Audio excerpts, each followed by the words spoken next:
the Hawks Nest live stream show. My name is Brandon, and I do appreciate you for tuning in as ever. Have some great support lately from the show. Really growing as a channel. Thank you for being out there, subscribing, hitting that like button, all that, getting some great returns on that. So I just want to thank you guys right out the gate. Woo-wee! We got some stuff to talk about today, don't we? We got some stuff to get in, man. This has not been an off season of boring. Oh, they're not doing anything. When are we going to make a move? No, it's not been any of that. Quite the contrary. It seems like it's been every other day. There's some bit of new news coming out, some little bit of blurb. For those of you like myself that get really geeked on the smaller, finer details of it, there's just always something to kind of comb over and think over in your mind as this offseason plays out. And I think it's overall a very encouraging offseason in the totality of moves we've seen. And Seattle now has recently added to its bevy of moves with this now Tyler Lockett re-signing. Been very quiet this offseason with Tyler. We haven't heard any word of re-signing, nothing through the season last year. It's just been dead, utter quiet. This has led a lot, including myself, to drive forward with a lot of speculation and lead the way on it, and thinking that maybe either A, they would let him play out his final year of his contract, or B, potentially trade him and try to get some draft capital back, because he would seem to be that one source who would provide you the bit of draft capital to give you more picks with that second rounder that you could then trade back out on and then get more back. There's a lot of reasons we discussed it ad nauseum here. I won't go back into it.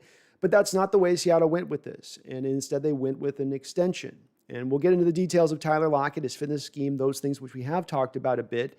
But I like it from this aspect, because if I was to make a list of the three things in totality that my dream offseason would see and encompass, it was going to be that, number one, they would address the offensive line and look to upgrade that as significantly as they possibly could, all within the realm of reason.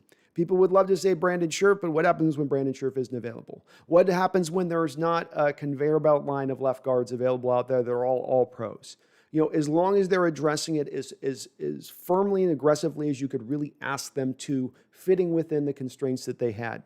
The second thing was making sure that they continued to have two legitimate, good pass rush edge rushers, not guys that were project guys or up on the rise, but we got a Dunlap and kind of another Dunlap on the other side of it, and started to let those younger guys now fight it out, let them compete for who's going to be the rotational guy.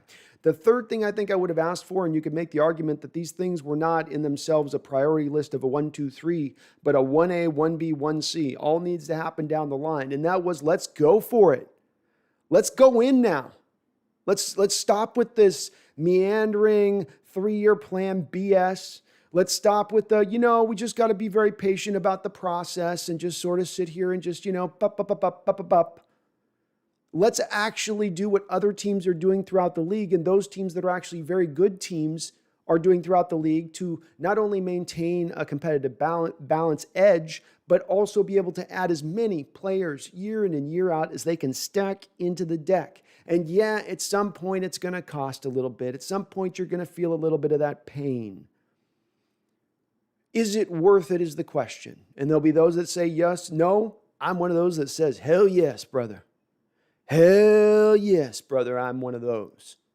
Go for it. And the thing this contract does, the thing I'm most happy about, that at least reportedly we're seeing that it does out the gate, we have to take a little bit of this with a grain of salt, because we know these contracts, initially you get the reports that are leaked by the agent that it's this huge dollar amount at this huge APY. And then you got to wait a few times, and the real numbers come out. And then you kind of find out even a couple days after that, because then that's coming from the team to make them look good. And then finally you arrive at a spot of what it'll really cost when and then you put the incentives in. It's actually costing this up against the cap. So you have to wait for that process to go through the washer and dryer before you can hang those clothes up.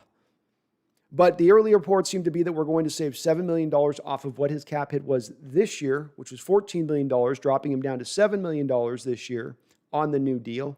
So while it is a lot of money, while I'm not sure I totally understand and trust his fit in this offense, not the prior offense, but this offense and some of the things he's going to be asked to do, I will say that halving him at this point, I like. And it's another step in the direction of making Russell Wilson, or trying to get Russell Wilson to a point of happiness, because you're obviously keeping his security blanket now for another year, even if this is just a 1 year off. You're going for it in the way of, as I've asked to say, is if we can recoup this relationship with Russell Wilson, we can bring these two parties back to the dinner table and get them back to eating.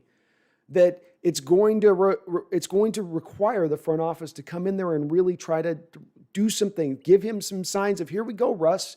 Here's your left guard. Here's back your security blanket on extension. Happy. Everything should be good with him. Here's a nice move tight end for you that you haven't had really throughout your time here, who can get in space and make easy. Here's some things we continue to add to, and maybe we can add to even more in the draft, maybe even more in this free agent period with, let's say, that $7 million that you just freed up. I like that they're going from this approach. They're doing everything I asked for. I'd be a complete hypocrite at this point not to be standing up on my chair and applauding for what I'm seeing, because they're doing what I'm asking for. Could the offensive line be a little bit more upgraded? Yeah. I mean, Gabe Jackson's okay. Certainly we all would have loved us some Joe Thuney, but Jackson's fine. Would like to see a little more competition at the center position there. Maybe a little bit more at our tackle there as far as just some backup goes.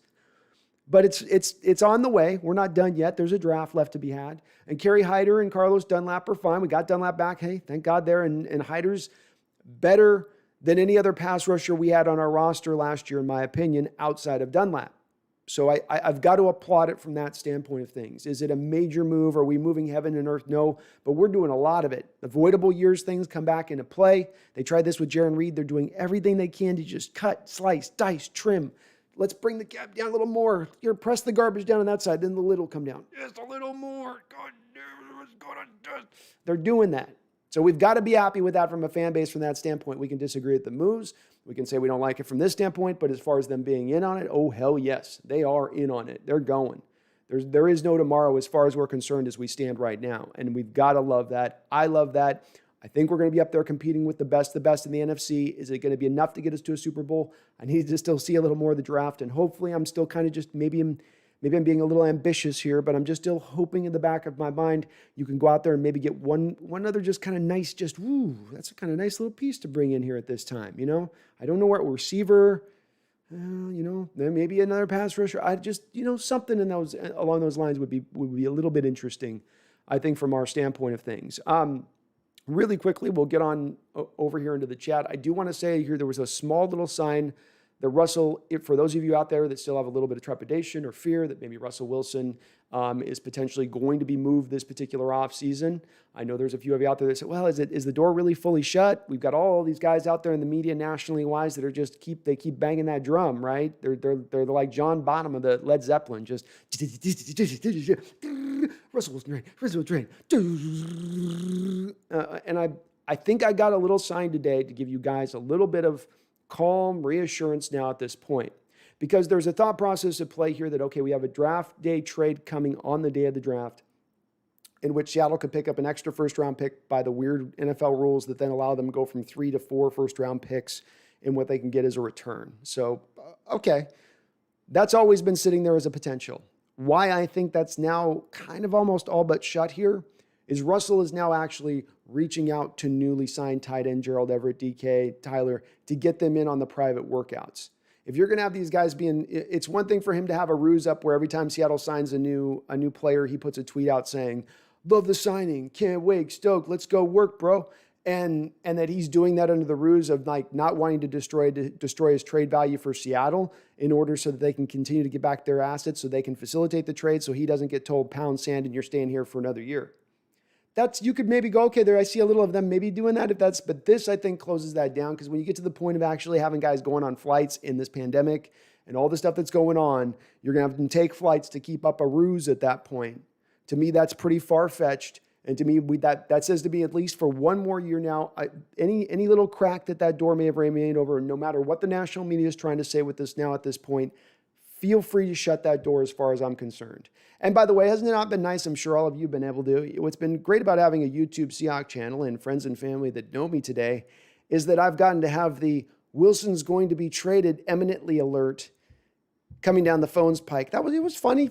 First 5, 6, 7 times. It was hilarious. It was hilarious.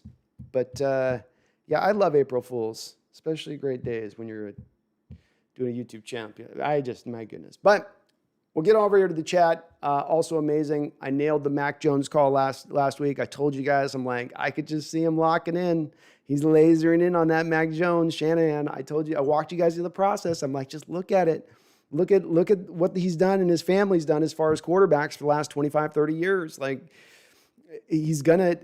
I could see him doing it, and then the pro day, so delicious at the pro day. Mac Jones overthrowing people right and left, and Belichick going, my God, this is horrible. And then it cuts to one shot on an overthrow of Mac Jones where they go over to the sideline, and you got Shanahan just looking there, and you can just see him just clenching his cheeks. Just don't react.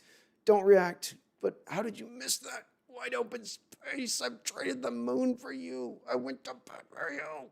It was great. I'm going to relish every moment of the lead up to the Mac Jones selection. If they pick Fields or somebody else, then I'll be a little more worried, like I've said. But if it is Mac Jones, I will be. Thank you so much. All right, let's get on into the chat. Thanks for listening to me blather on here. Overall, though, like the Lockett move. I'm sure we'll have people come in and ask a little bit more, so I'll have some more probably expanded thoughts. But I'm not over the. It's a lot of money to spend. I know you can get out of it after a couple years, but once you get out of it after a couple years, there's a lot of dead money there. We've certainly seen in recent history at the Seahawks that third contract with players doesn't go very well, historically speaking. The Cliff Avrils, the Cam Chancellors, I can go down the line of third contract players, Doug Baldwin, where they don't end out the deal and there ends up with a lot of dead money on the as we're going to end up with probably a little bit with Bobby Wagner as well. And maybe that's just the cost of doing business for the front office and they're okay with it.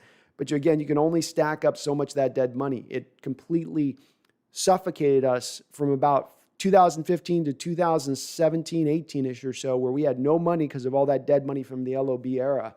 You don't want to go down that pike too much in that respect. Dustin, how you doing, Dustin? Good to see you in here. Maxwell, hello. Adrian, thank you for your patronage to me over on Patreon. I've started doing some scouting videos over on Patreon. I led with a Creed Humphrey video. I'm going to do like an hour breakdown videos over there. If you're looking to, I'm going to try to build up over there. I can't publish it as much here to YouTube because of their restrictions, so I've got to kind of go around the way to it. But thank you for patronage. Chase, hey. How you doing, Chase? A is for Chase, man. Randall, hello, Randall. How you doing? Good to see you, brother. Gino, Tyler got paid. Glad to see him staying most underrated receiver in the league. He's very, I think he's held into his right compartment of where he is. You know, I don't think he's a top 5 guy, and I don't know if he's a top 10 guy. I think people put him into that relatively where he is, probably top 15-ish, or so. Robert C., Syme Sherm. What are we waiting for?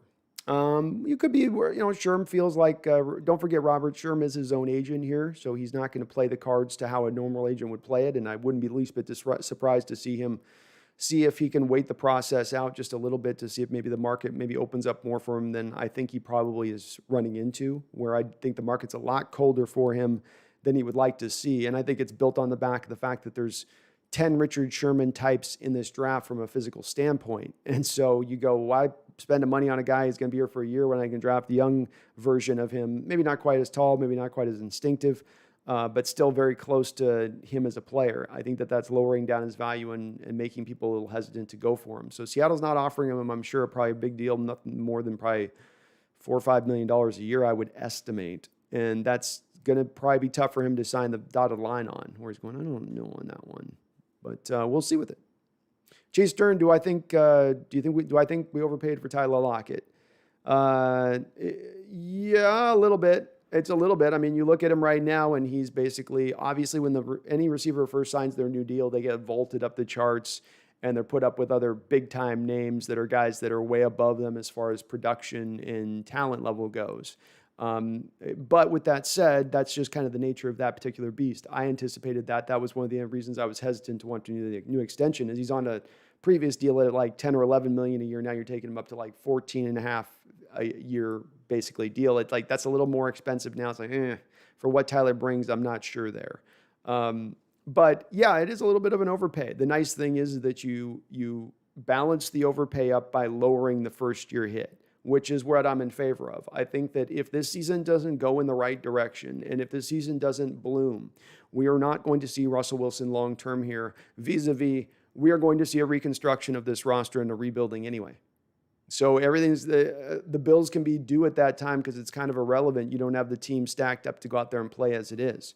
Might as well take advantage of this year to the fullest. And if you can half his $14 million cost to get that done at the expense of potentially a couple of years down the road, the hit being a little bit bitey, I think you do. It makes a lot of sense as to do it. And I'll say, when I ran that mock draft a couple of weeks ago, and I kept running it over and over again with the thought process of getting a receiver targeted in that 4th round area as I was trading back, really hard. And my PFF may be wrong in this, but it seemed like there was a big time run on receivers right about the 4 or 5 taken in the 1st round, and then, or at least 3, 4, I think it was taken in the 1st round over and over. And then you'd see this, just a huge 7, 8, 9 whopping taken in that 2nd round period, so that most of the really good ones I'd be interested are off the board by that point then in the 4th round. So you don't want to then have to lose maybe they could have gotten a 2nd round for Lockett. Maybe there's only a 3rd rounder, but you can make the argument, trading for a 3rd rounder, you could end up in a spot where you don't even have the wide receiver replacement there who can even come near his talent or production at that point, which is what I was always arguing for. Maxwell says you can't discount Lockett and Russell's connection. It is a big-time connection. Terrence Lynn says Sherman or another wide receiver, and for how much? I know Terrence, it's not going to be necessarily a super popular opinion here in the chat. I would go for an Antonio Brown at this point over a Richard Sherman, and then see if I can bring Josh Gordon back in as well into that mix.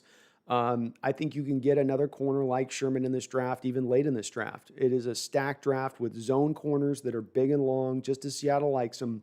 So there's not necessarily an absolute need to sign Richard, but I could make an argument right now that we need to deepen this wide receiver core. It wasn't good enough last year, in my opinion, with just David Moore and Swain as your 3-4, and you haven't at all upgraded that. Maybe Lockett comes in, or maybe Golden Tate comes in. That's been rumored that he might come aboard, and he's doing tweets and emojis inferring as much, but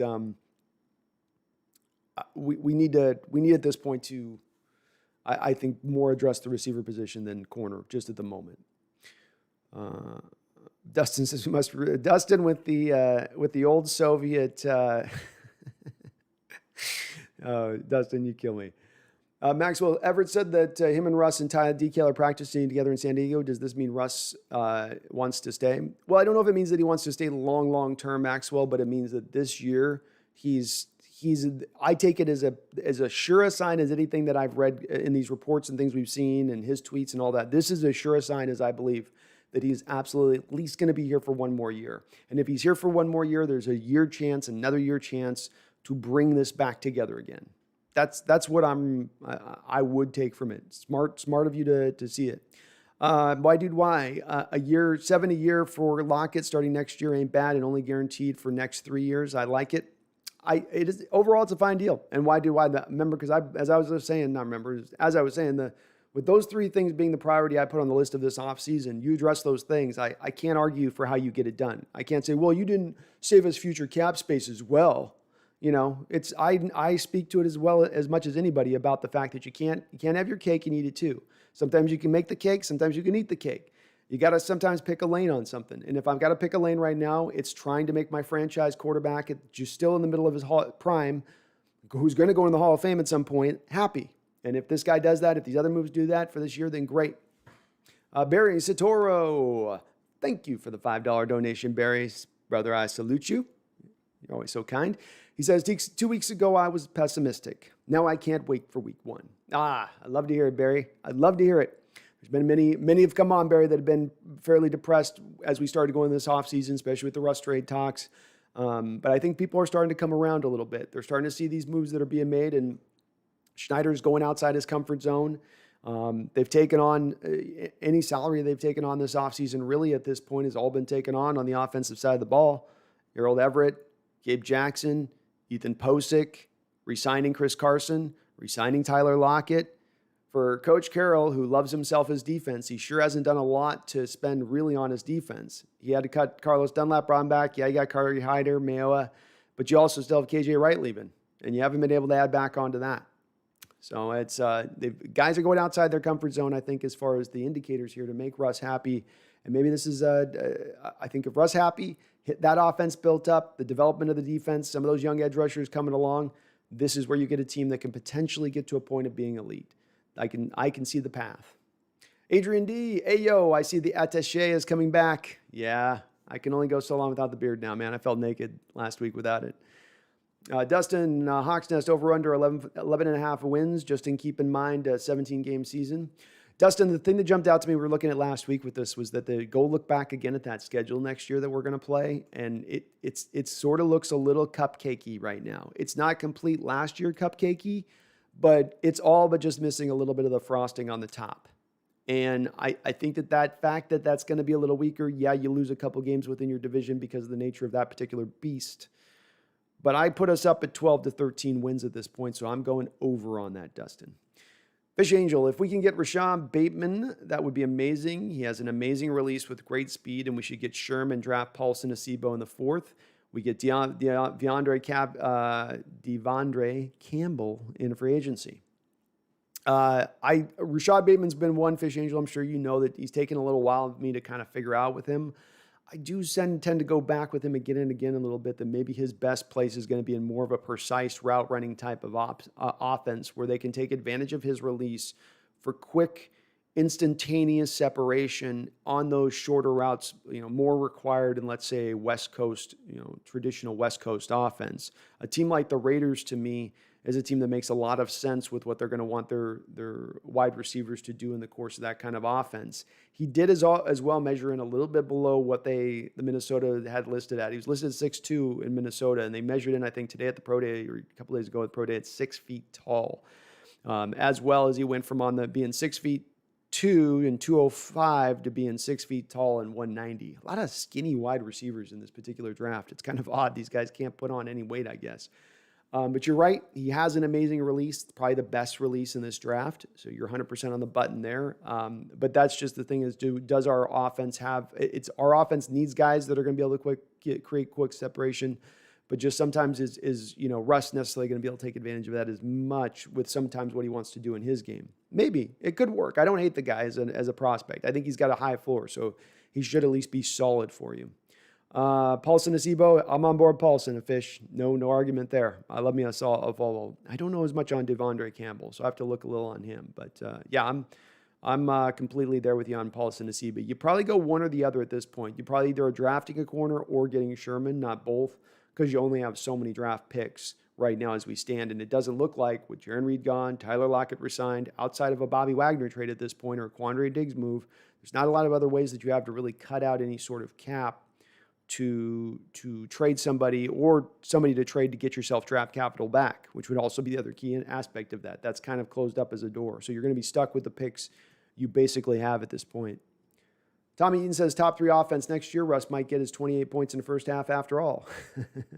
Well, just maybe. I mean, maybe. Look, they've flopped out Ayupati for Gabe Jackson, which I think is, especially in pass protection, should be a very significant upgrade. I would expect Damian Lewis to take a step forward in year 2. They say continuity is the mother of all offensive line machines, and continuity in this sense is starting to come together on this offensive line that for years has been turnstiles at every position. Well, now Brandon Shell's had a year playing next to Damian Lewis, and Damian Lewis has had a year playing next to Ethan Posick and Brandon Shell. A little more aware and able to handle the games that those guys are going to play up in front of them, which is nice to see.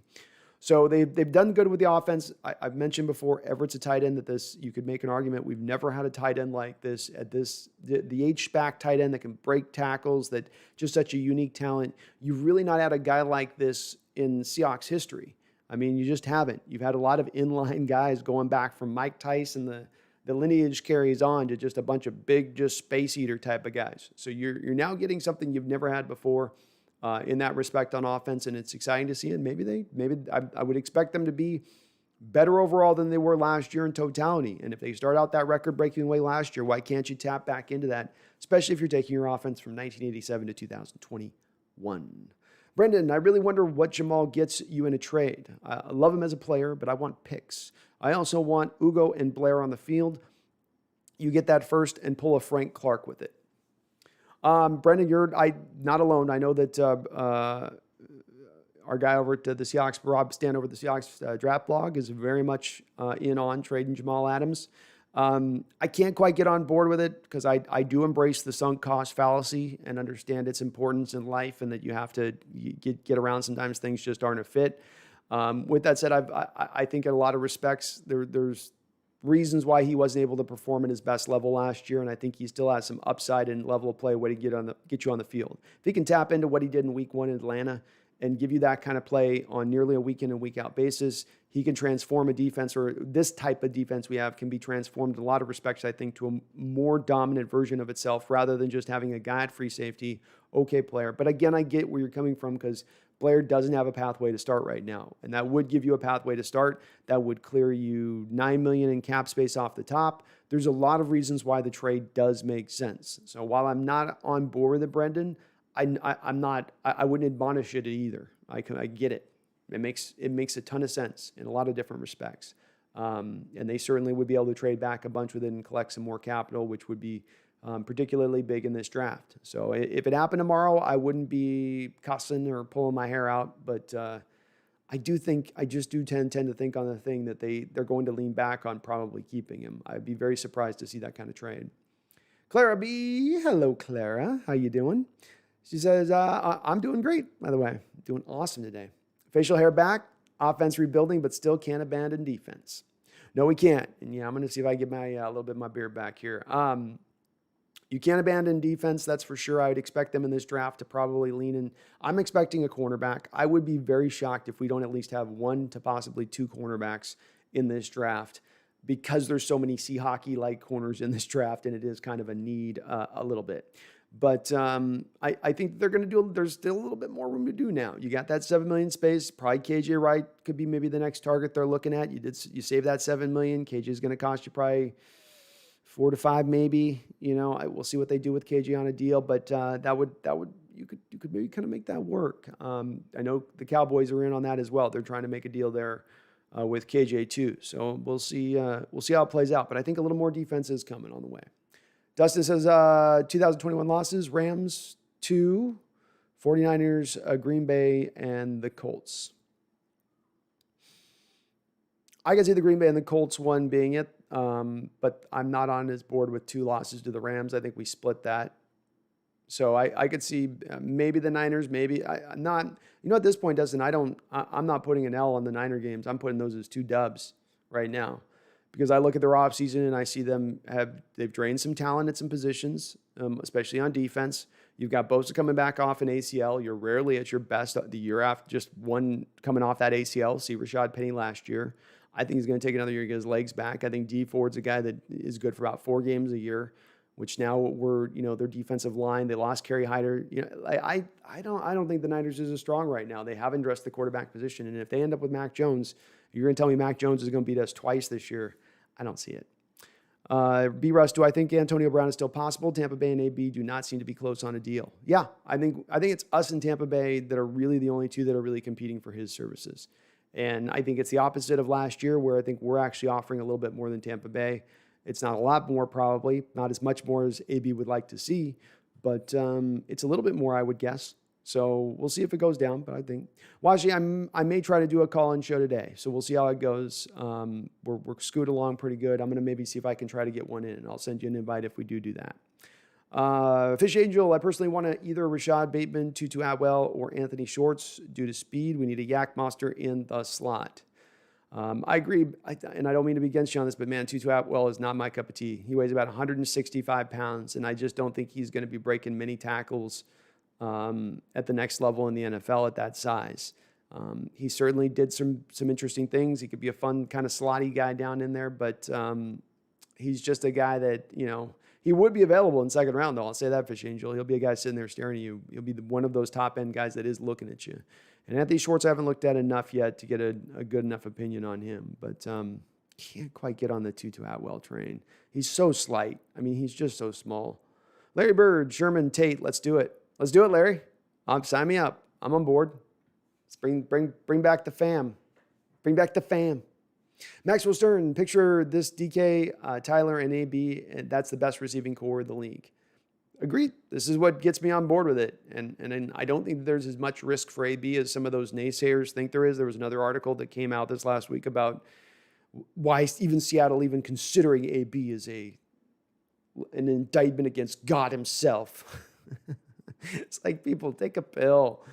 It's football, So, look, he steps out of line, you cut him instantaneously. There's not going to be a lot of guaranteed money. There's not going to be a lot of guaranteed years here. We're probably talking a 1-year deal for not a lot of cash. Is it worth the risk to turn your receiving core into a solid to borderline strength to turning it into one of the best, if not the best receiving cores in the league.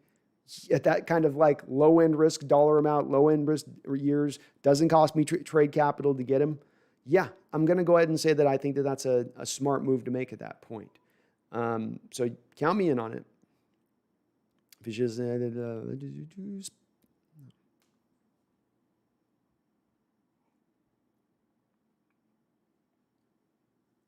Tommy Eden says, you once said that the front office needs to knock this offseason out of the park to be a contender. Verdict so far. I'm at A-, Tommy, but I can be slid into A. And the only reason I'm at A- is I don't want to make a determination on a grade until I see the totality of the offseason and what they fully do when we're all shooken out. So they were operating within some constraints, which I take into account in my assessment. You know, I'm not going to say I'm going to expect you guys to turn chicken soup or chicken soup, but just do as many of these moves like we've seen. And yeah, they've done that, Tommy. I think, like I said, they've knocked all three of my parameters out that I wanted to see hit. It's been a little light to just a tiny degree on the offensive line, a little light just to a tiny degree on the defensive line, but it has been addressed, hence the A- grade. But it's pushing up there. It's pushing up there. Seeing Lockett down at that 7 million mark now. Convert Russ's, now we just need to convert Russ's base to bonus, right? Create $17 million in cap space. And you guys imagine how many third wave free agents you could fit in with $17 million? So do just a couple of more of those moves, Tommy, and I'll be up in A+ city. I'll go to A+ city. I'll meet you in A+ town. But that's the one thing I want to see on that. Michael Chiarasino. Hey, Brandon, how's it going, bro? How you doing, Michael? Good to see you, brother. Why are so many people in the media underplaying our offseason signings? Heard that we are fourth favorites in our division. Made me laugh out loud. There's a lot of people out there that don't like our roster as much. I love a lot of the work that Pro Football Focus does. They don't like our roster as much. I disagree with them on that. I think there's been a lot of under-the-radar moves. It's a cliche phrase, Michael, but that's the ultimate cliche. There's been no signing where you've made this splash that's just going to get all the headlines in the free agent date of, oh, Seattle did this. That move's just amazing. Just a lot of just solid, you know, you're taking out the 3-wood on the golf course and you're driving it right down the middle of the fairway on your first shot. You know, everybody's looking for the 350-yard drive. You're just putting it right down the middle of the lane. Right down the middle of the lane. To me, that's not going to excite anybody nationally. We're already going to be predisposed because of our positioning up in the Pacific Northwest to be somewhat forgotten anyway. That's okay, though, as long as we know the moves are good. And I don't think it's, you know, it seems like nationally, like they want the Rams to be good. They want the Niners to be good. So some of it is like they want those other teams in the division to be better than us because we are in Seattle, because it's not whatever. It's kind of boring now that we just always win, I think, to the national perspective of things. And I'm sort of just speaking, I don't know, off the top of my head on this, but I cannot see us fourth in the division next year. You went 12-4 this last year. You've had no significant losses this offseason to believe that you're going to go down. The 49ers have not added anybody significantly this offseason. They haven't. And so you talk about all the, well, they're going to get Bosa back. And Bosa's going to turn them back into a division winner off of his just arrival. And okay, the Cardinals make a couple moves, but Cardinals have some holes still that remain as well. I don't understand that thinking. And the Rams just seem to always get a pass. I like the roster, but it's like, you guys lost some guys. You're going to continue to lose guys probably this offseason. You know, what have you really added here that I've got to be excited? Stafford, okay, a little bit better. Also an older player. Also starting to get a little beaten down with injuries. You know, we'll see how it goes, Michael, but I'm okay with them. Let them keep counting us out. I think we operate better in that underdog role, you know. Nobody thought we'd be here. Nobody thought we'd be here. They don't want us here. They don't want us here. They thinking we nothing. They say you nothing. I think the players that get in that mentality, it's better. It's better. Let's get them in that junkyard dog state. Pat Bush, Dunbar will sign with the Cardinals. The Cardinals are flirting with Dunbar. It'd be a good signing on them on their part. He's a lot of potential there. He's not going to cost anybody out there. I don't know what we'll see what they spend on him. We'll see what he makes, because I'm not going past really league minimum on that guy. Character concerns, work ethic concerns. He did a workout video on Instagram today or the other day, and he put some weights around his waist, and he's doing his back pedal, but he's walking his back pedal. And go, okay. Other guys are like going full steam, They got ripping music coming over the top, thumping, and they're just sweats flying off, and he's there. But that ain't gonna scare me. That ain't gonna scare me on its own, you know. That's fine. That'll be fine for them. You don't like to tackle though, so we'll run the ball all that much better on the Cardinals when he signs. Dustin, you're not getting me on April Fools, man. The Russell Wilson going to Chicago jokes I got on text message. I could show you guys down the line. I'm over that. You and nobody catching me today. I already knew what was coming, so I already had stuff. Kyle, did you get a job? Did you get the job? I actually turned the job down because I did not want to do that job. So I'm actually think I'm going to be going back to the Pacific Northwest here. So I'm either going to be back in, I'm mulling over a couple offer things. So I could be back in Seattle, maybe back over in Spokane. I don't know. I'm sort of turning it over in my brain right now. Adrian D. At least we locked up Lockett for his entire career. He should stay at Seahawks. I don't see anyone not loving this extension. I think everybody will be pretty good with it, especially even people like me that would be maybe a little hesitant because of some of the things that I've talked about with Tyler. Still, first year $7 million cap hit wins you over basically at that point. But yeah, it's a solid point, Adrian. He stands, as I looked it up before the show here today, he stands as 5th all time in Seahawks receiving yardage. So even if he only is going to make 3 more years of this deal, there is a very good chance that Tyler Lockett would then end his Seahawks career as the number 3, potentially even the number 2 all-time leading Seahawks receiver in yardage behind Largent. Just quietly did it at that point, kind of, didn't he? Of course, 3 more years of pretty good production to get there, so it won't be so quiet. But yeah, I think it's a good move overall. Russ got his security blanket back. He's not going to lose any of that continuity, that important continuity word, so we'll see. Fish Angel, we need Devondre Campbell and Sherman, and our defense is set. I'm going to look up this Campbell guy, Fish Angel. You got me kind of hyped on him a little bit. Washi, Dustin likes his trolling, Washi. Don't take his bait. Don't take his bait. Why? Waldron could still be the biggest ad on the team this offseason. That's true, too. I mean, that could end up being the true game changer here, is bringing in a coach that can change things up than they've never been changed before. It was one of the mind-blowing stories of this offseason for me. One of the things that I heard it, and it made sense when I heard it, but I just never would have really thought it was possible that when Schottenheimer came in the door, he had 70% of the playbook handed to him as an offensive coordinator. It just blew my mind. It blew my mind. You've got this playbook as an offensive coordinator. You've molded. You've inherited from an older coach, and then you've done your machinations on it and your little adjustments and your little ebbs and flows to develop it with the evolutions of the game. And then you finally go get a job as an offensive coordinator to utilize this well-honed, you know it backwards and forwards. You understand every terminology, all this stuff. And then they hand you a play. Basically, they say, okay, you get to take 30% of that. What? Huh? What? Yeah. You get 30% of that, and then you're going to take all this. I don't know any of that. This is what I do. Yeah, you're going to do this stuff. Why did you hire me to do that? You could hire a monkey to do that. Why wouldn't you let me bring in? Look, I didn't love the Schottenheimer hiring, but that's called setting a dude up to fail right there. And probably a big reason why we see now at the end of the day, Schottenheimer walk away from the Seahawks rather than the Seahawks walk away from Schottenheimer. Too many damn syllables in that name. Randall McDaniel, Hawks, Nostradamus. I love it, Randall. I'm changing the channel name to Hawk Nostradamus. Hawkstradamus. They're going for Mac, baby. I can't believe they're going for Mac Jones.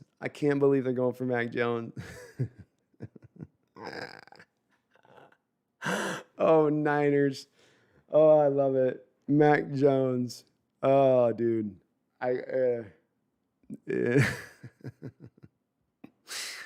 Fish Angel, we should either get A.J. Boyer, Casey Hayward, or Richard Sherman.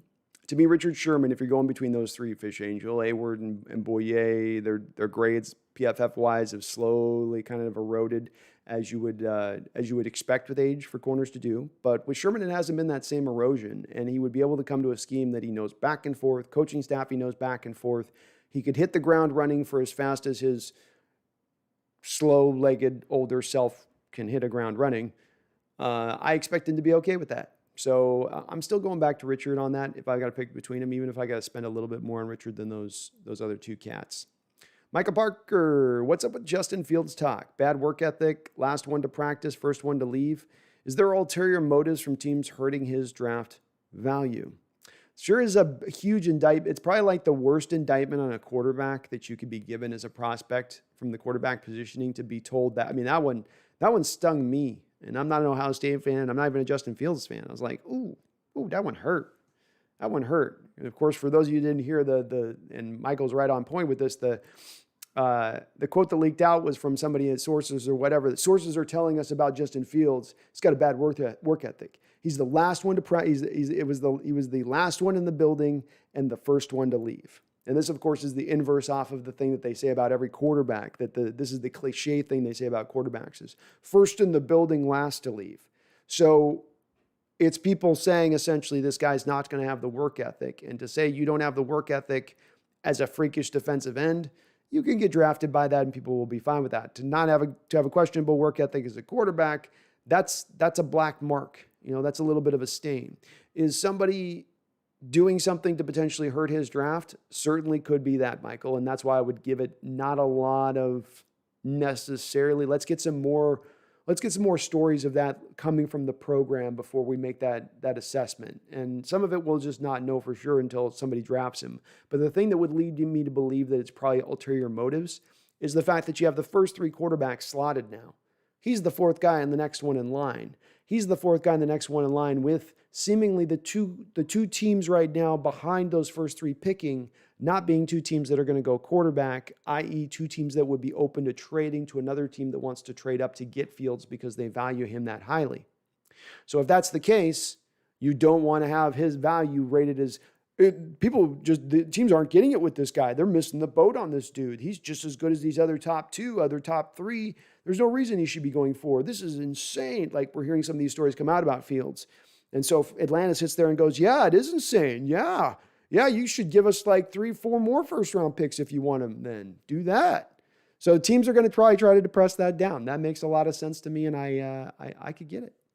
Let me get my to the super chats here. I'm missing some of these. Barry Saturo with another $5, my friend. Double salute to you. And with the second dono, thank you so much, brother. He says, trade Diggs, sign Earl and Sherm, and I'm all in. Balls deep. I love it, Barry. I love it, man. I mentioned that as a possibility early in the offseason. Some people were really poo-pooing and said, Sherm's done. Sherm, no way. No way. Not Sherm, but Earl. Haven't heard a lot from Earl. Earl wouldn't cost a lot to come out. He'd probably be cheaper this year running you than Diggs would. You do have to make a decision on Diggs. I think he is going to be a free agent after the year. Are you looking to put on a new contract extension with Earl just kind of sitting there, no one else willing to grab him? It's interesting, Barry. It's interesting, and I like the thought process where you're at with it. Onboard an asset that can be equal while saving some money to create money and space for other resources that are available out there. That's smart team building. Tim, TK421 with the big 12 donate. The Mr. 12 bringing in the $12 donation. I salute you, sir. I love your emoji there too with the Stormtrooper. Thank you so much, Tim. He says, go Hawks Nest. Well, go you, Tim. I appreciate your donation, and thank you so much. You guys are super kind today on the donos. Thank you. Appreciate you. Big time.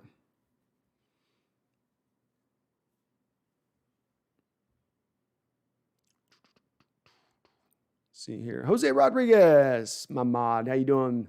My guy? Good to see you on in here. Dustin says, Seahawks, rumor has it that our defense through the first 7 weeks thought their job was to let the other team march down the field. Unconfirmed story. We need multiple sources on that one, Dustin. Jeremy Bohm says, I like the moves the Hawks have made. They seem to have a plan this offseason to not cripple their salary cap with long contracts. Yeah, they're pushing money off a little bit for tomorrow without having to necessarily, as you said, invest in those multiple years. So a little bit of the best of both worlds in these voidable years that we're seeing. I like it. Makes a lot of sense. Adrian D says, I would rather have a consistent Lockett than an uncertain second or third round wide receiver, just my opinion. It's a solid place to be at as far as where we're standing on that, Adrian. And it's, again, look at the market, not a wide receivers in the free agent market this year, so you were going to be relying on drafting a guy in the higher realm of this draft with the few picks that you do have. Means you got to be basically in that second round area to pick that guy. Well, do you want to go receiver? Do we want to maybe go back into the offensive line a little bit more at this point? To me, I'd rather go to the offensive line. So we start unraveling this a little bit backwards and go, okay, not a lot of receiver market. You got Lockett already in your hands. We can lower down his cap hit. It makes just a lot of sense. There's a lot of a sense that it makes too. Am I over the moon? Do I love it? No, but I can get where you have to go with it because, again, I mentioned it. There's these things I'd like to see within the constraints that you are fit within. Not having a lot of cap space, not having a lot of draft picks. And that's what they are operating within. I like to watch NFL. Hey, yo, how you doing? I like to watch NFL. Jeremy Boehm, since Darrell Taylor's got no playing time last season, he's kind of like a draft pick in the upcoming draft. Very true. It's like getting an extra, I guess, second round pick, Jeremy, with a year of hopefully being in an NFL weight program to, come out there and be ready to roll, ready to go. Randall McDaniel says Niner fans are as nervous as a long-tailed cat in a room full of rocking chairs, that they're going to screw up the number 3 pick. Randall, if they get Mac Jones, and I know he's got his lovers and people that like Mac Jones at number 3 overall makes no sense. Mac Jones being the player that you trade 3 first-round picks up for, plus a third or whatever it is, no, that makes no sense. That makes no sense. It makes sense for Justin Fields. He may have questionable work ethic. Yeah, there's enough wow factor there where, okay, there's some star potential here. I don't see star potential with Mac Jones. You can make he's like Kirk Cousins. They're just looking to get the Kirk Cousins on the cheap 5-year deal. Okay. But Kirk Cousins wasn't Kirk Cousins really until he was a couple years in the league, number 1. They're trying to win for the now. Number 2, he doesn't have Kirk Cousins' deep ball. He was throwing to guys wide open last year, time and again. The throws with anticipation, the tight window throws. I don't see that as much, which is what you would need to then see as an offshoot to the fact that he's got a little bit of limited arm strength, in my opinion. And footwork gets sloppy. I went in and looked. I'll look another review at him, but to me, it would blow my mind if they did it, and I would feel very good. It would make me feel warm and fuzzy inside if the 49ers selected Mac Jones.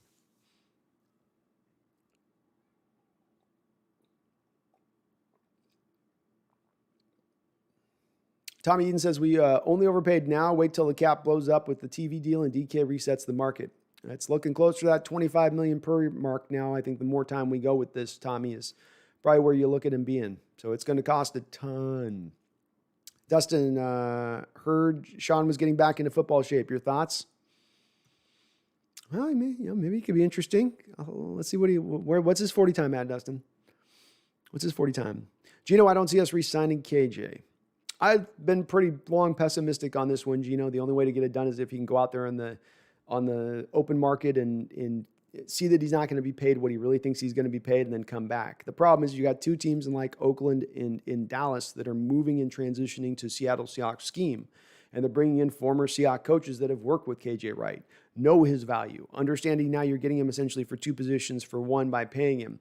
And that they could then talk their new NFL teams into paying him that amount, which will then, by Seattle's factor, be a overpay for KJ.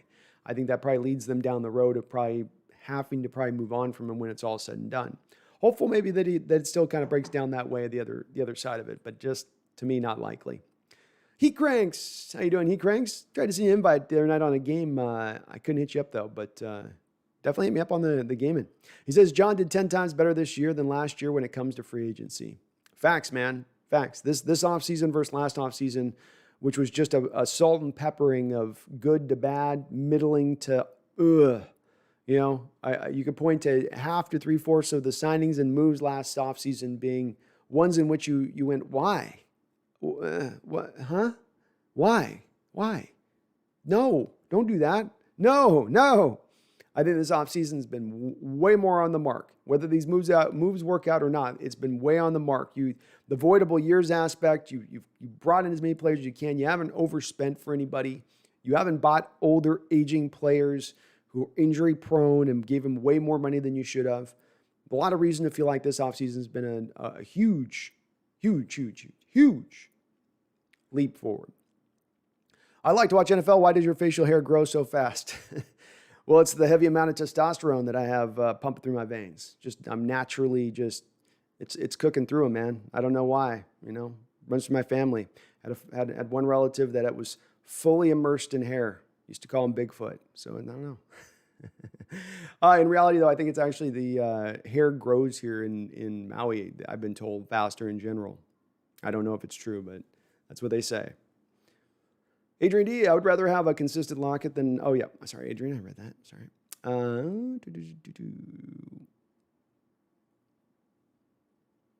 Maxwell Stern off-season grade, I go A- right now, Maxwell, but I do want to just wait until I see the totality of the moves. But where we stand right now is I'm at an A-, and an A- with a bullet. It's on, like, started at 90, and it's like, Lockett's got up to like a 92 now, and it can push back up on forward into a full-on A to even an A+. But I'm about A-. Jeremy's B+, A-, about the same place. All right. Dustin says, when will Russ get a major injury? So many great quarterbacks get at least one. TB, Peyton, Rodgers, Montana, Breeze.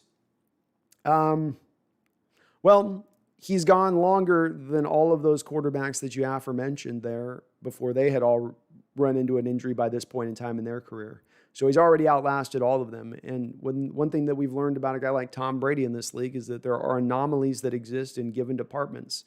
And Russ may be just an anomaly of a guy that is able to, sustain himself. And certainly if they were, Dustin, to build up an offensive line that can truly pass protect for a full season at an upper level manner, then he's taking less and less and less hits, operating more within the context of the offense.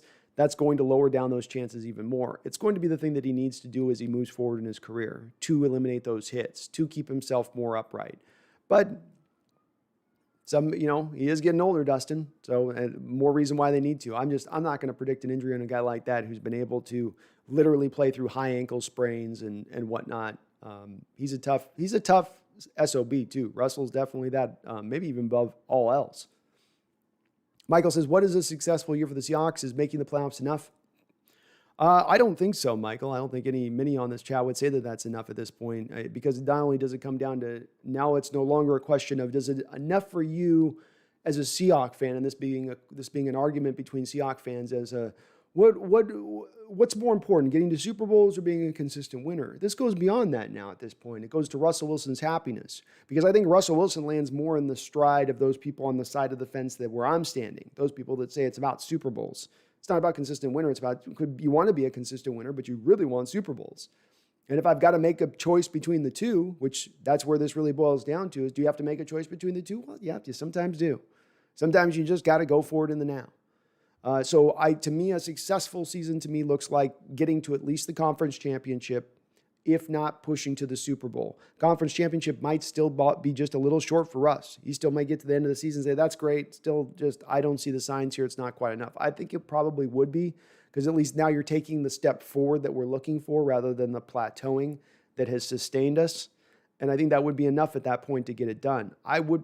Would I call it a successful season or a good season at that point to get to the conference championship? I think a Super Bowl, getting back to the Super Bowl would be maybe more my metric, being that you're in the Hall of Fame quarterback, middle of his prime, making go for it now moves. Just to get to the conference championship, maybe for my own measure, wouldn't be enough to say that's a successful season. And that's why I think it would maybe even still be a little short with Russ. Insanity Mixes, thoughts on Lockett signing? He's a kind of overpaid to me, but definitely helping the cap right now. You broke it down, Insanity Mixes, to what I would break it down as my bottom line. It's a little bit much. It's, to me, a little bit overpaid in the moment right now. I know the TV money's going to come in, and it's going to get all these other guys getting paid and dwarf his contract down. When he's at 25, when DK's at 25 a year and Lockett's at 14, it's like, well, it's not so bad. But with that said, the fact that they lowered down the cap hit for this year to get the job done in Sandy Mixes puts me on board with the deal. And I'm perfectly happy with it from that respect. We're trying to keep Russell back into play. That's the other thing I'd say is this is a move to make Russ happy, which we're trying to make many of those moves this offseason to keep the relationship going long-term as to being a 1 year off. He plays 1 year and then he's out the door. Insanity heard AB is in the work. You'll have to retype that in, Insanity. It sounds like you have some good information there. Cade McGee, Insanity, passing it at the one. Insanity, what's our seeds? Maybe another center. What's our needs? Maybe another center to compete with Posick, another corner, and a third wide receiver. Again, Insanity, you pretty much hit it on the button for me. I think getting a center to another left guard, I think either of those two positions would be something I'd look at. I'd even look at tackle. I would take, if I'm Seattle Seahawks on that second round pick, and if I'm not going to trade it back, if I'm going to just sit there and hold on that second round pick, I basically take the top lineman I have on the board that's not a right guard. The top lineman I have on my board that's not a right guard with that second round pick is probably who I'm looking to take. If it's a center, with probably more of an onus to hopefully being a center at that point, or a guy that could push Posick at the center position. But center's above it for me. Yes, corner would be the next because the draft is so rich with cornerbacks. And then I would say a third receiver would be third because I think at the end of the day, you don't need to get the receiver in the draft necessarily. We can find one via maybe a trade at the start of the year or a guy that gets released later on in the process, something along those lines.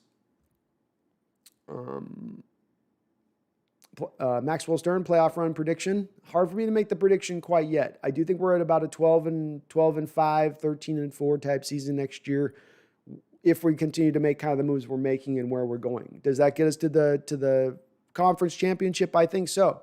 Because I think then it does become a little bit of a 3-team race next year where we separate then from our division. There's just the Packers at that point. There's just really Tampa Bay at that point. I think that's really your true only competitors as we stand for next season. Randall McDaniel says Joe Tyron is a beast. He did. He showed out in his pro day. A lot of these defensive ends are showing out in their pro day, which they have to because they don't have all of them, a lot of the production on the football field to cement their status as a late first-round pick. Or in Joe's case, probably early second round, could get up into the first round because he's one of those twitchy guys, and there's not a lot of twitchy guys in this draft at the pass rusher position. But I liked his tape a lot. I liked the potential I saw. And then knowing that you'd heard these reports that he'd been working out like a dog, to me, that's Joe Tryon, not Tyron. I would say Tyron. Sorry, Tryon. It is Tryon. Seahawks Network's right. But he's an interesting player. It's too bad Seattle's not going to be in the realm of picking him when he's probably going to get taken.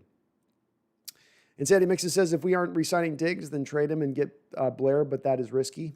It is risky, depending on where Blair is at as far as his knee injury is concerned. Is he able to come back and be at full speed by the start of the season? That'd be the really question of making that trade if you really feel like that. Of course, Earl Thomas is sitting there too on his couch. Is Earl at all open, or is he completely done at this point? It'd be interesting, but you're right, risky. AI asks, how can we afford this extension? The way you're affording the extension is you're moving all of his base money to bonus this season. So that instantly takes his cap hit down quite a bit on that realm alone, where you had his base money on the hook and it was a significant cost his base money this season. So now all that gets to essentially go off the books before the deal comes into play. But they've been adding these voidable years to nearly every deal they've made. From the Chris Carsons to we heard the Gabe Jackson. This last week it was announced they had re-signed Gabe Jackson. They'd taken about $1.5 million off of what his cap cost was going to be this year approximately, or something in that realm. Every deal they've added essentially has got these voidable years at the end, which is essentially taking bonus money that would cost in the now on the books now, but will essentially go out as dead money a year or two down the line.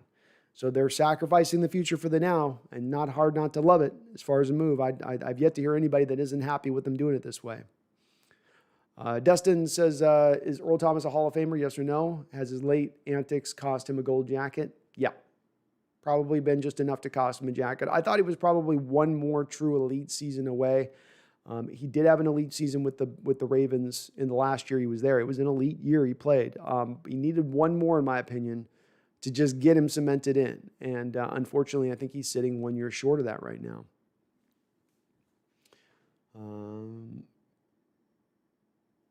Seahawks Network, because we only got like 10 guys under contract 2 years from now. Yeah, we don't have very many people under contract. I think 22, we got like 20, well, maybe we got like 23, 24 under contract for next year right now. As we stand right now, we're going to have to do you're going to have a lot of new players, new free agents probably come back in the mold unless they're looking to re-sign a bunch of people in mass. Insanity Mixes says, we don't need KJ. We got Brooks. Use that money elsewhere. The only issue with that Insanity Mix is that you're going to end up with then Brooks in coverage in the will linebacker role on passing downs. And you're going to see him at that point.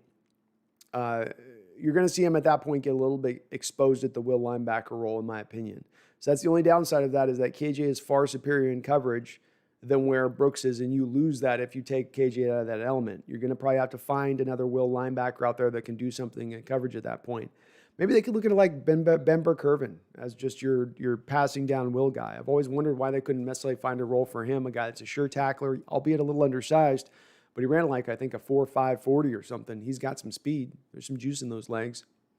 And he's got great instincts, I think.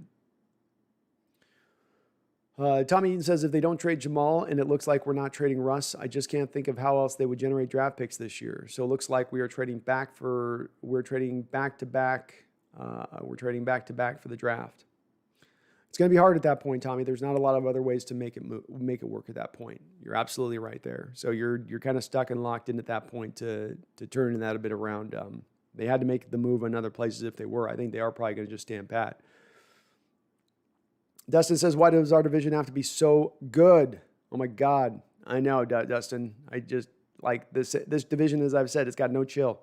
It's got no chill. Everybody's just going for it. You had what Coward was saying this last week or something about how, like, it's the whole West Coast attitude of just going for it, not built on tradition and all this other stuff of just being aggressive and just by any means necessary, just make it happen. Who cares about tomorrow? But I've never seen a division like this where you've got all teams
All right. I got it back.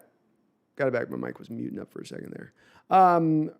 Randall, this is something I'll fully admit when you mentioned Rashad Bateman. There are certain guys in the draft, there's like 4 or 5 collection of them that will turn out to be very good NFL players that I just can't wrap my head around entirely for where they're going to go or where they're considered at. Not that they're bad players, but Zach Wilson, for instance, at number 2 overall.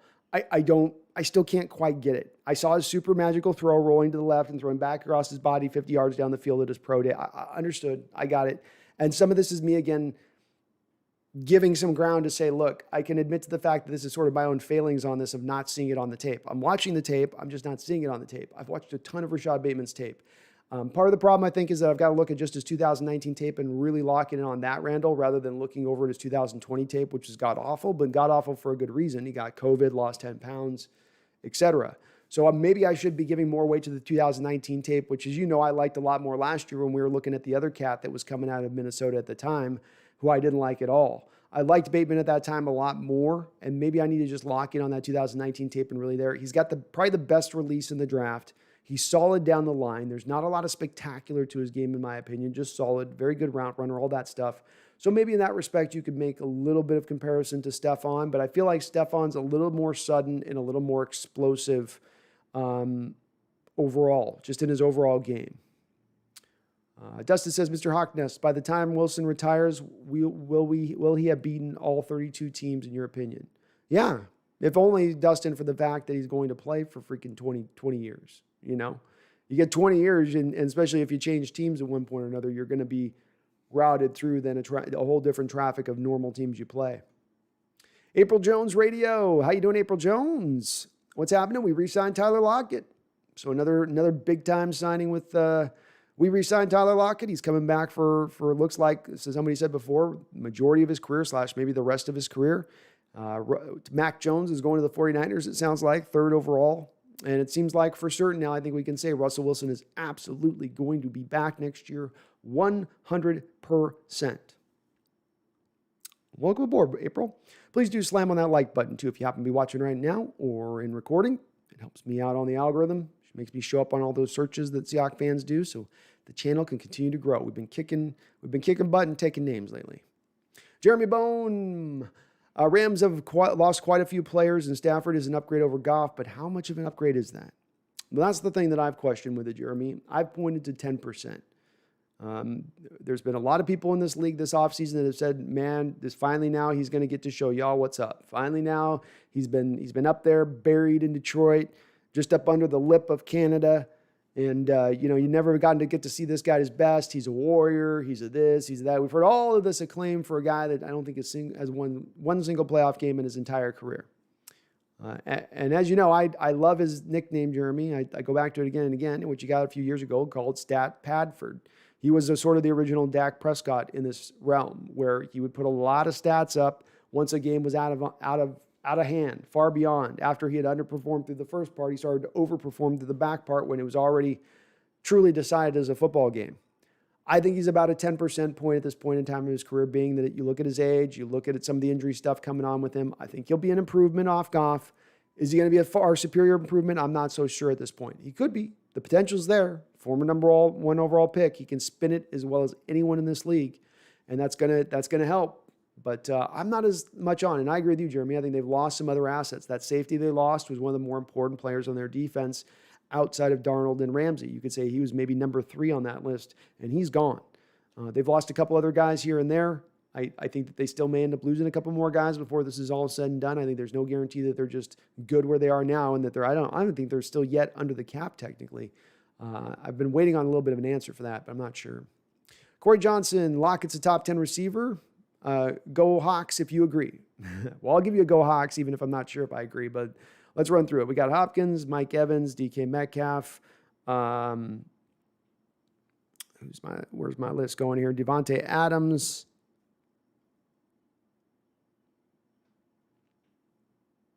I think CeeDee Lamb is probably better than Lockett at this point. I don't know if I put Amari Cooper. I don't know if I put Amari Cooper above him, but maybe. Tyreek Hill, Stephon Diggs. I mean, that's 7 off the top of my head. You know, Corey, that's 7 off the top of my head. I can go probably a couple more pretty quickly beyond that. Who are we looking at here? Who am I missing, chat? There's somebody I'm missing on a couple of these teams.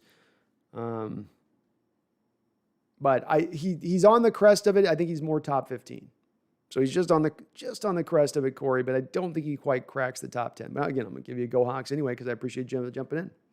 Fish Angel, I would love Tutu Atwell or Anthony Schwartz or maybe Bateman in the second round. I don't think Bateman lasts past the top 15 picks in the second round, Fish. I think he doesn't. Atwell will be there when we pick in the second round, and Schwartz probably too. I got to look at Schwartz. Got to look at him, man. Flag Sabbath, hey B, you looked at Trayvon Grimes out of Florida, good size receiver who's more than willing to throw some blocks. I've watched a little bit of tape on him, Flag, but I've not yet got a full read on him.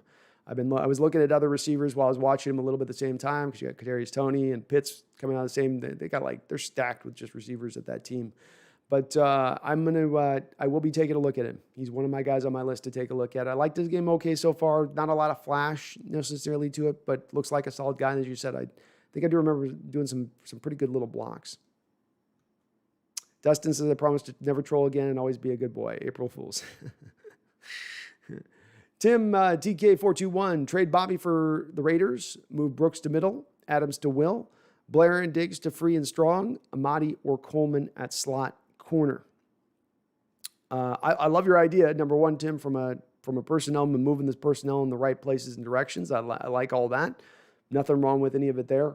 I think you're going to have a hard time selling Adams to move to the Will unless you're going to pay him like a top-end safety. Because even though safety market is a little depressed, to me a top-end safety is still going to make more than an outside will linebacker in a 4-3 scheme is. See KJ Wright in his top end versus what we paid in a top end to like a free safety like Earl Thomas or Cam Chancellor. There's going to be a little bit of different, they're almost making double what those wills are going to make.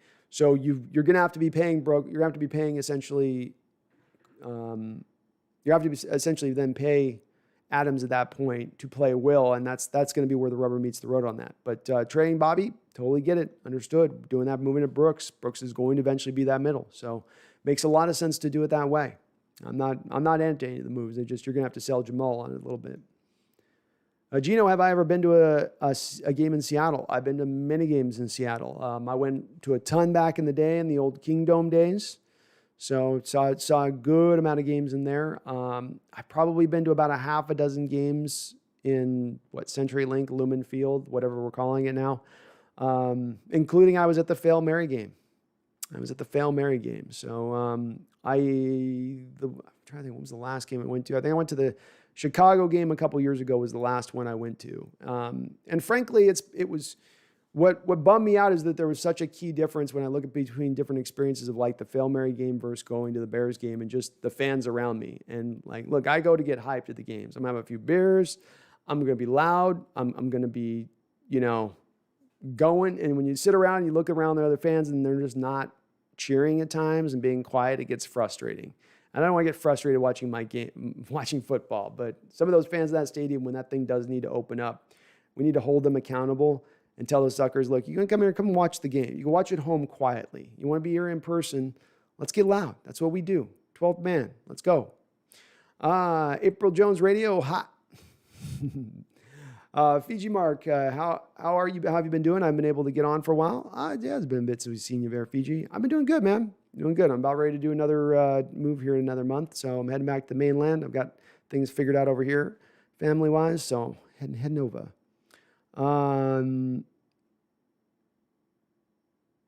Brandon Eichrick, thoughts on Chris Sims and his QB rankings. The one thing I truly hate about draft season is that people form a consensus and become sheep. I can't believe people like to rip Sims apart for having a different opinion. I agree with you, Brendan. I like, and I've long been a fan of Chris Sims on this channel because I like people who seem to be trying to stay in the lane of being truthful. And whether or not they're wrong or right, and you're not always going to be, as has happened with this Lockett trade. I made a prediction Lockett would be traded this offseason. I've been proven right. But my whole logic and reason of arriving at why I thought he was going to be traded, I was trying to be honest with what my thought process was going through. Because I think that's what people want to hear is just how's the natural process going here? Not trying to what you're trying to make up or bring up out of the nothingness for clicks or because you don't believe it or just to drive people wild. And I think Chris tries to do things that are what he sees on tape and what he believes and what he's taking into account with a lot of opinions that are surrounding him, because it's not just Chris in a vacuum.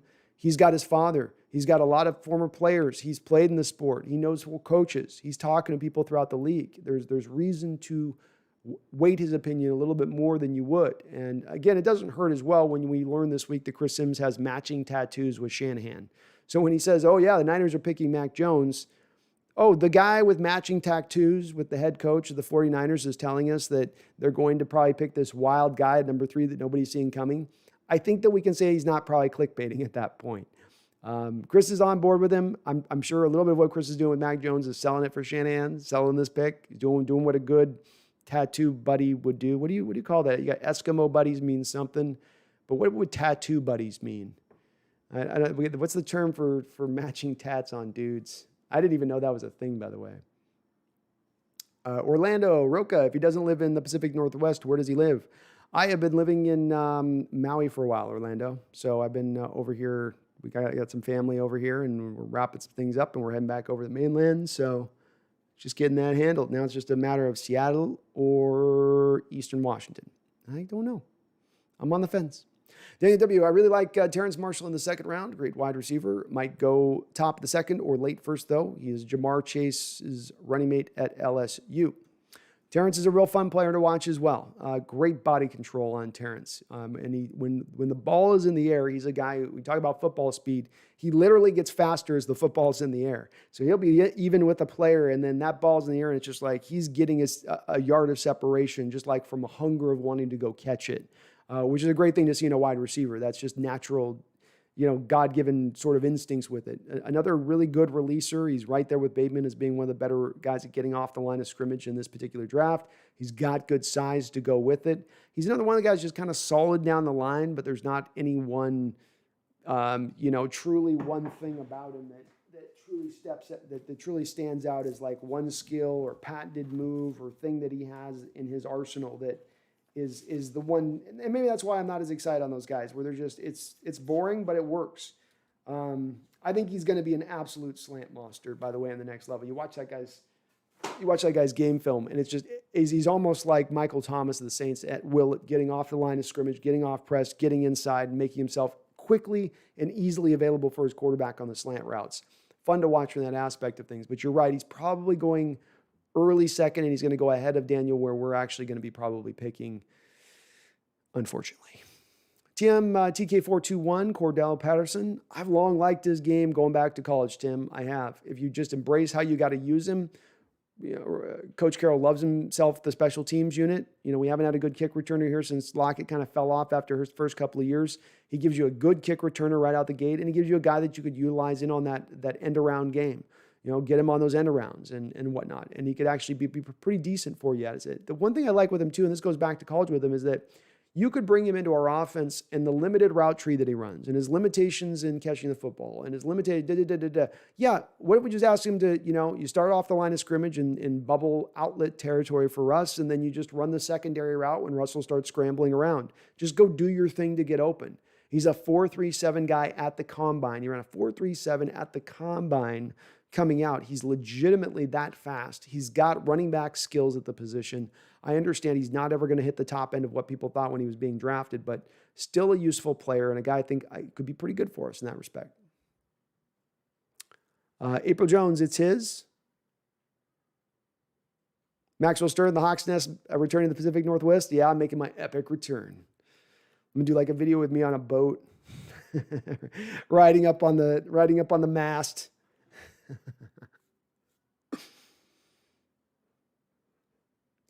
Randall McDaniel says, move to Yakima, bro. Cost of living is fabulous. Tri-Cities too. Anywhere with a 509 area code is where it's at. Yeah, the only thing with that, Randall, is I need to get a job where I live at the next place before I go live there. So I've got a job in Spokane. I could get a job theoretically over in Western Washington, but I'd have to find a job in IT, which the IT market in Tri-Cities area is not super huge. No, I'm legit moving. I don't do the April Fools. I don't do none of that stuff. Dustin, isn't it crazy? They're going to take Mac Jones number 3. Isn't it nuts? I'm in awe. A fringe first rounder has gotten to the point that he's gotten 3 first round picks and a third rounder traded for him to be traded up for. I am in awe. Seriously. Adrian D, it would make sense for the Seahawks to re-sign KJ. I just don't want to, I just don't want us to waste another year for our 2020 first round pick. Would you agree? Yeah. You've got to go, I think, all in on this year. So maximize as much, whatever it is, to maximize the talent on the roster. I want the talent on the roster to be so full that it's falling out of the bowls. It's oozing out the sides. I want that much talent, that much production on this roster. I want a paper tiger. I want stuff as built as much as you can build it. So whatever it takes to get to that point, if it's bringing KJ in and that accomplishes that, fine. But the onus is on squeezing as many players. So if it is to bring KJ on at an overpayment or paying for past performance, I don't want to do that. I don't want to do that. That wouldn't fit in within that model. Kyle Mulkey, I agree with you about the dead money, which is why I think they'll do what they can to keep everyone healthy to give breaks. Some snaps up, especially if we get a legitimate wide receiver 3. Say nothing, Kyle, if you got Antonio, and you could bring Josh in too, right? Because you could accomplish that as well. They've certainly looked to do this with the defensive line. You're not going to have anybody playing 90% plus snaps as you had early on in the year last year with Jaron Reed and Benson Mayowa. Now you just get to move it all across the board, which I think is a very key ingredient to making the pass rush completely vital throughout all times of the game, and that it doesn't get wore out over the course of the game. So they have set the stage for that, Kyle. The running back position right now, you're 4 deep without doing a single other thing. Is it the most talented 4 deep past the number 2 guys? I don't know. But you are 4 deep where you stand with that. Tight end, 3 deep. Offensive line, they brought back Cedric Kabuji. That's fine. He was okay. He was better than Jordan Simmons, who they also brought back. But they do have some stuff where they've already at least got the depth points added in here on this current team where they'll be able to go in the draft with a certain amount of ability to just theoretically take the best player on the board. And that is really the true first step towards a successful draft, is really being able to take the best player available. They say they do. They tell you that's how they're going about it. But actually, I would argue very few teams really operate from the realm of BPA. It just doesn't happen. Seahawks Gaming, didn't the Ravens move Earl Thomas to strong safety and use Tony Jefferson as free? I don't think so. No, I think they had him at free safety. They do a little bit more difference though too, because they're not running the cover 3 look. He went to a completely different scheme that was more blitz heavy, including him blitzing. So I think that their safeties are more ubiquitous a little bit in what they ask them to do, and they ask them to do very similar things, I think. MWeb, does AB or Jadeveon Clowney launch this offseason from good to great? I know there's a mixed feelings on maybe, but there's no question he's an elite player. If they brought back, I would probably be more hyped up on Jadeveon if they did that. MWeb, I would and some of that's probably my personal bias at play. But yeah, I think that would definitely there's going to be the fan base that are certainly up in their feelings with AB and they're like, because of his off the field stuff, they can just never be sold on him. But I think from a talent standpoint, he's been throwing with Russ now probably multiple off seasons. They probably have a pretty good rapport at this point and knowledge in their workings. I think it'd be a great fit for the team. I think he's got not what he was in his prime, but I think he's still a very good receiver in this league. And you can mix him and match him with Tyler in and out of the slot so that teams don't necessarily predictively know who's going to be where. Dustin says, heard the refs are planning to wear their black, yellow striped uniforms this season at Steelers. Should we be worried about the objectivity of them?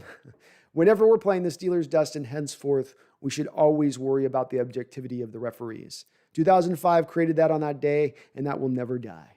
Never die. Maxwell Stern, are you sure you want to leave beautiful Hawaii to go to rainy Seattle? It's home, man. It's home. And I'm also in IT, Maxwell, so being in IT, if I want to maximize what I make, that's one of the epicenters of the places in the country that you can go make, the maximization of what you want to make money-wise. So I think it's just, and it's my, and I can do some events with local people. I don't know. There's some things. I got buddies there, and there's some draw. There's some big draw there. Rodney Press Show. How we doing, Brandon? I'm doing phenomenal. Phenomenal today. Gotta say, I'm impressed with what moves the Hawks have done.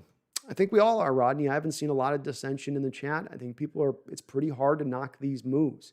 No matter how much you wanted them to be aggressive or stand pat, or you wanted your own guys re-signed or be aggressive on the free agent market, I think that they've really ticked everybody's box. They've done basically the hardest thing to do, which is sort of make everybody pretty happy. It's hard to find folks going, oh, they could have done this, they could have done that, and they didn't do it. I don't know. I think they've done all the moves that were within the realm of their capabilities to do. I don't think that they did that last year with $50 million to spend. So it's been a different tone this season.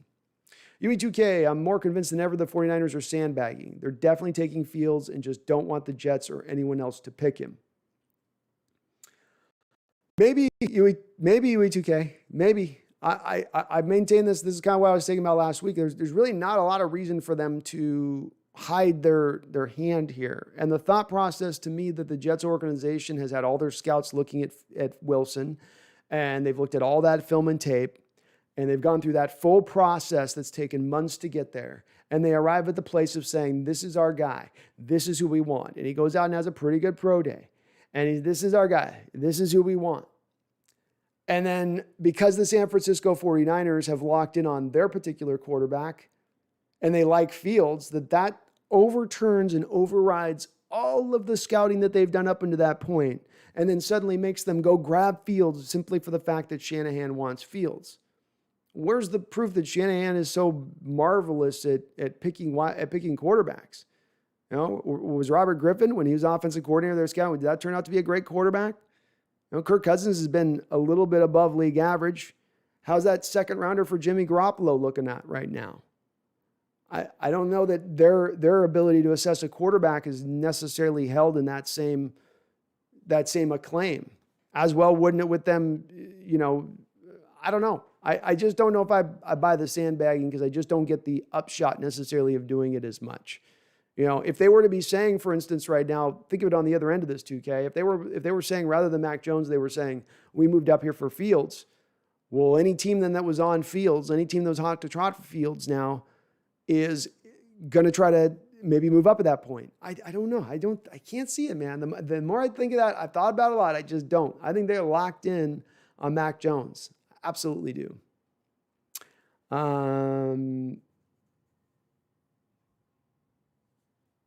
Adrian D, do you know what's happening to Josh Gordon? I've seen his social media stories or Instagramming congratulating players Seattle has re-signed. Nothing as of yet, Adrian. And I'm not, until we have the commissioner's office fully released that he's ready to live and go in action, then I'm going to not remain skeptical, but just, we don't know. It's a big question mark. I tend to lead to believe last season that he was not a failed test that got him removed off the exemption report. It was some administrative thing or missed a meeting or whatever. We don't know. If that's the case, that would lead me to believe that there is an open door to him coming back. He's now served a year-plus suspension by the league's parameters. It would seem like for it not to be punitive at this point and you to continue to keep him on suspension just seems silly for all of those other players down the line who've had violent assaults on women, violent assaults on children, and you've let those guys back on the field. And this guy, you just, it's beyond the pale for him. This is the one that you're going to basically put that line down. So I'm still hopeful that there's a chance he does come back. I am. Chase Stern, do you think we will get a center in the draft? That's who I've got us slotted as picking with that second round pick, Chase. I think it's Dickerson or Humphrey. I wouldn't be the least bit surprised if it's either of those two guys that they've really locked in on. And if not those two guys, probably a left guard. But we're getting Posick back and then not having another guy with Posick that you're pairing him with, just bringing Posick in. To me, that's a little bit of an indicator there that they think they're going to get that guy in the draft. Especially when they don't go for a guy like, let's say, Austin Blythe that signed with Kansas City this last week. Guy who's played in the Rams scheme, could have been a good bit of competition for Posick. Wouldn't have costed a lot of money. Adrian D says, I would love a Richard Sherman reunion. Yes, they both split up with a sour taste in each other's mouth, but it didn't burn the bridges. I see in no scenario where Thomas comes back. No chance. Yeah, when you flip off the head coach, that makes it tough. When you go to another locker room and say, come get me when you're still on the other team, that's going to make it hard for Earl to do. And I agree with you, Adrian. I think because Richard put a little bit of kerosene on the bridge. He just didn't fully light the bridge up, but he splashed it with kerosene a little bit.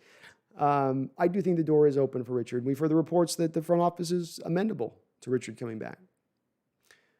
The Food Gamer, how do you feel about the Lockett extension? Like it overall? Like it overall. I'll give you kind of just the bullet points on this, Food Gamer. Like it overall. You halved his money down to $7 million this year, so it's a $14 million cost. How do you not like that? It's a little bit of an overspend. It's a little bit of more money than I'd like to be given to a guy that I don't know if he's going to be as much a scheme fit in this scheme as he was in the previous scheme fit. Can he block? Can he yak? Can he block? Can he yak? Because those are two things I don't know if he can necessarily do in this scheme, specifically block and defensive end. But going to be one of the best all-time receivers when this contract's done. He's going to be maybe number 2 or number 3 on the all-time list. Solid player, top 15 wide receiver in this league. You're not losing talent. Hard not to be happy about that. Jeremy Boehm Sherman didn't flip off the coach. It's true.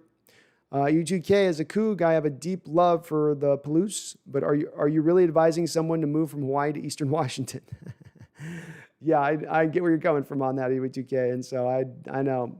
It's just that it's too expensive living in Hawaii, and there's some other detriments to living on Hawaii as well, especially in this job market. But I'm looking at both. Adrian D. Roger Goodell says that the stadiums will be full next season with proof of COVID vaccine from people. Do you think it'll happen? Because I think that the government has more power than the NFL. Yeah, if you've got the vaccine, why wouldn't they let them in at that point? In my opinion, if you got a full house of people that have all been vaccinated, what's the risk at that point if the vaccination truly works? It seemed like if you didn't allow that, then it would be an indicator that you don't think it works. But I would expect us to get some fans in the stadium next year, Adrian. I don't think you're going to have a full packed house. Chase Stern, what do I think will happen with the wide receiver 3 spot? I think Antonio Brown gets signed because we can offer more money than Tampa Bay. I think they do take a flyer back on Josh Gordon again, and I think I think you're going to get a couple of undrafted free agent wide receivers that will also be available that are very interesting, that should be draftable players, but fall out of the draft because they maybe don't have 2019 production because they opted out, or not good production yet versus having good production the prior year. And you could get some really good players. It goes back to the time when Carroll and Schneider were first coming in, and they were able, as undrafted rookie free agents, to get both Doug Baldwin and Ricardo Lockett as undrafted free agents. Getting a couple like those kind of guys that actually be productive players for you or have a role for you on the team, I wouldn't be surprised to see them come away with something like that. But those would be the two name guys I'd look at. Everybody else has been moved off the board, and outside of a trade, there's just not anybody else really available that you can go kind of grab. Maxwell Stern says someone asked AB to come to Seattle. He said he's working on it. Good. That would make me happy, Maxwell. I'm one of the ones that make that happy. The Food Gamer, if we get a center, tackle, wide receiver 3, Sam linebacker, and a cornerback, do you think we have a good chance of going to the Super Bowl? I hope so. I'm physically tired of losing in the divisional round. It's always hard to predict Super Bowls because injuries come into play. Other factors kind of come into that. Do you have a Super Bowl competing roster? Do you have a team that you could be lifting the Lombardi at the end of the year and you go, this makes sense? Yeah. It makes sense when you've got that much talent on the football field to go out there and do that. I mean, we look at this team in retrospect of saying, well, you had 4 Hall of Famers on that team. Russell Wilson, maybe DK Metcalf, Bobby Wagner, maybe Jamal Adams. Especially you had Sherman, that's 5. You got the components there. You got the components there, Food Gamer. Do I say they're the Super Bowl front runner over any other teams? If I had to lay money on a team, if I had to say, okay, I'm putting $100 on a team to go to be the Super Bowl winning team next year, is Seattle the first team I pick on that board to be that team? Maybe not. But the talent's there, the abilities to get there, and I'd expect them to get further than they got last year, as you were saying on the last part of your comment, which is a key part of this. Maxwell Stern says Jeff Bezos might buy the Chargers. I've heard he was flirting too he was looking at another team too out. He was trying with Washington football team. He's trying to buy them too. It does seem like it's a matter of time that he's going to buy a team. And boy, I know people don't like Bezos necessarily, but potentially buying the Seahawks, being a local guy. I just want a local guy to buy our team next. I just don't want it to be some Oklahoma slick mouth, low talking son of a gun. I like y'all up here in Seattle. I do. You guys are real good. We're going to try to keep your Sonk team up here. You're going to give us a new stadium. You're going to pay for it. I'm going to sit back here and just drill my oil and watch and smile. Enough of that. Give me a local boy. I want a little bit of a Canadian lisp to him, maybe even. Just a little bit of we're going to buy that team there. It's going to get that team, and it's going to be a good team there. Something like that, yeah. Jerry O'Malley, amazing how the starving artist with insufficient tools finds a way to paint the masterpiece. John has sculpted this roster like Michael F. Angelo, with nothing to work with except his magic dust. Well said, Jeremy. Absolutely well placed. I love that comment. And very true as well. Not just a beautiful piece of writing there, but very true. John has made the most work this offseason with very little to work with. Once they had Dunlap off the roster, I mean, if you take Dunlap being released off, you basically walked into this offseason with about the 24th amount most of cap space in this league. Not a lot, not a lot of space. Three draft picks, 4 draft picks to start the offseason off for a general manager who loves draft picks, and the wheeling and dealing and the voidable years and the squeezing, just twisting that vice turn more and more. We've got to applaud him for it. Fantastic job by John. Absolutely fantastic. We got the sound back. Sorry. Sound's back. My bad. Adrian D, would you have given the draft pick the Cardinals gave the Raiders for Rodney Hudson? I forgot what it was. Here's where it comes down. This was the weird one with this, Adrian. It was a 3rd round pick that they gave up. A 3rd and a 7th or just a 3rd. So you would have had to have given up essentially to beat that offer. You would have had to give up your 2nd round pick is what it would have taken. Or it would have taken a 3rd round pick next year, 4th round pick this year, and another pick. You probably would have had to give just a little bit too much at that point to make it happen. As opposed to you gave up a 5th round pick for Gabe Jackson, a position that was more of a need, knowing you could bring Posick back at the bare minimum. So I like more of our deal than the Cardinals deal on it. I like it for the Cardinals too. I like what they're doing with some of the moves they've made this offseason. They had a lot more draft picks to work with. They could afford to give a 3rd rounder up because they hadn't given up their 1st and 3rd rounder like we had. I mean, we couldn't even match the 3rd rounder they were offering as it stood with our draft picks. I like to watch NFL. Brendan Nelson's here. Oh, what's up, Brendan? Thanks for letting me know about being muted. I got a bad mic. Every once in a while, it decides to kick the bucket for a second in the chat. I'm surprised the chat hasn't accused me of that's how I try to get donations or something at this point, because that's how they usually have to let me know. Is it's like, send them a donation. Let them know. D-Nugget, how you doing? Yeah.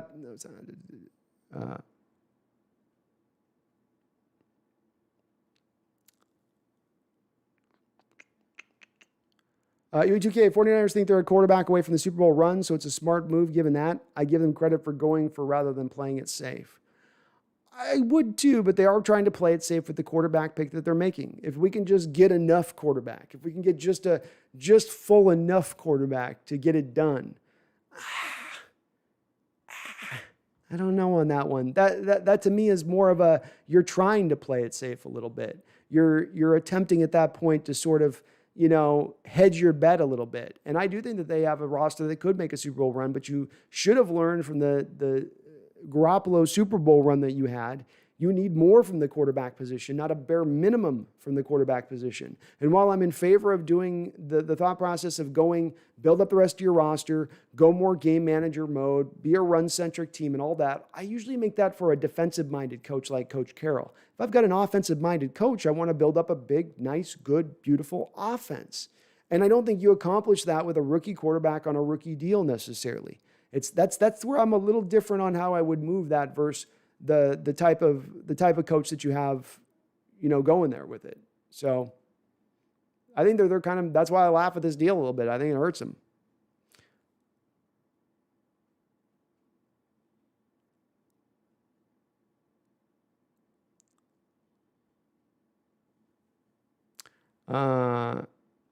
Chris Dom says in Gerald Everett's interview, he said DK and Russ are going to go to San Diego to catch some balls. So that probably means that Russ is staying. That's exactly what I took from it, Chris, is that it's absolutely an indicator that that he's going to be remaining here this year, at least this year. Long-term future, uncertain, but at least for this season. Adrian D, if Jamal wants to be paid the number 1 safety in the NFL, pay the man. But if he wants to get paid like a cornerback, then they may have a problem. Yeah, we'll see where it goes. And we've not heard anything about the negotiations, Adrian. So I can't make a guess as to whether or not he's really truly pushing for the 18 to 20 million per year right now, or whether he's willing to take a little bit less, or whether Seattle's willing to sign him to a long-term contract extension. We haven't heard a lot. I think you eventually see the deal get done because he's on the hook right now for about $10 million this year, which you can probably lower the cap hit of his by putting him on an extension, even a $16 million per year extension. I mean, you just got Lockett on a 14.5 and you got him down to $7 million on a first year cap hit. Why couldn't you do the same thing with a guy like Adams on a slightly larger deal? So I would think that would be the way there, in my opinion. Random McDowell says, think Rasheem Green could get us a 5 or 6 talented guy in a contract year would have some value, I assume. Maybe. You could maybe get something like that for him. 5th is the top end for sure. Probably more 6th or 7th round pick for him. Landon Edwards, who do you think starts at nickel next year? Blair coming back from the injury and Ugo stepped up big. Do you think he beats him out? No, I think you probably have Blair as your fill-in guy. The first guy to get injured at either free safety, strong safety, or slot. Blair comes off the bench, especially because that gives him a little bit more time for his knee to get right. I think Ugo really played well for us last year, Landon. I mean, he was right there with DJ Reed as playing the best corner for us all season long last season. I love what I saw out of him. I don't think you take that off the field at this point. He did nothing in how he played to have him taken off the field. And you maybe just let him compete is maybe the biggest answer here, Landon, is that they fight it out in training camp, mini camps, and you let the best man kind of win. But I do think Ugo probably wins it here, initially wins the job on that. Oh, April, thank you. You're going to make me blush. UE2K, like the idea of Patterson. He's a Swiss Army knife player. Also would be a running back valve when Carson and Penny got hurt again. Yeah, he could do some of that stuff. I like him too, UE2K. He's a player sort of without a position. You just have to know how to use him a little bit, you know. Jaron Robinson says, man, I want the Hawks to get Jalen Darden. Thoughts on him? I've had him on my list to look at, John. I have not had a chance to look at him. But I promise you Jalen's going to be on my deal. I've got to get to him. I was going around and through a couple other guys out of my stack, but he's there for me. So I definitely will add him to my list. Randall says, Romo fumbled field goal was another one I was at, Panthers game. That would have been a good game to be at, for sure. Crown Royal for breakfast back then. Maybe a couple of J-Dogs. Ooh. Oh, Lord. Oh, that's a way to wake up right there. Kay McGee, would you all make any changes to Tyler's contract, or would you have not extended him? I'm willing to extend him to save the money, Cade, because I put more of an onus on this offseason of get as much money freed up this offseason as you can to maximize this year, to potentially make Russell happy, to make a late run in the playoffs. So I'm on board with it, Cade. I don't know where everybody else stands necessarily, but I'm okay with it at the end of the day. John Robinson says, can you talk about the tackles that fall in the range we're picking? Yeah. You're looking at, let me get up my list here real quick so I got my reference point. I do think Sam Cosmi has a good chance of falling there. Get my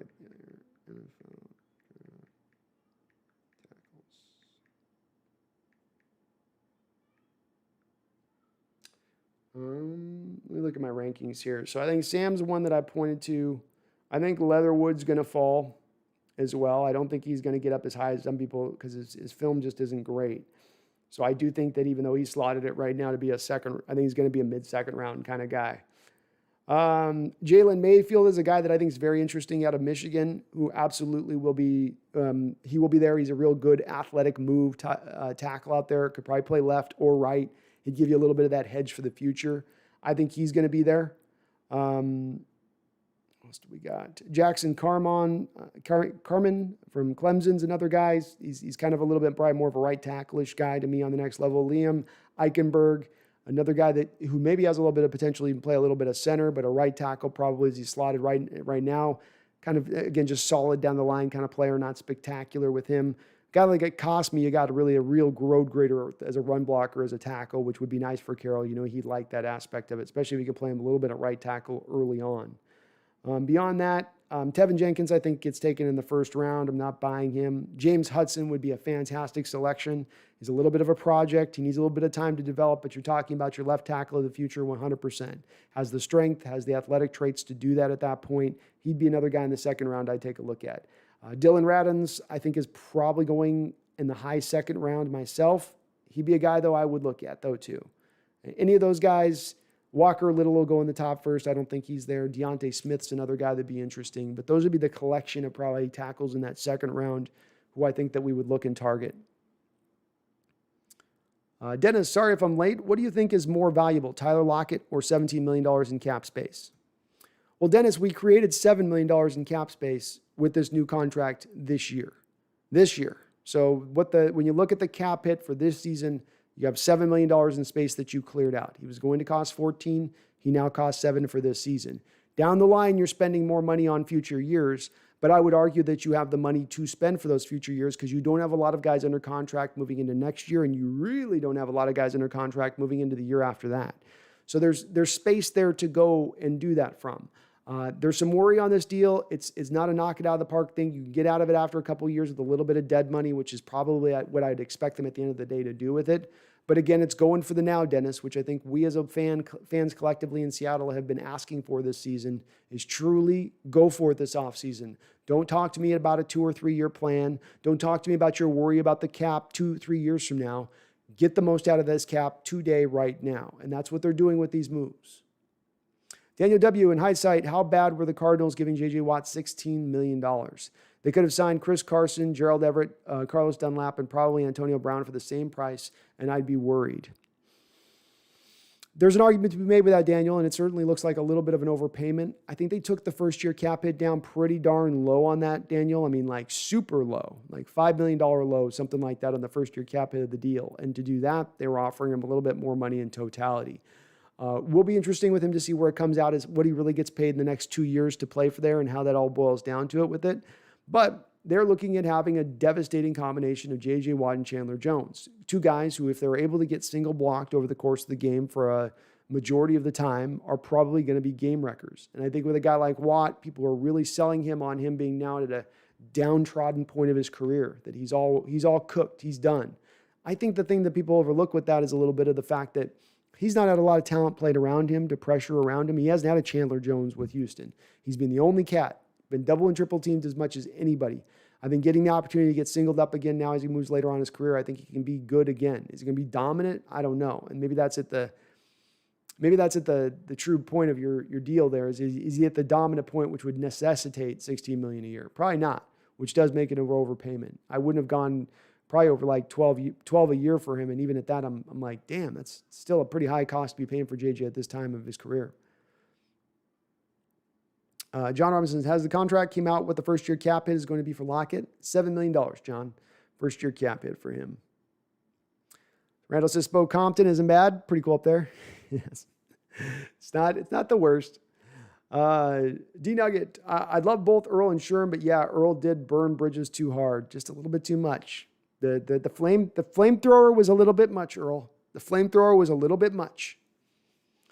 Brandon Eichrick, boy, these quarterbacks have me very torn. It's hard to weigh potential into things. Quarterbacks are hard to evaluate in general. Randall McDaniel says KJ's knee is due to fail. Would this be his fourth contract? Never seen a better player at sniffing out a screen. Me neither. He will always be the screen whisperer. Maybe it is his fourth contract. I thought it was his third. Maybe it is his fourth, though. That makes sense. This would be his fourth contract. Yeah. And I agree with you. I mean, you're going to give him multiple years, which is what the price might be driven up to by the other teams that are competing for his services. Do you want to take that risk? And he's had some with that knee, and he had the Regenicon thing where they goes to Switzerland and you have some guy that puts something in your knee. Yeah, you get the cartilage back. It's a big good. Yeah. Randall, I wonder what Russ and AB talk about outside of football. Lots in common. Lots of godly things, I'm sure. Arthur Lay Allen. Thank you for the $5 donation, Arthur. I don't know if I've seen you in here before, but appreciate it, my guy. Thank you so much. He says, forgiveness for Sherm is possible. And these cats are so young, they can't be expected to be a dignified Winston Churchill. Earl is a rough one, though. Yeah, you grow up. And when you're in your 20s, you make mistakes and you say things you don't always mean. And these guys are highly tuned and stars, and they're highly paid, and it's going to make you a little bit get blown up, especially those guys that were so young, Arthur, when they got their success. With the second youngest team in NFL history to win a Super Bowl, that's going to go to your head. That's going to go to even the most, humblest player out there is probably going to get the head just starts going, right? But yeah. I think I'm willing to take Richard back. I don't think he did anything that burned anything too bad, and makes a lot of sense from not only a schematic aspect of things, but a need. We need a little bit of help at corner, and he can provide those young guys a little bit of leadership back there at the corner position. Maybe bring Flowers a little bit more along in his development. I'm all on board with it, Arthur. And thank you so much for that $5 donation. I salute you, sir. Brandon Eichrick, Lance had a rough pro day. I counted 11 totally missed throws with 10 that were behind or late. Wasn't a fan of the film either. With struggling to throw, why do people rank him so high? Well, when you look at his last season of play that he had, because it's hard to knock him on one game of playing this year and then take that as an assessment for his full season. Look at him in 2019 in the year he played with 43 touchdowns, 0 interceptions. Doesn't throw the ball a lot, only has 18 throws a game, and a lot of it's in there is really scripted. But he was very successful in that role, playing in that team. And he's got probably one of the stronger arms in this draft, frankly, Brendan. You can make an argument he has maybe even the strongest overall arm in the draft. Maybe not on every type of throw, but certainly deep ball wise, I think he probably throws it further than anybody else. But again, 19 years old is the key here, Brendan. He was doing that at 19 years old, those 43 touchdowns, 0 interceptions. Still only 20 years old. Very, very young. Compare that to the age of a guy like Wilson, who's going to be 23 here to start the NFL season, who's had three more years of his development to reach the point in the game that he has. You've got to take that into account a little bit with these players when they get selected that young. You see this with a team like the Miami Dolphins, who go out last year and take a very rough guard in Austin Jackson out of USC at left tackle for them to be their left tackle of the future. And he struggles a little bit this year, but he was 20 years old. Needs some time to develop. Same thing is going to be true with Penei Sewell. A lot of people go, well, I love Rashad Slater so much. He's so much more refined than Penei Sewell is. His hand placement's so much better. His footwork is so much better. Yeah, Sewell's got the freakish talents Rashawn Slater doesn't have, and Rashawn Slater's got a couple of years of development ahead of where Sewell is, who is only 20 years old. You got to take that a little bit into account in your assessment of them. Randall says, first Hawks OTA, Russ will be throwing to Golden Tate, who's guarded by Sherman with future blaring over the speakers. Love it. Love it. Arthur Leigh Allen says, I'd love Bezos as an owner. I would too. You knew he got all I want for my owner is what Allen brought, that mentality of let's go for it. I'm here to win. I'm not here to make my money off the team. That's the worst thing for an organization as a franchise is to have an owner who owns the franchise who's trying to make a profit every year because he needs to make his nut. I want an owner who's like, this is completely a vanity project on my part. And that's even knowing that these guys, when they buy the teams, it's not like they're not worth 20 times the value of what you bought them for 20 years later. Paul Allen has sold the team right now. What he would have made off that team versus even over the top of the profits he probably makes from the team year in and year out are astronomical. Astronomical. So I would like it from that aspect, because I think Bezos would be all in. He would do whatever it takes or whatever he could control in the background to make the team successful. And he's a local guy. Those are the two main things that are all I could ask for with a guy like that. Drunk Squidward, you think the Seahawks are going to draft a wide receiver in the draft or sign someone else? I think they're going to do both, Drunk Squidward. I can't say your name. I'm sorry, buddy. Let me get a drink of water here.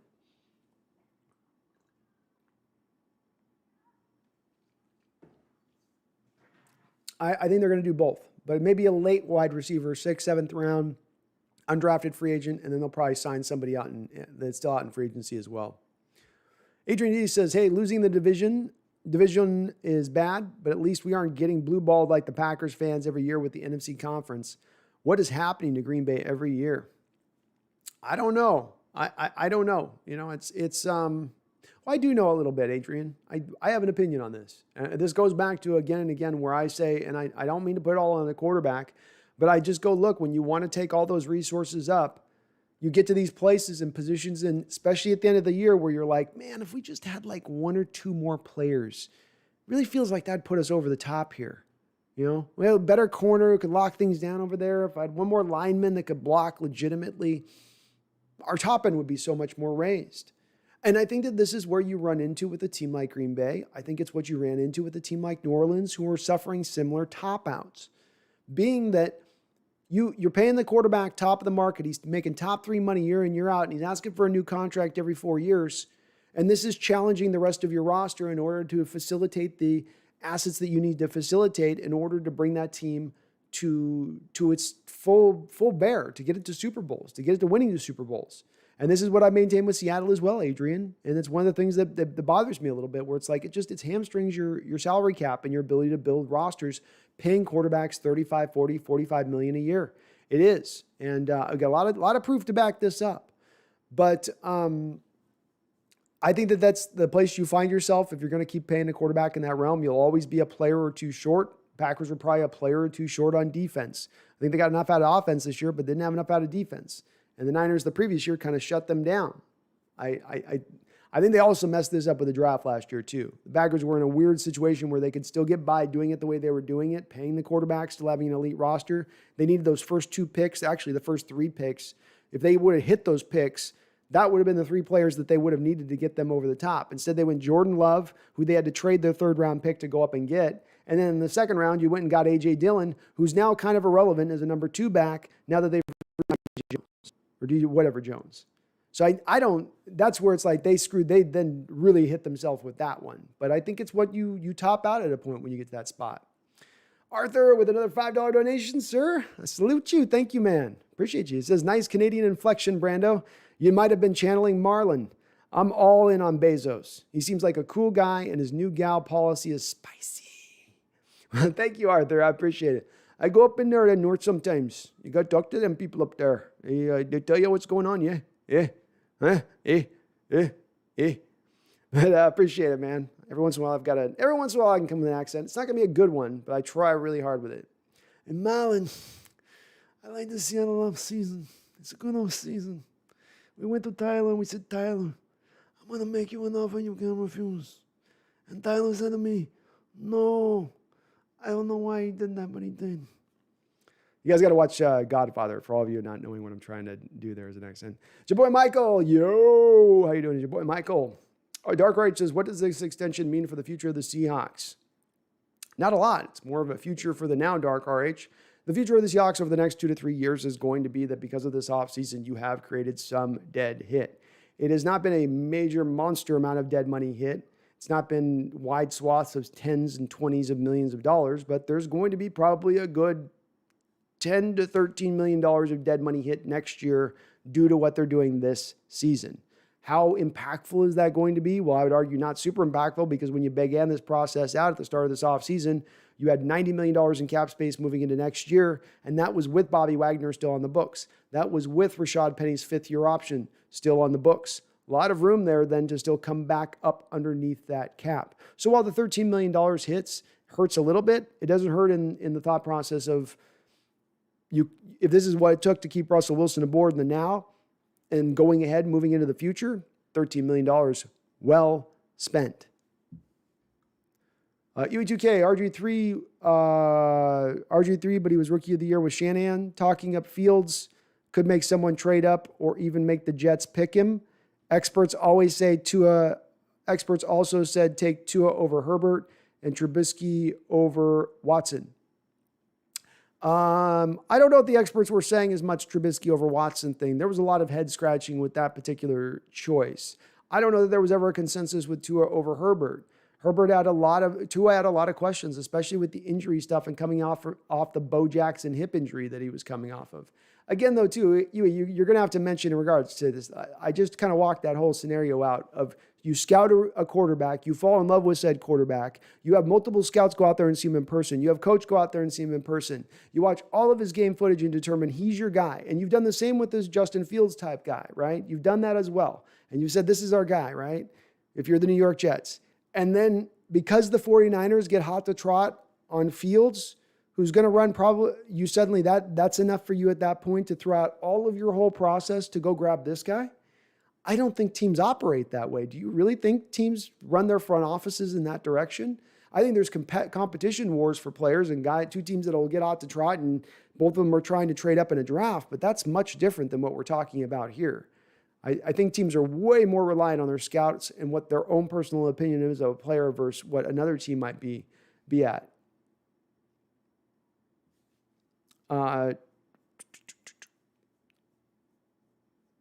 Random McDaniel says DK blocking down on an end is vicious. Maybe a couple of crackback blocks in order. Could be. He did it. He's got the size to do it, Randall. I don't know if he likes it as much. They had him do it in the Eagles game to not good effect. He tried to do it in that one. But if it's taught more, if it's implemented on the more of a rotational basis where these guys are just used to doing it, maybe it'll be easier for him to do it. Eric99. How you doing, Eric99? UE2K, Steelers have just better talent evaluators than many teams, and talent evaluation is the key to maintaining long-term success. They do. I think that there's certain positions that they grade better than others, UE2K. They know outside linebackers really well. They know They know offensive linemen really well, and they know receivers really well. I don't know if they're really as good with tight ends overall. I don't know if they're great necessarily picking corners. But every team's going to have a few holes to their game, even the good ones. Even the good ones.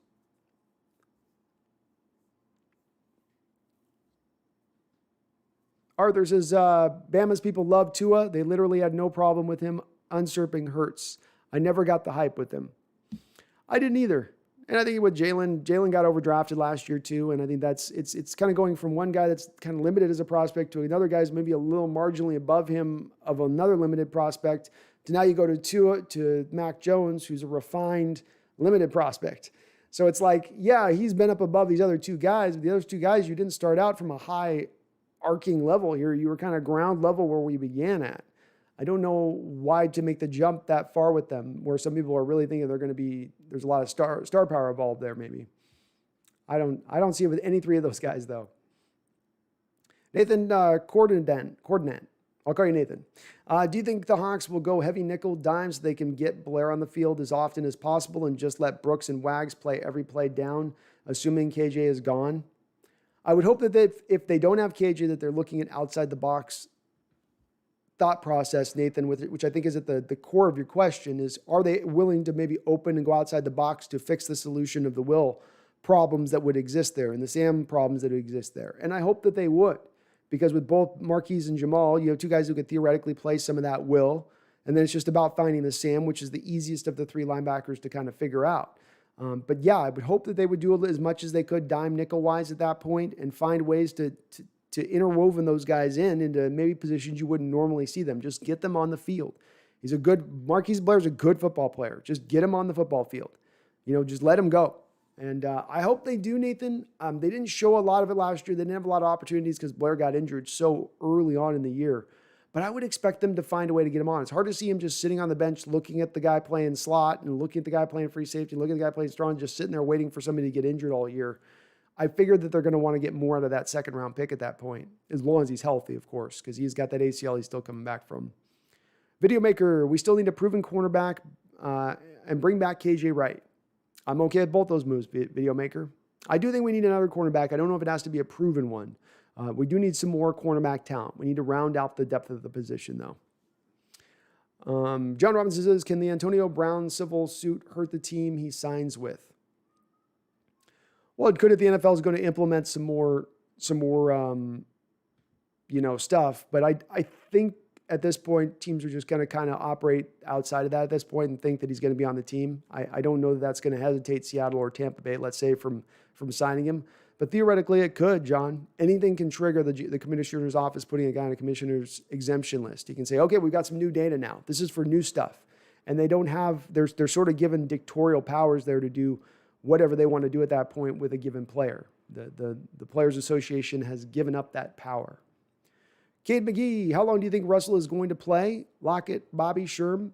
I think Wilson's got another 10 years in the league, Cade. I don't think he gets up in a 45-year-old range like Brady does. I think he's probably right around 40. He's gonna be just about probably done at that point.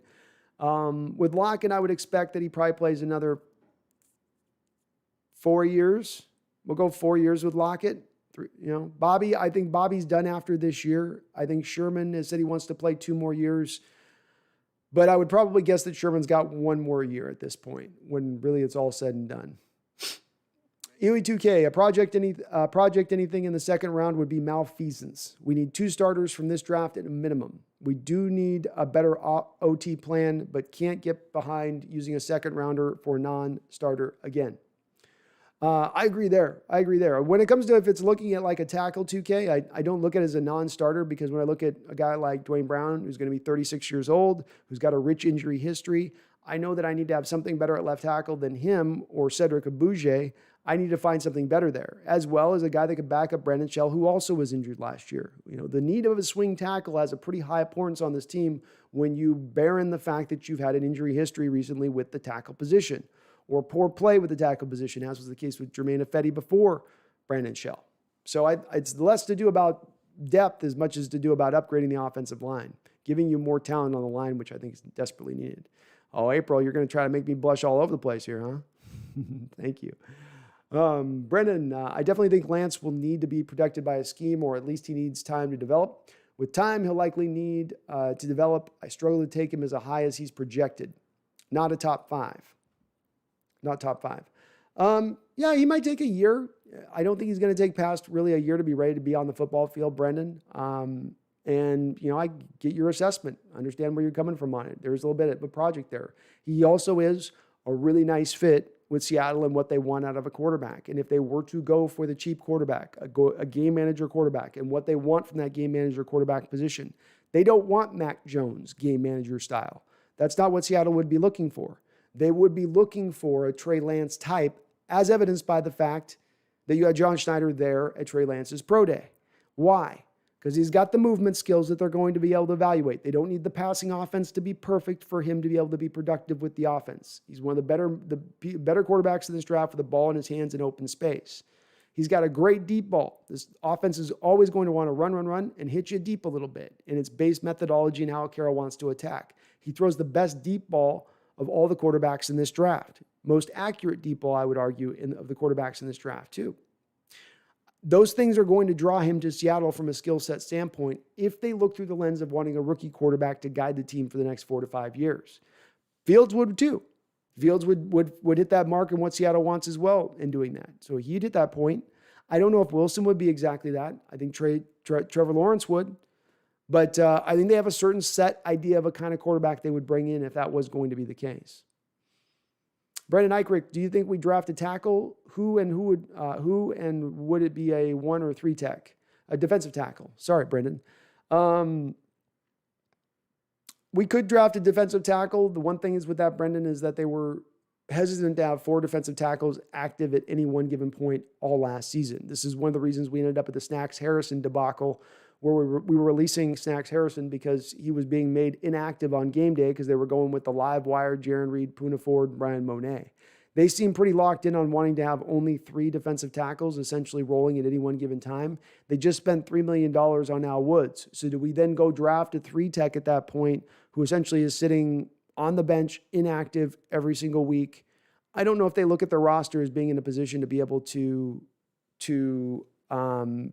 do that. So, we'll have to kind of see with that and see where it sort of bears out at on it. But I'm not as certain on that. Brendan, thoughts on the NFL? Thoughts on the report of the NFL maybe allowing single digit numbers for defensive backs, etc. I'm cool with it, Brendan. I'm okay with it. It never made sense to me exactly why they had to have the numbers the way they did. I would be open with them, open the numbers all the way up. Brandon Rogers, they better re-sign Quandre Diggs. Well, Brendan, they're definitely in a position to do so. It depends on what he wants to be paid necessarily, because he's on the hook for $5.5 million. So if I don't think they're going to probably do it though. The other thing is I think about this because they're going to want to sign Jamal Adams. Do they want to pay both of those 2 safeties top safety money at that point on the roster? I don't think they're going to do that. I like him a lot as a player, Brandon, and I'm not against re-signing him. I just don't think the team's going to want to allocate both of those 2 resource points to the safety position, a position that's been devalued by the NFL historically speaking. You'll pay maybe one of the guys. Just don't think you're probably going to pay 2 of the guys. Brendan says thoughts on the report of the NFL. Sorry, I read that right. Anthony Garcia, I heard Mac Jones has a DUI. That's troubling. I don't know. I hadn't heard that yet, Anthony, but that's not good. UE2K, yes, Packers could have used a better cornerback, but that game was decided Bucks D versus Packers O. Bucks D shut them down in the red zone. Imagine the Packers with Chase Claypool. Wasting draft picks always stings. We're basically in agreement on this 2K with this point. The 2 draft picks that they made could have been those 2 difference makers, and they could have been that team to change the whole rule book on this. You can't put 20% of your allocation of cap towards a quarterback. But to me, it's no coincidence, 2K, that it goes up against a team in Brady that's constantly lowering down his cap hit every year to try to maximize his roster. That's the other part of that as well. He's playing a Bucks D the Bucks D was as good as they were because they could fit all the players under the cap that they fit while still bringing on Tom Brady. But again, we are basically in agreement on this. Those 2 picks, I sat there and was like, what are you doing when they happen? And they don't make any sense in retrospect either. Especially as they're starting to look like they're pushing Rodgers a little bit out the door as we hear they're not going to restructure a contract now. Brendan says, I find it hard to totally stop rooting for the Seahawks if they sign AB, as some have said. Is it really that serious? I don't ever understand the thought process of people that say things like, if given a player leaves the team, I will no longer be a fan of that team. Well, you never were to begin with, were you? If that's the case. And when it comes to this, I allot it under the same place. Like, if they sign this player, I'm done with the NFL. I will never, I don't, it, okay. Okay. The holding the NFL on some sort of, or NFL players up on some sort of magical pedestal where they've got to be these just godly people that are doing everything right at every turn. It's real life, you know? Stuff that happens in the NFL with these players, not just the NFL players that happens in real life too. You know, stuff happens, you know, and sometimes, you know, we used to be a country that was a lot more about, you know, okay, you did wrong, but you pulled yourself out and you fixed yourself. You fixed it. Okay, you fell on your face, but you picked yourself back up again. We used to be way more about the picking yourself up again versus that man needs to be put in hell forever and he needs to be kept in his box and never considered ever again. Screw him. He's to die now. I mean, we sort of have kind of twisted a little bit into that stance of things to where like nobody can ever be forgiven for anything anymore. It's like, geez, okay. Cade McGee, what surprises you the most for the Hawks offseason? Gabe Jackson signing, Lockett extension. The most surprising thing this offseason, I think it's probably the releasing / then being able to bring back Carlos Dunlap aboard, Cade, because he had such an impact last season, that back half of the 8 games where teams around the league got to see a guy that was so revitalized going to a winning football club, and that he was able to tap back into a player that they thought maybe had started to go away, that there were going to be more suitors willing to come out there and grab him once you released him out. But instead, you were able to bring him back. You were able to slice his cost and get some other players back in tow because you were able to do that kind of move. I was surprised to see him brought back. And then behind that, Cade, Chris Carson, both bringing him coming back, shocked. And then the fact that you're able to get him back at a $2.5 million cap hit in this first year. Absolutely insanity to get it that low for a player that, like, not a top 5 running back, but probably a top 10, top 15 running back in this league. That's great value. Great value. Cade McGee, who's my favorite Seahawk right now?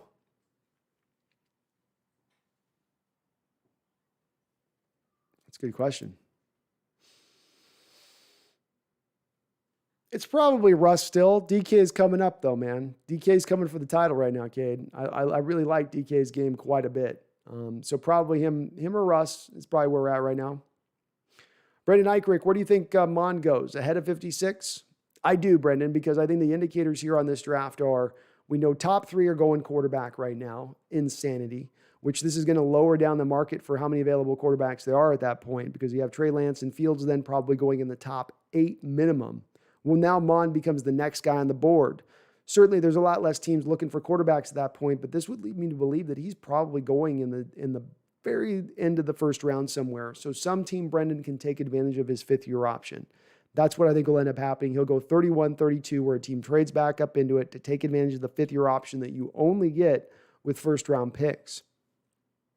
But it's a matter of just, he probably should go in the 2nd round, Brendan. It becomes a little bit of there's so already all of them are taken. He becomes the most prize. He's the only prize there is left. Because from him, you go to David Mills, and David Mills probably goes in the 2nd round as well. But really, David Mills probably should be a 3rd to 4th round quarterback. It's just they get pushed up because everybody else goes quarterback crazy at the top of the 1st round.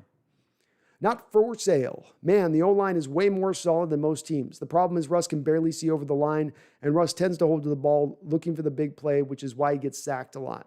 It's true, not for sale, but this is where going to a new scheme should fix some of those things to a degree, because this new scheme is going to ask Russell Wilson to play more on time, throw more of the intermediate throws, get the ball out of his hands. I think especially this offseason being the one offseason in Russell's whole career where he's really been drilled for holding onto the ball too long. He's been given a pretty good hard time about it. Being that this is the one offseason we've really truly seen that in with him, I would expect to see him make more of an adjustment to that. We'll probably see more throwaways by Russell Wilson this season than we have ever seen. And that'll be a good thing. Cade McGee, do you think the Hawks re-sign Diggs, or you think they should get a DB from the draft? Well, you don't have to re-sign him right now, Cade. So you'd basically get it just stand pat. And you don't have to do a whole bunch at this point. You can have him play out the last year of his deal and call it a day. Do I think that they re-sign him? I don't think so, because they've got to sign Jamal Adams. I don't think you can pay both the free safety and the strong safety. And yes, we should get a defensive back from this draft. In fact, I really would like it if we could get 2 defensive backs from this draft. I'm not even picky. It doesn't even have to be these 2 certain set guys. There's a wide list of I'm not overstating this. There's a list from about round 4 to round 7. You have a list of 15 players, 15 corners, I'd say, that are all draftable by Seattle, that fit in their model. They've played zone. They're over 6 feet tall. They have right around the 33-inch long arm length that they look for. They can tackle. I mean, some have played exactly the same cover 3 system that we basically have. I'd be very happy to see us get 2. Very happy, because you could be very well getting 2 starting quarterbacks in the 5th, 6th, 7th round at that point, and that value is insane. Brandon says, I've seen the UI thing too. I think it was a couple years ago. Yeah, I think if it hasn't hit him by this point, if the Niners have locked in on him by this point of the process, if that is the truth, then I don't think the DUI is going to necessarily keep it held up. Tim Jobs says, unbelievable. My 36-year-old son just walked up to me and said, Daddy, is it true that the 49ers own the Seahawks and Russell Wilson? I said, yes, son. He will leave the poverty Hawks. I'm in shock. Okay. How are you feeling about Mac Jones, Tim? How's that Mac Jones? Is that settling well in your throat there? The Mac Jones selection at number 3 overall, 3 first-round picks and a 3rd rounder to try to go get Mac Jones. Kyle Mulkey, if you go back to the Pacific Northwest, we should definitely catch the Seahawks-Bears game this year. I'm coming up to go to the game with other Hawk fans. Should be a fun time. I'm open to it, Kyle. I'm open to it. I will definitely probably be in that area at this point where it all shakes out. So I'm down for it. I'm definitely down. I'd love to go see another game again. Tim Jobs, Seahawks are a real band. AB should come to the real team like the 49ers. Why would AB come to the 49ers, Tim? You're not going to be able to throw the ball. You have Mac Jones there. He's not going to be able to give him the ball. He's going to be so overwhelmed as a rookie quarterback. He's going to be like, I don't know what to do. This isn't Alabama. Guys aren't running 5 yards open. Ah. Now for sale, people are corny when they say that. I was a Hawks fan before Pete Russ beast mode and LOB. Yeah, the bandwagon thing, not for sale, is like, that's opposing fans just trying. They have nothing they can say bad about us. We're a fan base that literally has generated our own nickname. And why wouldn't fans be jealous of us in that respect? Why wouldn't they be like, well, you guys are the 12s, it's such a stupid name. Just Texas A&M for you. You're just stupid. You know, we invented the wave. We're committed as hell. You know, then they don't like it. People don't like watching that. They don't want bleeding blue. They go, oh, let's pick this apart. Let them take their swings. Let them take their swings. Oh, April.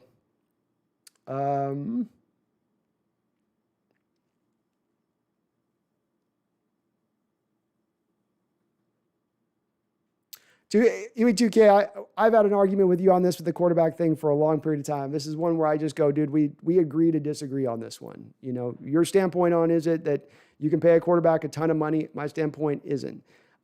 Brady has taken less money at every single turn. Rodgers has never taken less money at any turn. Brady's on a shorter term deal, so the cap hit's going to be more than Rodgers was because Rodgers is on a 4-year extension. So they move numbers around a little bit at it. But at the end of the day, Brady throughout his career, his entire career, has taken less money year in, year out, as he's again doing today. He did this year again, UE2K. He restructured again this season. You know, it's a place where I get it. We're going to disagree on that. You love paying quarterbacks all the money in the world. I don't. It's just that's where we kind of both land on it.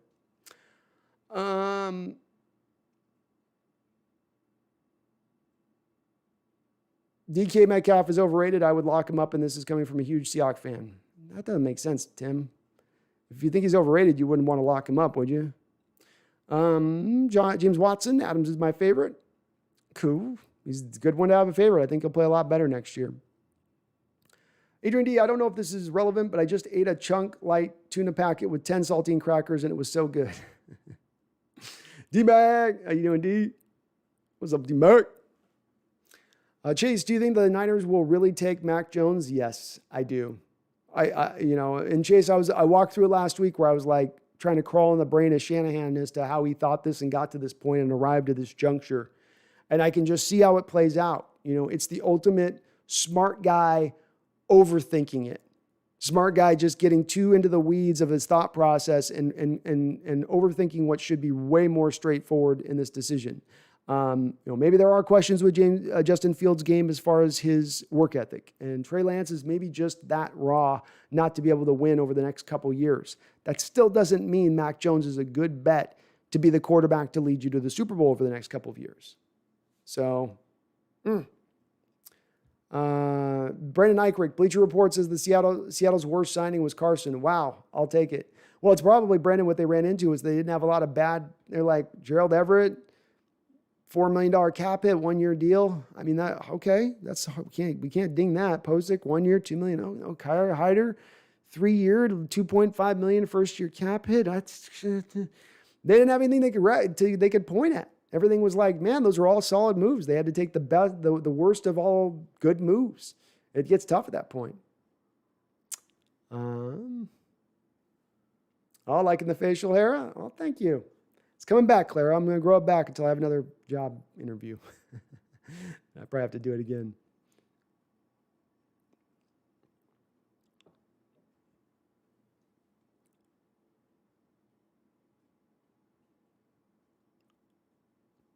Brendan Eichrick says, what do you think Seattle's cornerback board looks like? I would probably say that they would have, I think they would have probably J.C. Horn as their top one. I bet they've got Caleb Farley. Caleb Farley would be their top one if you took out his back injury. But it would be J.C. Horn to Caleb. I think that they would probably have it be Surtain at that point behind that. Corners here. Let me look at the corners.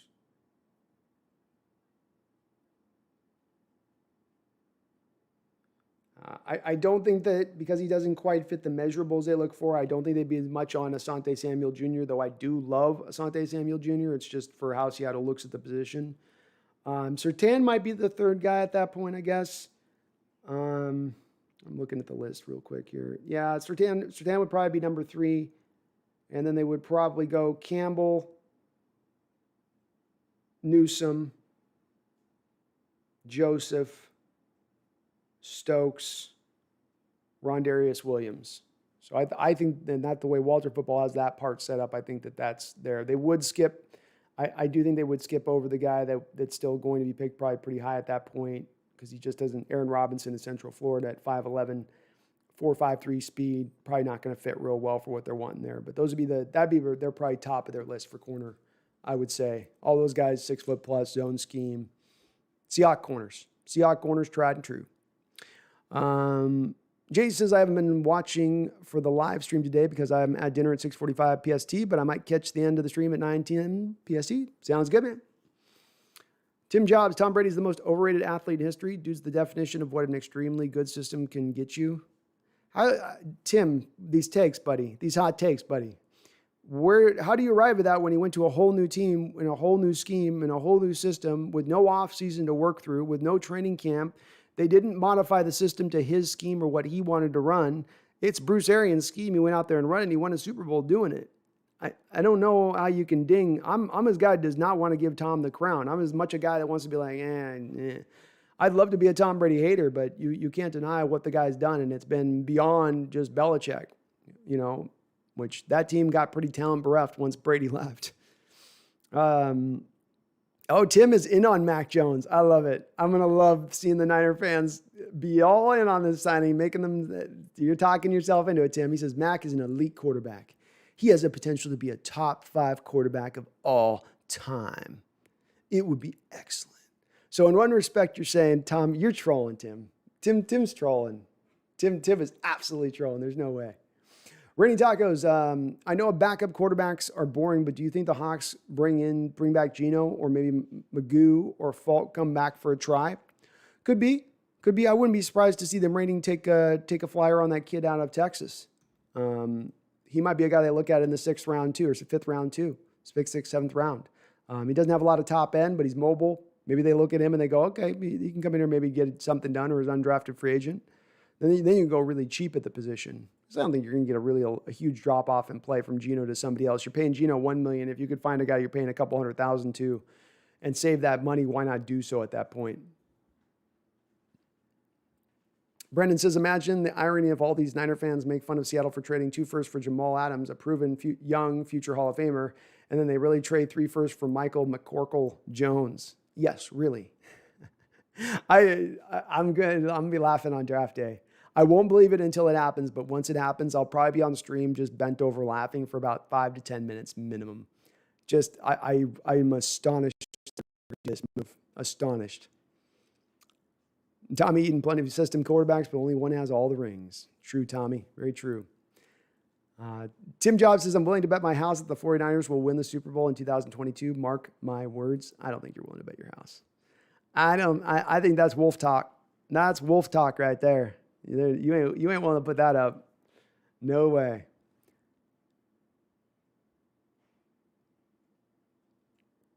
Leroy Estefan says, why are you even doing here, my boy?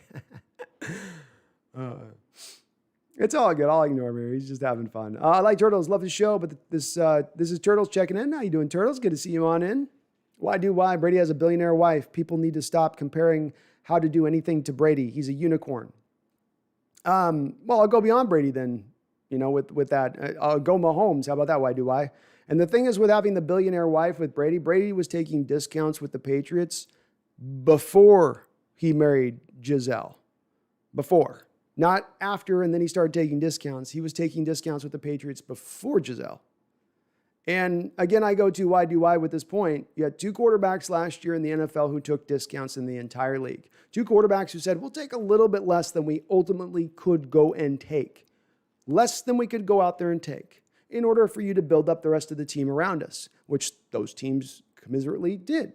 And due to the strength of the talent of those 2 teams, those 2 quarterbacks quarterbacking those 2 teams were the 2 teams that made it to the Super Bowl. I have a hard time pointing to that as a coincidence, especially when you factor into it on looking at, historically speaking, how quarterbacks have done when you've paid them over 14.5% of the salary cap.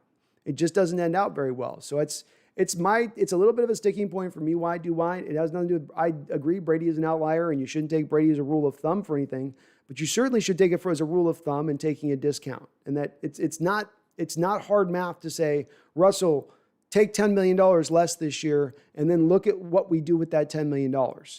What was it? Seattle could bring in Jadeveon Clowney and Antonio Brown for that money. That's not difference makers at that point. That's not guys that could get you over the top theoretically. It's a theoretic. It ain't certain. But it wasn't theoretical that Antonio Brown brought to Tampa Bay this year was going to bring him over, or that bringing Gronk back over was going to bring him over. Those weren't certainties, but those were moves you could make, moves you could spend on because you had created the extra cap space. Seattle literally got outbidded by Tampa Bay by like about $1,500,000 for Antonio Brown services. Adrian D, I remember watching a game of the Rams versus Seahawks with my aunt, and they were like brawling at the end of the field. That's what got me hooked to become a fan of the Seahawks. I forgot which game it was. I'm trying to think on that one as well. Brawling with the Rams, huh? I got to think on that one, Adrian. What year was it? Around. Cade McGee, favorite Seahawk in the Legion of Boom before they all left.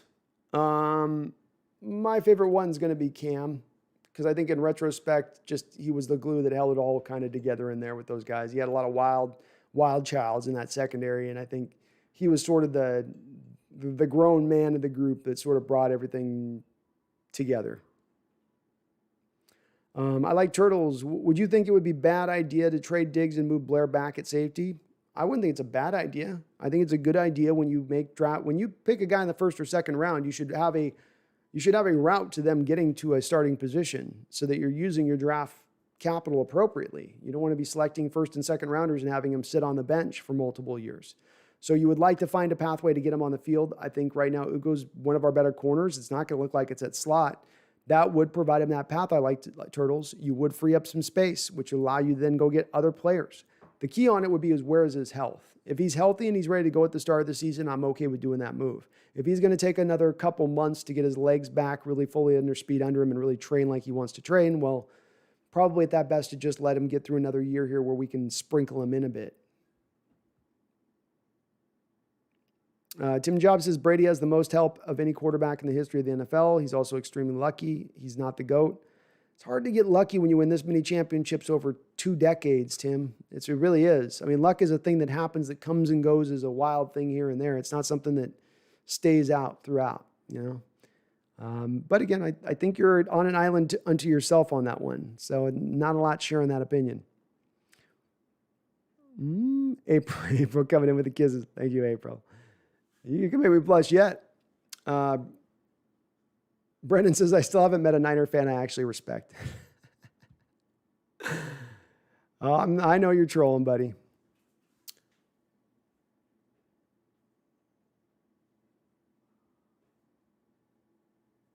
Rating Taco says Seahawks are 1,400 plus 1,400 to win the Super Bowl. Not a bad bet on any decent team for a flyer. I'd put a little bit of money on that, Rating Taco. Imagine the Seahawks won and you made a ton of money on a bet. Wouldn't that be amazing?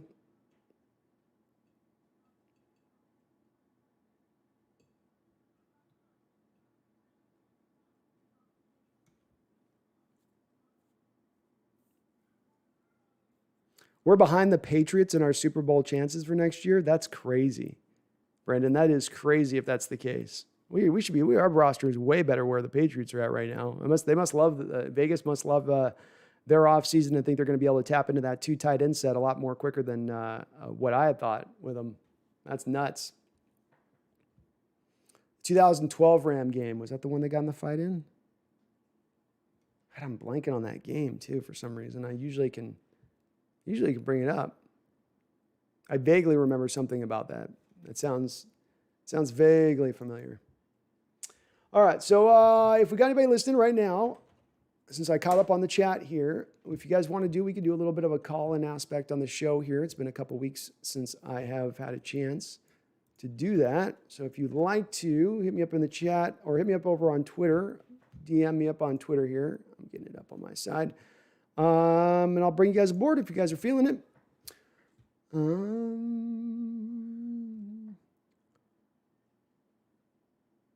Yeah, if I had 2,200, I'm gonna go look at the Vegas boards here. If they're plus 2,200, I'll take that bet. Shoot, but what do you put 22?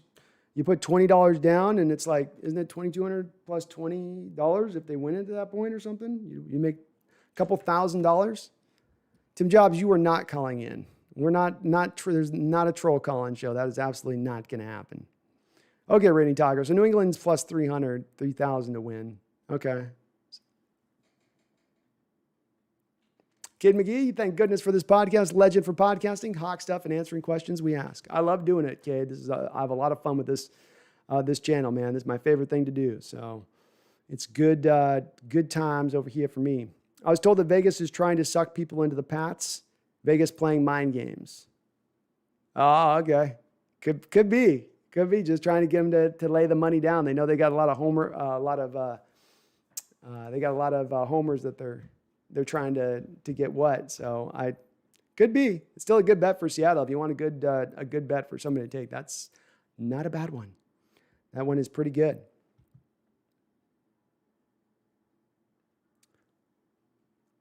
AB2 cases, Mahomes and Brady had great teams already assembled that they took a discount to preserve. The Seahawks haven't been building a team focused around Russ that deserves that kind of trust from Wilson.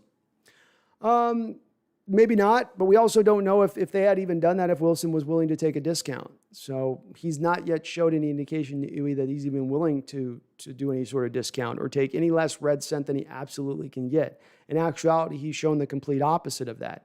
For instance, wanting a percentage of the cap during the last contract negotiations, wanting it to be 20% year in and year out, which would have been bonkers and just wouldn't have worked. Max, if you want to call in, hit me up on my Twitter, SeahawksNester. Private message me over there if you want to. I'll bring you aboard if you want. So hit me up on a message there. I'll give you a couple seconds here to kind of pop on in, but otherwise we'll put over a little wrap. But it's already had great teams with Brady. Yeah. What did the Patriots do before Brady got there? 2K. What was their playoff record prior to Brady getting there?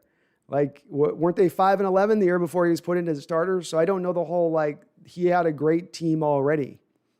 Not really.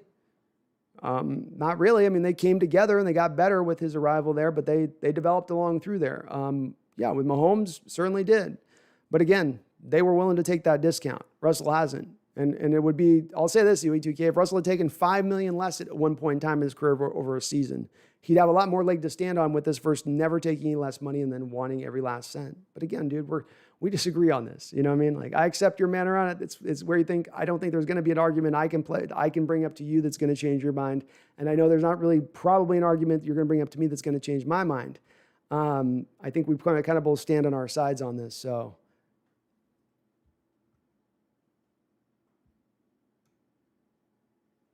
Brandon Eichrick says it's really crazy to think what they could have done this year with last year's cap space.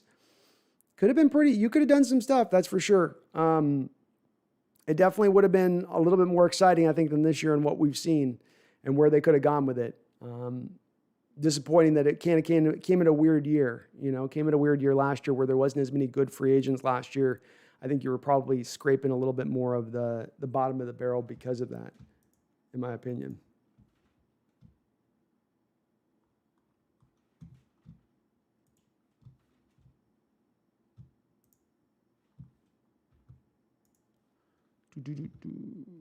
Cade McGee, you think Carroll and Schneider can get a new Legion of Boom in a couple years or nah?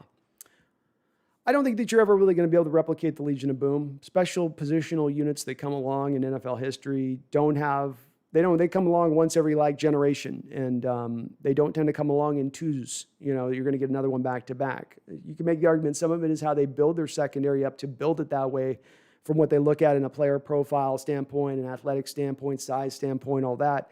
You could get reasonably close to a degree, but you'll never get that kind of assemblage, I don't think, of special talent put together in the same way. It's a bit of the reason why I've said rather than concentrating more on the Legion of Boom aspect of it and rebuilding that Cade, we really want to rebuild and retool and look to mirror what we did in 2012, 13, 14 on the defensive line, especially 13 and 14 on the defensive line. Rounding out that crew as deep and talented as you can possibly get it, because that will really make the defense, in my opinion, be as successful as it possibly can be. Put it back at its top end, even beyond having another Legion of Boom crew. Because you have a Legion of Boom crew back there, but have no pass rush, and I think that they're not going to be as dominant as they once were. Whereas if you have a dominant pass rush crew, maybe they can get back to being reasonably dominant, top 10, maybe even pushing up into that top 5 phase of things defensively throughout the whole league. I think they've got that ability to do it. So, yeah.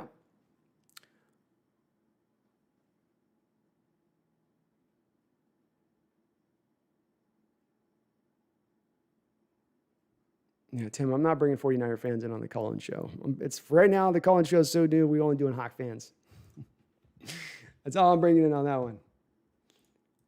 It's going by.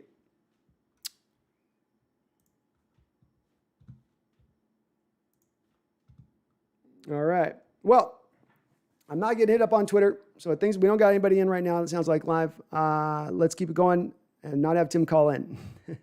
Post in there a little bit of your last questions in here a bit. Looks like we got kind of through. So let me know if there's anything else you guys kind of want to talk or discuss here. Like I said, I got my Patreon page going. We're going to be doing some scouting. I'm just doing some raw film watching of some of these players and just trying to go game by game with them, get as much a real thorough view as I kind of can without getting kind of the all 22 tape, which really gives you the clear, crystal clear view of things. But it's not bad. So Tommy says, I'm just hoping our new offense isn't cut and paste of old Seahawks plus Rams. I want something the NFL hasn't seen before. I think even if it's a cut and paste of the Rams offense, Tommy, it's bringing the offense into a place that it hasn't been prior to this, which is modernizing it. I mean, when I say I joke, and it's a little bit of a joke, but it's serious as well. You've been running in 1987's offense. I'm not the only one saying this. League-wide, you hear this. You hear this from personnel people and scouts around the league, and it's out there as general knowledge is what they've been running here for a long period of time, which is a very simplistic approach. I think bringing in this guy takes you out of Simpleville. It puts you into something more complex, more disguised, and that's going to modernize this offense. And somebody said this could very well make Waldron's addition this offseason beyond any player the biggest, most important addition of this entire offseason. It has that potential to do that because you're making such a wide swath. You know, think of it as a car. You go back in 1987, you go get the best car in 1987 versus going to get the best car in 2021. Looks a little different, doesn't it? Got a little bit more capabilities one versus the other. And it's a wide difference inside computing, GPS. And we're going there. I don't think it's a little bit of an overstatement to say that that's where we're headed now. I would hope they can let go a lot of the old functions, Tommy, of the old offense and let that kind of some of that stuff die out because it's gotten to a place where it's not as effective as it once was. Stop living in the past, you know, and like get something to the new. But if they embrace that new, I think that there's a lot of chance there to make it go. UE2K last year's wasted cap is exactly my point. The failings of this team are not due to money well spent on Russ, but rather money and draft picks squandered away being cheap and failed draft picks. Yes. The thing with this, it comes back to, again, is you get squeezed into cap situations. That's going to determine stuff downstream, right? The upstream aspect of paying Russell Wilson versus what downstream that you then encounter and what you have to work around, and then what that drives in your decision making. So you start from the point of we just had to sign our quarterback to like top 3 quarterback money in the NFL. Now we've got to build our team around that, and it makes their decision making change. I would argue that you're now a little bit more up against the wall in how you have to make those decisions. You can be less perfect. You have to be hitting every move now out of the park and be almost perfect on every move to make it work. And I think that's the box that they find themselves in. Randall McDaniel, the front office has adjusted their SOP to the free agency period, changing contracts to push out money. Will we see them adjust on the field too?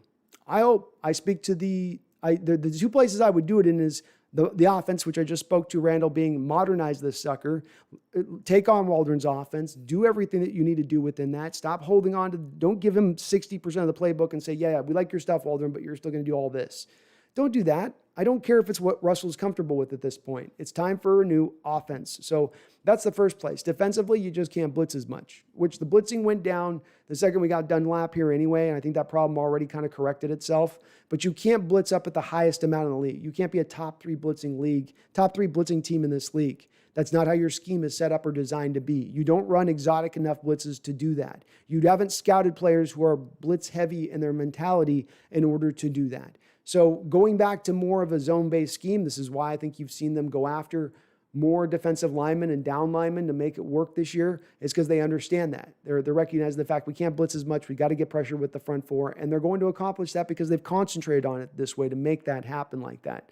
So I think they've already made these changes, Randall. I mean, we're going to have to see if they really do it on offense. That'll be the key one. I think they'll do it defensively, but the offense one's going to be the true key, in my opinion, because of that fact. Sometimes they've been reticent to change, and they've got to change. I like Turtles. It would be nice to get a center who could halfway block Aaron Donald.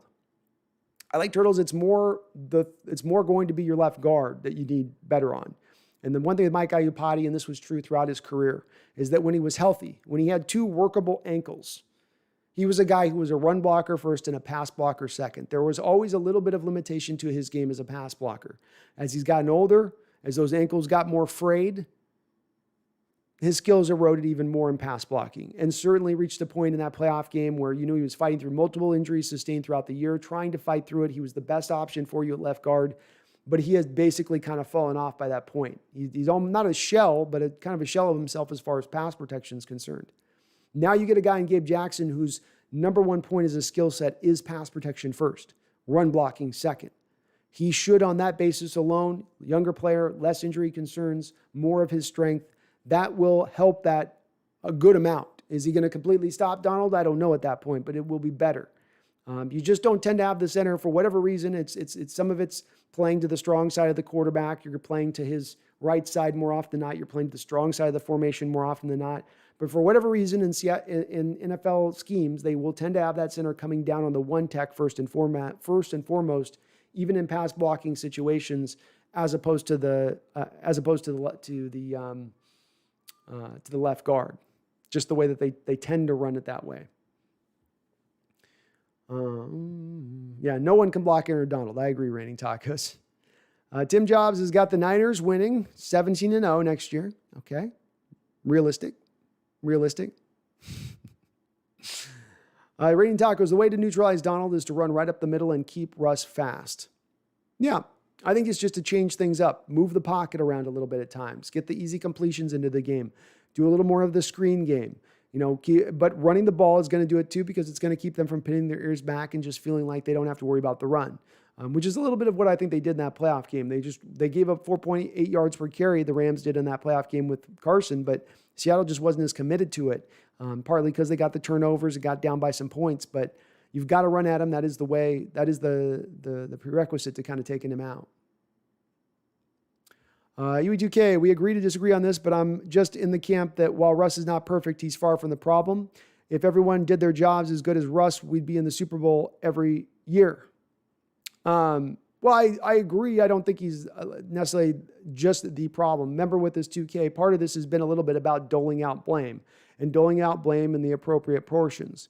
And I certainly have doled out a lot of blame to Coach Carroll, and certainly have doled out a lot of blame to John Schneider and what they've done. I'm putting some blame to Russell Wilson as well, as some of the development in his game is backtracked. And this is the place I think we disagree as well, 2K, is that you think in his performative level, I think that he's a little bit above where I think he's at, especially in the back end of the season, performative level. I know you blame that on the pass protection woes.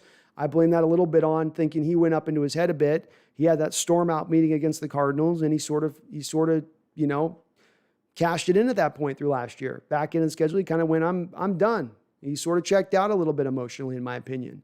But again, I do also go back with this as historically, UE2K, this is why you never want to look at things through the box of just our team and our situation, just who we are and what we have going on. You want to look at it, what is the NFL trend? Because then that gives us a lot more data to go off of. And I think when we go off of that trend that I pointed to with you on the taking 2-3 decades of time and seeing that when you pay a quarterback and you pay him top of the market money, you don't tend to get to Super Bowls and win them. Doesn't tend to be the way. That doesn't tend to be a path to winning Super Bowls. There's other tendency paths that you have to getting and winning Super Bowls.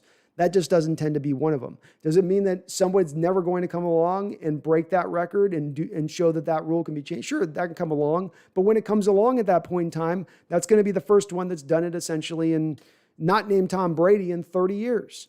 So, yeah, I know we do disagree on it. But he's not the main problem, but it's just about the blame. There's a little of doling out blame there. And I think he's got a little bit of it that he's got to shoulder, along with the other two cats in this scenario. April Jones doesn't have to identify herself. She can just keep sending me kisses. I'm okay with that. Randall, are you worried at all that we saw from Russ the last 8 games in playoffs will reappear in 2021? Does the new offensive coordinator automatically fix those issues? That playoff game sits bad with me. The back end 8 games sits bad with me, Randall. I was just pointing that out to 2K, where it's I know 2K is going to come out and say, well, the pass blocking was so much better in the first half, bad in the second half, but his decision making was poor, his accuracy was poor. There was no leadership going on there that I saw at times, just going through the motions, and not something that I'd never seen in Russell Wilson, frankly. I would tend to believe that we are not going to see that this year, because Russell's not only playing for this year and the success of this year, he's potentially playing for his next team and potentially playing to try to elicit the reaction he needs from that team next offseason to trade for him, if that's where his mindset is at. I don't know that it is. Maybe he wants to still be with Seattle till the end of time. But if it's not, he's going to want to show out. And even if it's not, even if he wants to remain with the team, he's being questioned this offseason like he's never been questioned before. Partly as he's brought that on to himself and going on the media tour of hell like he did. But it is what it is. He's being questioned, and people are wondering if is he that quarterback that can do it? Is he going to be an MVP candidate who can be an MVP candidate through 16 full games and actually get an MVP vote, or be good from a stretch of games and then get cold? I tend to think with a new offense, Randall, that the new offense will fix a lot of the issues that caused us to be so easy to prepare for, and that take that easy preparation out the game, take that easy ability to read what's going on in live just by the personnel groupings you bring out onto the football field, for instance. I think that those little things alone are huge things in themselves that should take Russell's game and take the offense to another level. It should absolutely do it.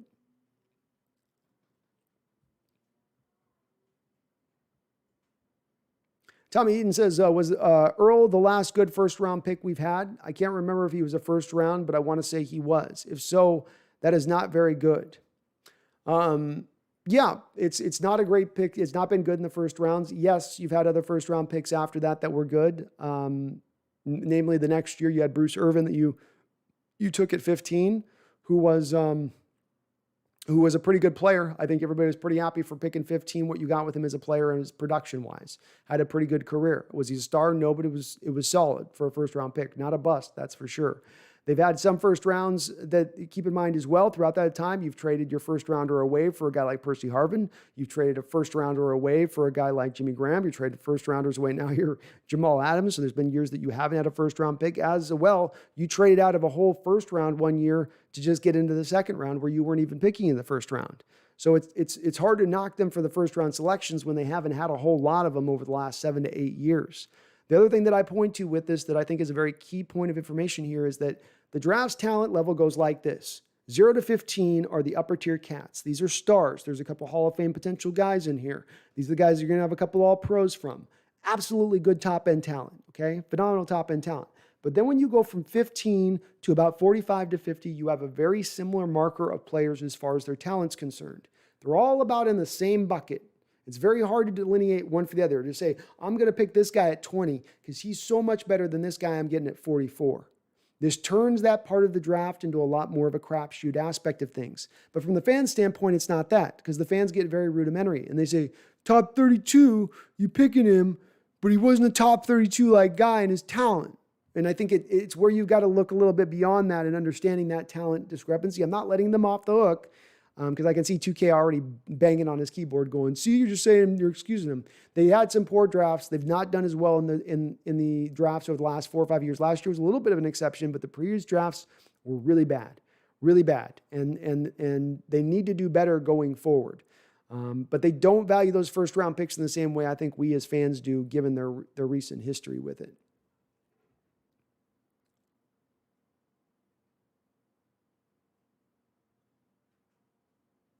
That same box of being perfect, you say Wilson's contract puts the Seahawks front office in the same box the failed roster moves have put Russ in. He has to be perfect every game in order for us to win. I don't think so. He was playing it nearly perfect at the start of the season, 2K. What was your record, UE2K, at the first half of the season versus the back 8 games of the season? What was the record? Because I think it was 6-2 on both parts, basically, is how that broke down. So while your defense was carrying the day through the back half of the year and Wilson was regressing through the back half of the season, you were still winning football games. So that sort of pulls a pin out of your argument there. I've told you this in the past. If you're talking about this being 2015 or 2016 or 2017, yeah, Russ was a bit of a miracle worker in those years, and they didn't get the job done, and they sold him short. You know, they were trying to do what they could to build as good a roster around him. I don't think any of us can contend, 2K, that throughout this time period, it's been a lack of commitment to trying to put the best possible football team out on the football field. The go-forward moves, the going to get him a Percy Harvin, the going to get him a Jimmy Graham. They have definitely tried to do what they can to surround him with talent. Now, have they done it at the offensive line? No, they've gone for more of the skill positions, but they've essentially done the inverse of what the Packers have done. Because the Packers go for offensive line, and then they all but ignore the skill positions. So Seattle went a different route with it. It still leaves you, as we've talked about, with a place where when you're paying that quarterback, you got to select somewhere where there's going to be a hole in the roster. You can't pay everyone everywhere when you're paying the quarterback. You have to pick places where there will then be holes, because that's the way it's been at every turn for every single quarterback who has ever signed a big, huge, record-breaking like deal. That's been the way it's then had to go down the pike on. James Watson, thank you for the $3 donation, my guy. I appreciate you, James. Thanks so much. If we had the 23rd pick, who am I taking? Let me look at this. Let me look. Because I've got I'm working on my mock draft, but I got to adjust it because I haven't adjusted it since really all free agency has clicked through. Okay, so I'm picking at 23. That's a great question on that one. I would probably look at if I could get Tevin Jenkins and he slides down to 23, James. I would really like me some Tevin Jenkins. He's a really good player. Wide receivers are off the board at that point. There's not really a tight end. The pass rushers, you're probably to like Rousseau at that point. Oweh's gone. Phillips is gone. Tucker's gone. Barrymore out. So that it does leave you in a bit of a, bind wise. Top corners are off the board unless you're looking at Caleb Farley, but he's got the back thing. Caleb would be interesting. Might come down to Caleb or Tevin Jenkins at that spot for me. That might be the route that I probably look at going. I'll think about it a little bit more, James, but I think that's where I'm at because I would have all the quarterbacks off the board at that point. And I think that would push you to, that'd be about who you're looking at selecting in that range of things, approximately. But I'll think about it. I feel like there is somebody that I'm missing name-wise that would be maybe even a more exciting name at that point. Just there's not really any pass rushers. I wouldn't want to go pass rusher. I wouldn't want to go linebacker. And Farley would be the guy corner-wise. So I'm going to stay with that for now. Tevin Jenkins, I was watching the film breakdown on him last night. He's just, Brett Carr just great. I mean, he's like he's the big offensive tackle that's the mauler, but then has technique. It's fun to watch him in that respect. Randall McDaniel, crazy. Russ is coming off a 40 touchdown year, yet I feel he has more to prove than any time besides his rookie year. I wonder what the team really thinks of him and what percentage of problem is on his shoulders.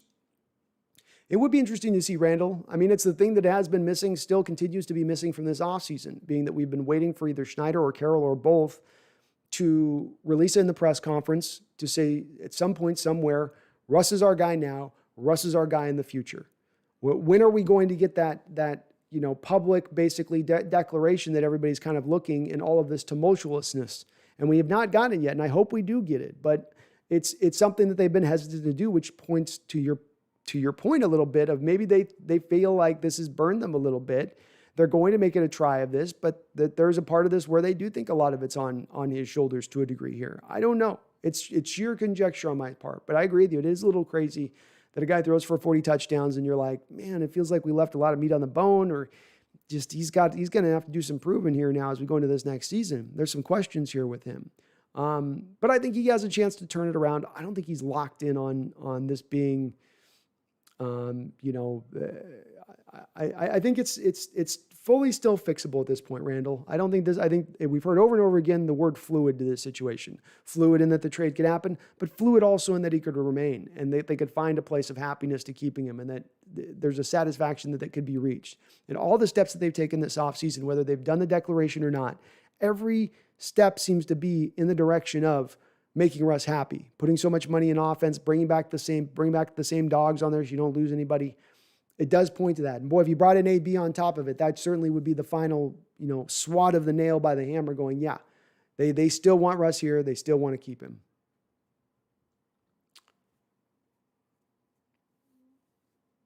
And thanks again, James, for that $3 donation. Super kind. Nas, there was a woman in Washington who spotted Sherman there and posted a picture with him. I asked her, and she says, although she didn't ask him, she overheard his wife. He was there for business. Could be Seahawks, but it could be business that he's got in Seattle too. I know a lot of these guys get those local connections with things, and maybe he's got some business going on up there that he's dealing with that could be that. But thank you for that alert, Nas. That's awesome alert on your part. We always love the updates here. Would be great to see, and there's no word or indicator yet that he's been signed with anybody else. The oddest one I've heard, by the way, is the Vikings looking at trying to get Sherman. What a weird one that was with the rumors with them. They had already gotten two of the better cornerbacks in last year's draft. They go out this offseason, they get Patrick Peterson, and then they would add Sherman as well. That one made me scratch my head when I heard that they were potentially doing that. But I'd like to see him here in Seattle. Be cool to see him back in the old uniform, wouldn't it? Wouldn't it be just awesome just to see him Sherman back up out there on that edge covering, pointing to the ump just before the play? Am I lined up, Am I lined up? Nas, he does own a house in Washington, so that could be business being referred to, but it seems with the rumors going on around, it could be a Seahawks talk. Well, could be. Could be, Nas. That's cool to hear, though. Tim Jobs, Russell Wilson ruined my life. Yesterday, I was talking about NFL with my monkey, and suddenly I said that the Hawks don't count. My monkey, an honest R-dubs. Tommy Eden, I think Russ is going through the motions. Might have a lot to do with that storming out of the office before the Arizona game. I felt like that last year, Tommy. I felt like there had been a little bit of his soul taken. Now that we know of that meeting happened, that it just sort of kind of crumbled his world a little bit last year. And maybe it had been something that had been building up for a long period of time to that moment, and it all just sort of reached a head. And that in a lot of respects, Russell thought at that moment, I'm out this offseason. They obviously don't support me. They're not on board with me. And that there's been maybe some kind of conversations in the background over the course of this offseason to where there's been an understanding that's been able to be had and happened. It's conjecture on my part. Seattle certainly had the opportunity, if they wanted to move on from him. They would have taken a lot less as far as draft capital to make something like that happen. So maybe it's understandable why they weren't able to do that. But they're trying to go back in this direction. They're doing what they can. And maybe that's going to resonate with Russell Wilson. He is doing a lot. I don't think it's going through the motions. I will say that as far as right now, I don't think he's just trying to make a show of it. I think he's really trying to double back down on this, at least for the next year. Whether it's beyond that, I don't know, but he's fully on board, it looks like, at least for this next year, which is good to see. It gives us a little bit of hope. Randall, I was slow to come around on the Russ criticism. Playoff game opened that door wide open for me. Laid a complete egg in a playoff game at home versus a rival. Yeah, it's a game that, look, he's under a lot of pressure, as much as any pressure during the year. And I think that's a little bit of got to factor into it. This is a place where I'll lean to 2K and say that they've got a point there where they were bad on the second half of the schedule in pass protection, and they were at their worst over those 8 games in that playoff game. But there were a lot of times in there as well where some of the deficiencies of Russell Wilson were really showing up. And deficiencies which, frankly, over the next course of his 5 to 10 years, if he wants to play to 40 years old, whether it's on the Seahawks or whether it's in another team, doesn't matter. If he wants to play to that age, he's going to have to master these aspects of his position, because the physical stuff is going to continue to go down. The arm strength will go down. You've got to be able to make up for that in other places, as other really smart quarterbacks have prior to him who've been on a similar career trajectory. I don't know if he'll be able to do it or not. I hope he will. He's got every reason he should be able to do it, and certainly going to a modern offense is going to help accomplish that. It's much harder to take on those little intricacies and build them into your game when you're playing with the 1987's offense. So I'm hopeful he does. I think he will, but it is a remain to be seen situation in a lot of respects.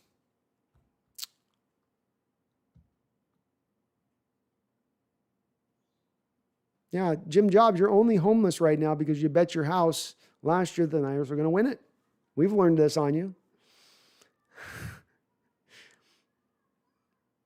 Cade McGee got on my phone that just said Sherm signed with the Seahawks. Yeah, it's got to be a Russell. It's got to be an April Fool's. Until I get more in the chat confirming this, Cade, we're going to hold off for a moment.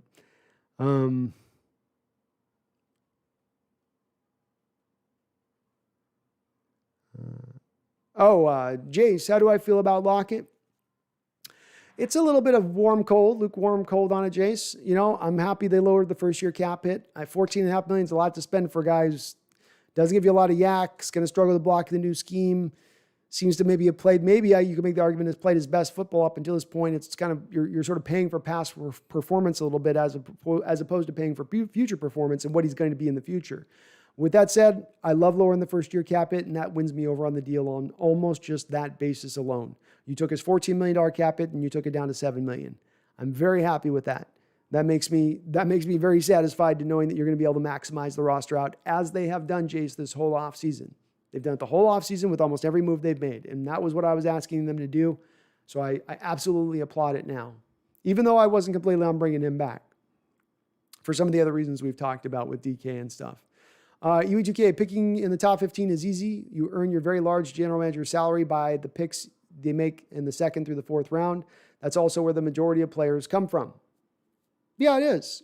There's also very few general managers / there's almost no general managers who's ever really good at picking, who every single year hit it out of the park in that realm of things. There's some that miss more than others.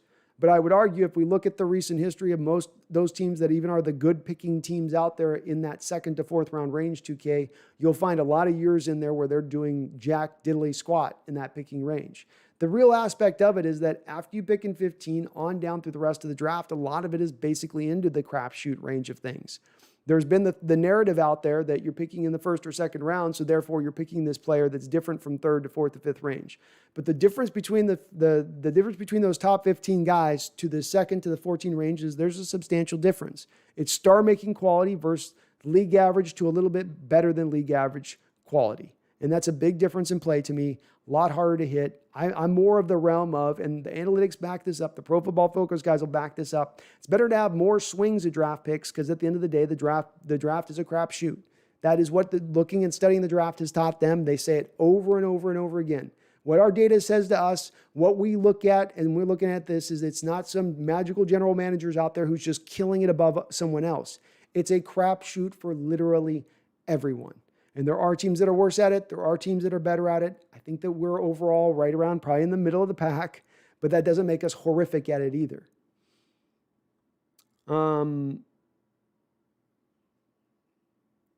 Jace, what happened to Caleb Farley in his back? He had to have back surgery. So this is expected to push him back into maybe even the back end of the first round with the potential of even sneaking up into the second round at this point.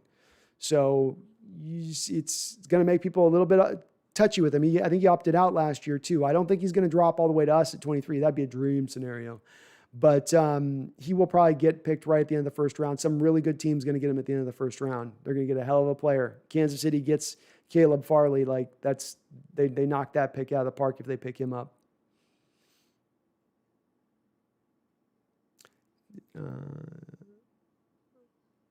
April Jones, I got to check out your channel after this.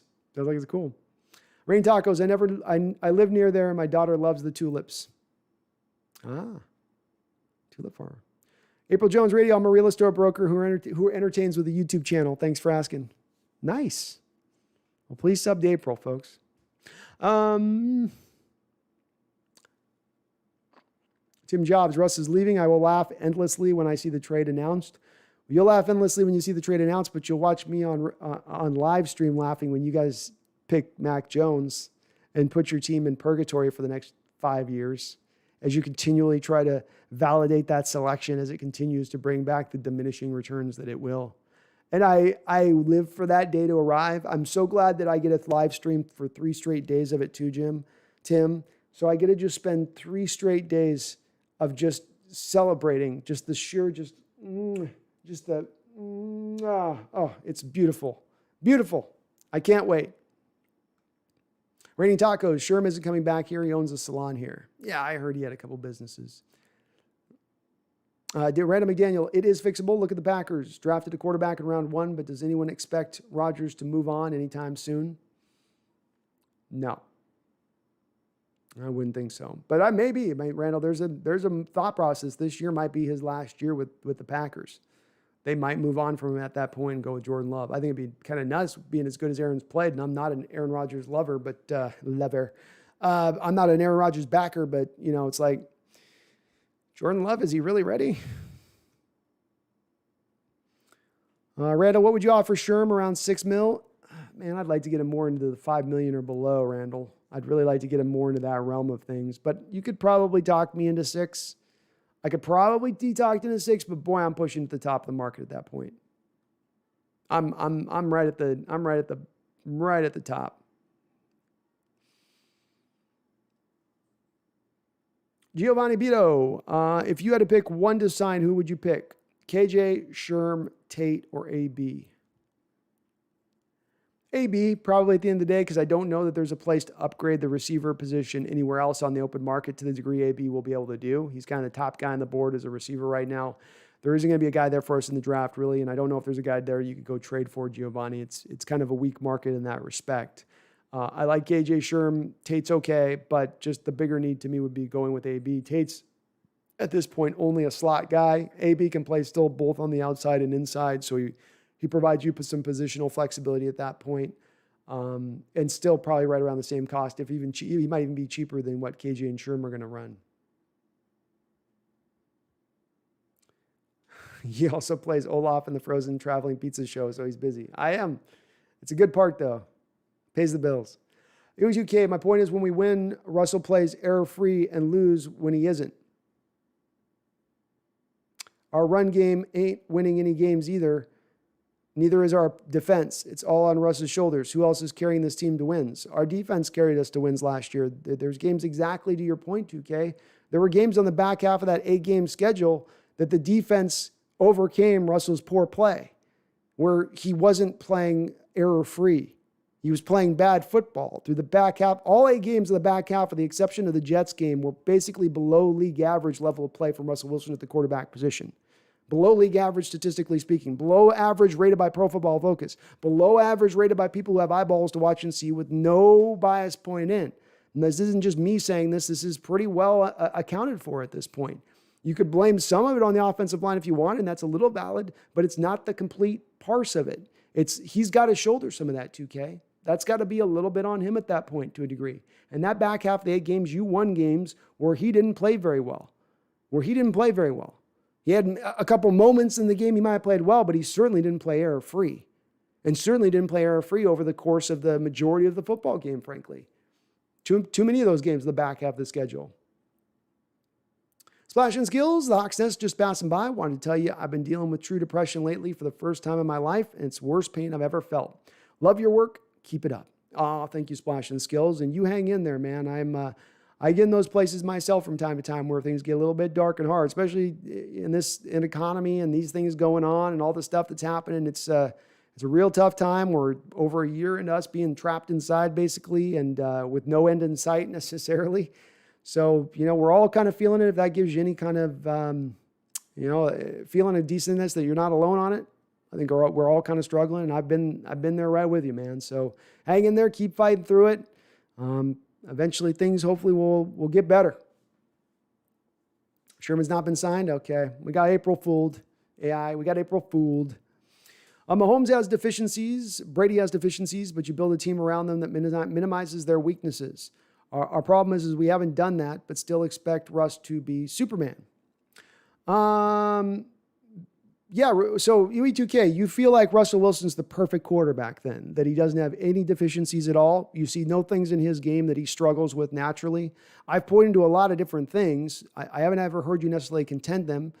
Pre-snap, he is not a master pre-snap like other guys who've reached 10 years into their career who are Hall of Famers have been.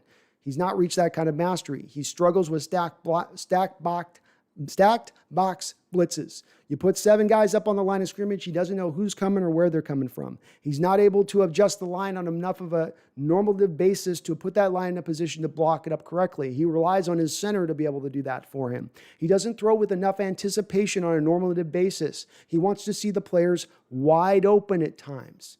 And you say, okay, well, they're not building around his deficiencies. He can't throw short. His intermediate passing game, and I've asked you to look it up, 2K. I don't think you've looked it up yet. Go up on Twitter and look up a very detailed chart that looked at Russell Wilson's career in throwing the intermediate passing game. And it's been god-awful throughout his whole career. There are deficiencies to Russell Wilson's game. He is not Superman, and it goes beyond just his height limitations. Short passing game is the thing I would point to on, though, UE2K. He's really struggled with short passing game because he can't see over the top of the lineman. Kyler Murray's the same way. Can't see over the top of the lineman, struggles in the short passing game. Seattle's built an offense to push the ball deep and to attack deep because Carroll wants to do that, certainly, but also because it builds to the skills and what Russell Wilson does best. His deep ball throwing is maybe the biggest asset of his game as we stand right now, even above his ability to scramble around in the pocket. So there are deficiencies within his game that they have worked around in what they've looked to grab. And again, like we talked about a second ago, the Packers decided to ignore their skill position players because going back to Brett Favre, they won't go out there and get those wide receivers and give him a true passing attack where he can challenge on the edges. Instead, they go offensive line heavy. They put the money there. They put the draft allocation there, and that's where they tend to go. But then their deficiencies on the edges can tend to show up at the worst of times, as they have in the playoffs for the Packers going to that Niners game, going to the second half of that Packers game, to that Buccaneers game. So those guys have deficiencies, and Russell Wilson has deficiencies too. And they have tried to build up around his deficiencies. Have they given him a pass protecting offensive line first and foremost? No. That's maybe where you maybe have a little bit of a point to make on that, whereas both with Mahomes and Brady, they've had pass protection offensive lines built first and foremost. But it's not just about the offensive line. There's running backs, there's skill positions, there's how's the defense on the other side, how's the special teams unit as well. There's other aspects to the team than just the quarterback and the offensive line.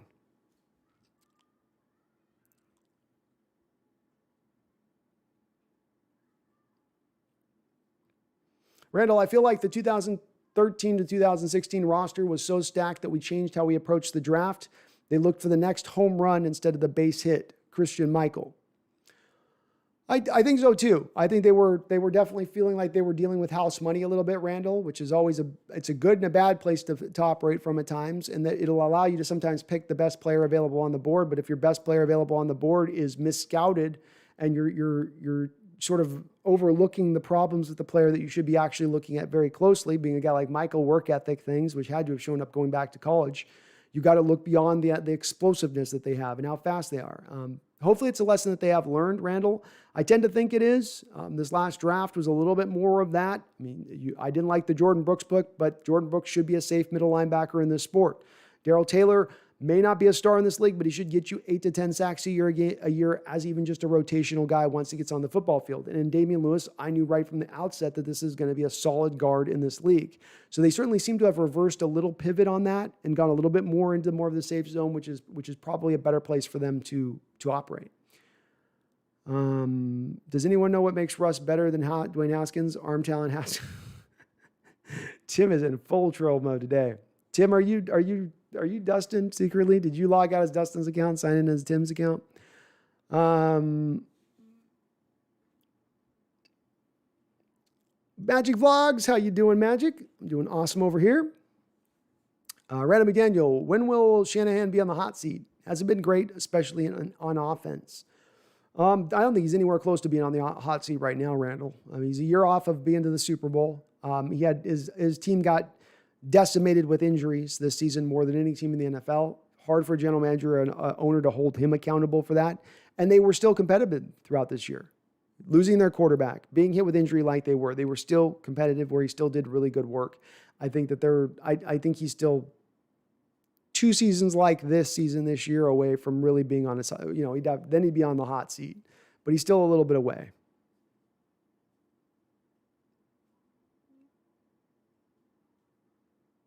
Daniel W., now you're criticizing yourself if they trade Rodgers. They can stack up on draft picks and a QB on a cheap deal. Like you said, Rodgers demands dollars.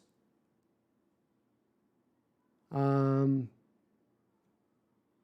you're talking to 2K, Daniel. Sorry. Analytics can be dumb. It's not a blind choice. If half the pies in a barrel are rotten, but I give you a chance to pick which apples you get, half of your apples probably not going to be rotten. Well, that takes it down. That takes the very complicated scouting process, 2K, that requires hours of investigation and paying private investigators to talk with people around the college program and talking to the coaches. That throws all that away and says, no, it's really a process as easy as you can see which one has a bruise and which one doesn't. Isn't that just a little simplistic a process to apply towards the scouting process? And doesn't that sort of just simplify it in a way that's not really very accurate?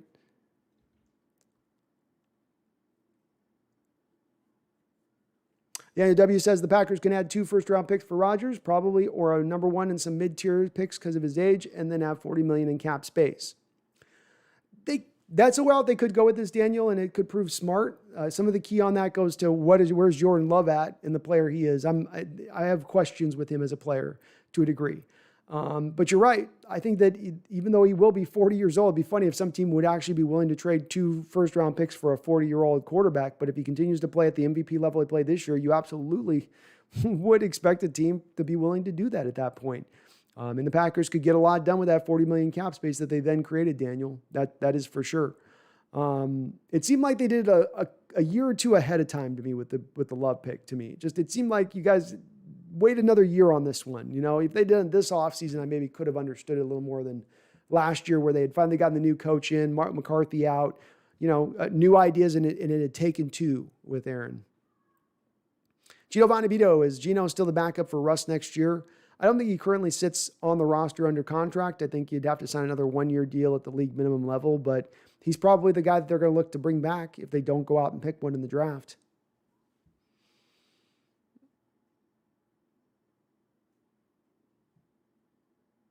Randall McDaniel, it's not true about Russ's being perfect. Rams game, Cards game. Yeah, there were some games there where he used the word error free, and it's like, no, I Back half of those 8 games of that schedule, I can find every game a lot of errors in every single one of those games. And that's on the heels of playing at a nearly perfect like level of football through the first 8 games. So it is a lot different to where he was at, but error-free, not at the error-free point of it.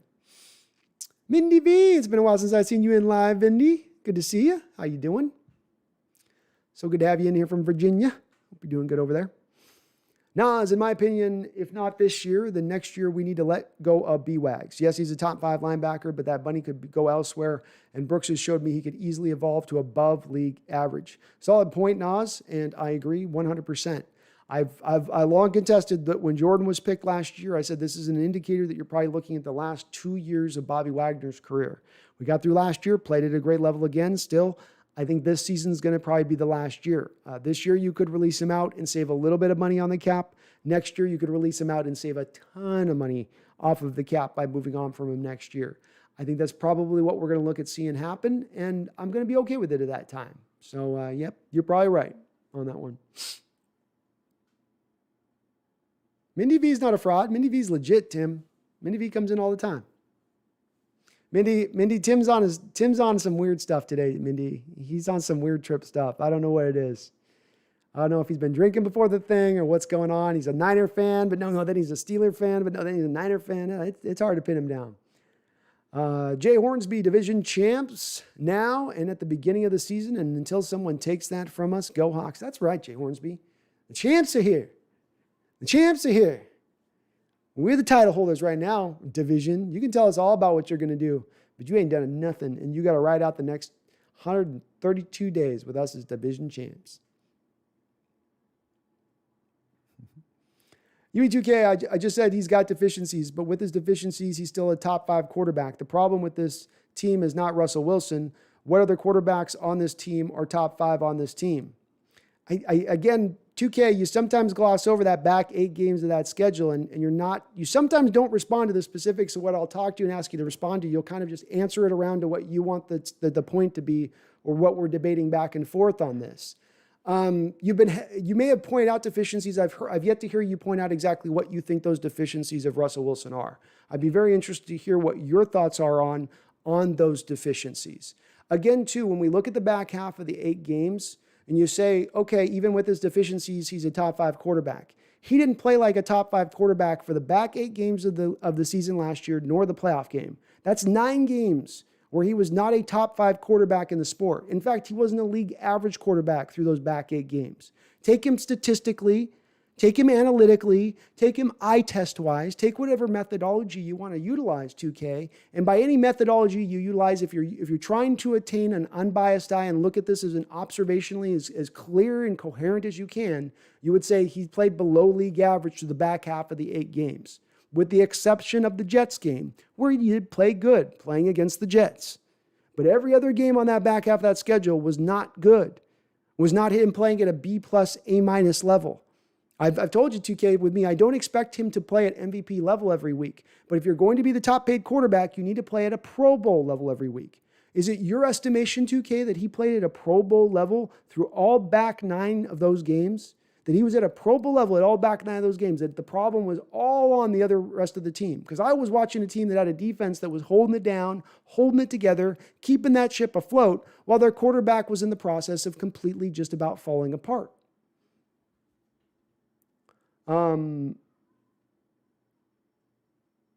Randall, remember the Mickey Mouse division, Tim? What are you talking? Tim, you're really high now.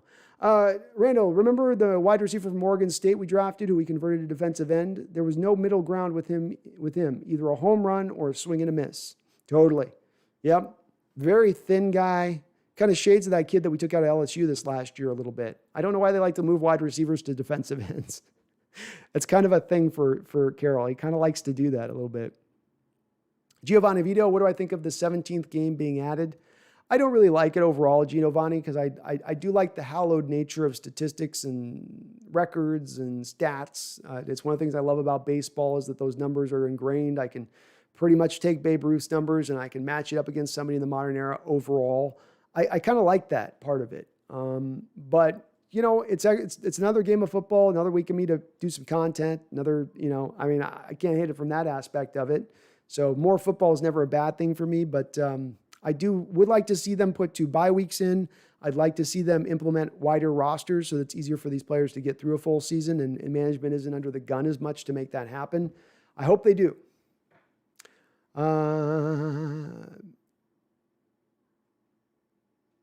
Glad to have you back, Max. Well, Yui says, simplistic is saying because half of the draft picks are failures, it's a crapshoot that you can't hope to get it right. It's not a crapshoot. It's just like being great at quarterback, tight end, linebacker. It takes work and talent. Again, there's been statistical analysis of this that's been done, 2K, and you can throw all the analytics out the window because you seem to not have much room or time for analytics whatsoever. But the analytics of this tell us, and these analytics aren't ones that tell us where they're skewing numbers or having a player watch an individual player play. These are analytics of what they tell us on the numbers and the players that have accounted out over the last 10 years, 20 years of drafting, and that the draft tends to be a crapshoot for every given team for the most part. There's some that do it a little better. There's some that do a little bit worse, but overall nature of it is that you got some seasons you hit, some seasons you don't. Some seasons you do really great, and then you can't get back to that point. There are ones that do a little bit better. I might put that the difference making between front offices comes more back into how they utilize their salary cap, how they do their development of their players. You could point to some of that. Are they better developers necessarily? Does that factor in? But I think that the draft overall, when we're talking about the nature of the draft, past those upper level 15 and on range into late in the 4th, 5th round, I think there is a level of that it is a little bit of crapshoot. And again, the data backs me up on this 2K, rather than it being just my gut feeling or my personal opinion. It's the data that backs this up. You're arguing against, it's like arguing against mathematics is what you're trying to do by your point on this. When you look at it, you can throw out analytics and say, I don't buy any analytics of Pro Football Focus grades. Fine, throw that out. I can understand where you come from by throwing something like that out. Throwing out that the statistics that we look at as players that are picked and their production level on the field tends to show us that most drafts with most teams, it tends to be a crapshoot, and that you're at your best to just collect as many picks as you can, get as many swings at the ball as you can, because there's no team that's making more solid contact really than any other team when it's all borne out.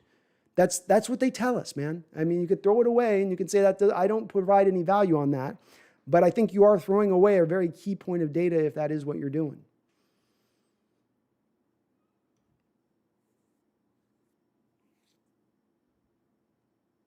U2K, does the fact that we played terrible offensive teams in the second half of the schedule, I'm guessing, is what you're meaning there, matter? He was specifically told to dial it down and not turn the football over. The offensive line was horrible in those games as well.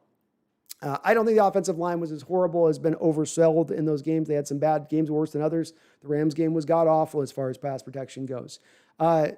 No, because do you factor it in at the start of the year, 2K, when Russell got to go against all those bad defenses and light the scoreboard up and set those record-breaking numbers when he was playing against piss-poor defenses who were all behind the ball because they had no training camp? I mean, you want me to give credit on one side but not give credit on the other.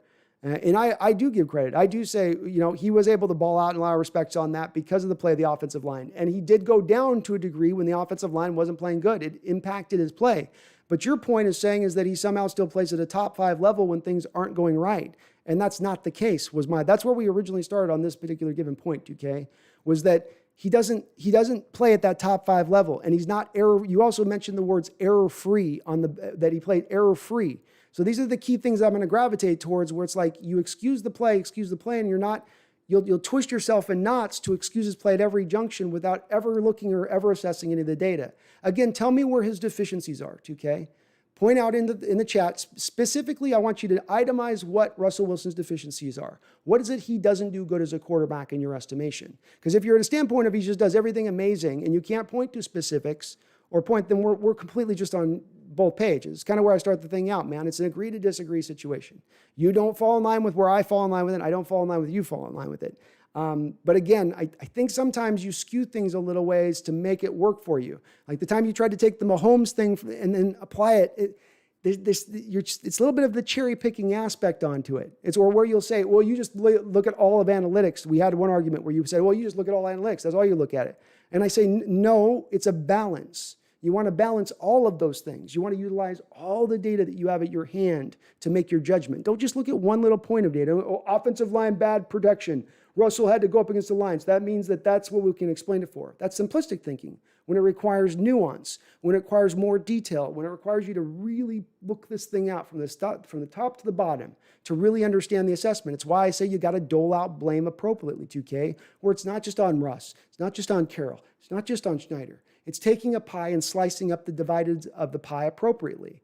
And I think the place we disagree is I just don't think you slice enough of that pie up in Russell's camp that you just excuse Russell's camp and his play without really understanding that, look, we don't point to the part of the problems in Russell's games that are part of this problem. It's not going to get fixed. If we have every fan turning around over and over again to say, his pre-snap's fine, his throw with anticipation's great, he does amazing against the blitzes, he'll never fix that part of his game. Because there's always going to be people there excusing that part of his play and just looking at the wow moments and the highlight reel throws. But that's not quarterbacking, is just highlight reel throws.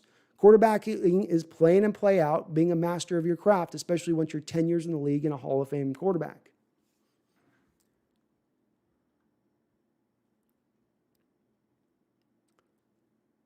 April, LSU is my hometown. That's a good hometown. Fun hometown, I bet.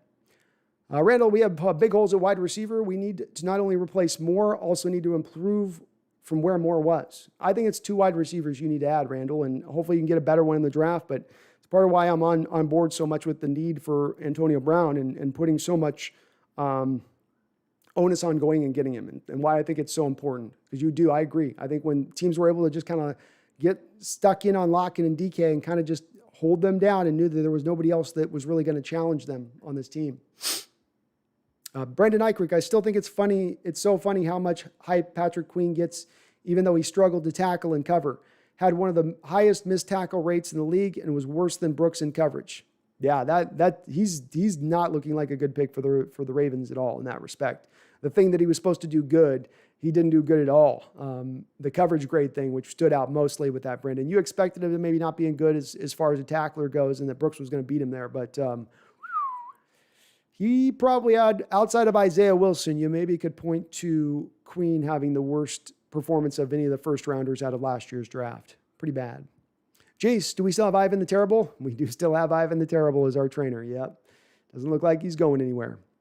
UE2K, how did Mahomes and Brady look when they had blocking similar to Seahawks last half of the season? A lot like Wilson. Well, again, you're taking sample size data, right? UE2K, so you're taking one game of Mahomes in a game where he struggled with pass protection, which also was built upon the coaching staff not doing anything to protect him with. They left backup tackles on an island to go one-on-one. So if you want to take one particular game and take that as an outlier, okay. I don't know, when I saw last year, Brady didn't have good blocking for him. So I don't know what you're referencing as far as that. And again, you get caught up on the blocking and then not the other aspects. We're just, 2K, we're going to agree to disagree on this, man. I think it's just I'm fine with you having your opinion. Allow me mine. I'm fine with you having your opinion. Allow me mine. I just think I don't think you take all the data into respect on this. I think you cherry pick a little bit of the data to fit to the bias you have on this and the way you want the argument to be moved. I'm completely on board with Russell Wilson turning these aspects of his game around and becoming the star quarterback that you're proposing he is right now. But he needs to fix these other attributes of his game to get to that level. He is not up in the top 3 level of things, and he's maybe right there at the top 5 pushing it with the deficiencies he has in his game. Again, I continue to ask you, and you have yet to point out here in the chat. Let's see if we got it right here. Where again are you pointing out Russell Wilson's deficiency? I've asked you 4 or 5 times in the chat to point that out. I got nothing here yet still in the chat. You said you acknowledge he has deficiencies. I still have yet to tell me exactly what those deficiencies are from your point of view. I'd be very interested to understand what they are.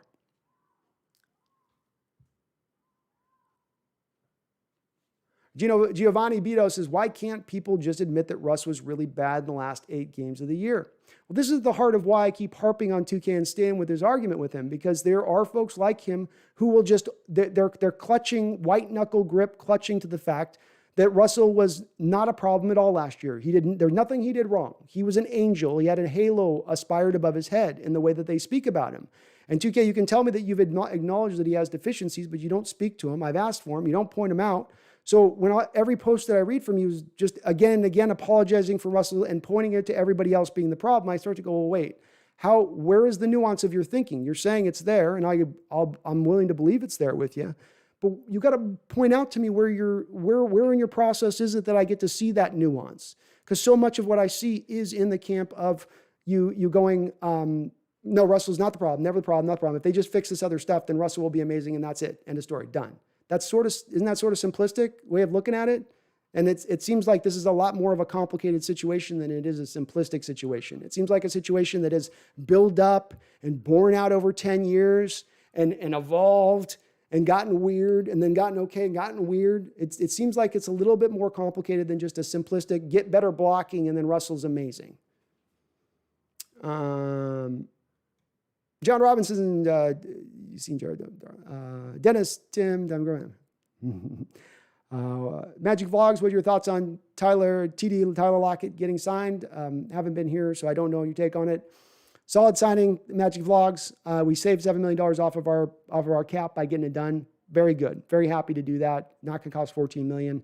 It's going to cost you down the road, but I'm okay with it because you're maximizing today, Magic Vlogs, and you're keeping Russell Wilson happy, which I'm very much in favor of doing at this point to try to reclaim this relationship and get this going forward for the full few years allotment going forward, that he doesn't move on after this year in near certainty. I think this is another move along with the moves this offseason that takes you in that direction. So overall, I like it, Magic Vlogs. I have some questions with it still. Is he a scheme fit? Can he do the blocking? Can he do some of the yak stuff that you need in this offense? I'm not sure, but we'll see. 2K says, I just cherry picked as well. I'll give you all of the deficiencies you said he has, but I contend he's had, I'll give you all of the deficiencies you said he has, but I contend he's had those. I'll say he's sat his ceiling as a player. To that, I say, so what? Well, the argument here, I guess, is this, 2K. You're saying he's a top 5 quarterback and that he plays error-free, but then you are acknowledging now that he has all of the deficiencies that I brought up just prior, which is about, 4 or 5 deficiencies? So I guess maybe our question needs to come into play on this, 2K, with those deficiencies and him playing at that level. And again, this is me with the nuance saying, I don't expect Russell Wilson to play at that 8-game level that he played at going forward. I'm expecting him to get better. I'm expecting this offensive coordinator to hold his feet to the fire on these deficiencies of the game. But we're not looking at his future performance right now. We're talking about past performance. We're talking about specifically that back 8-game stretch. Was it on the offensive line or was it on Russell Wilson?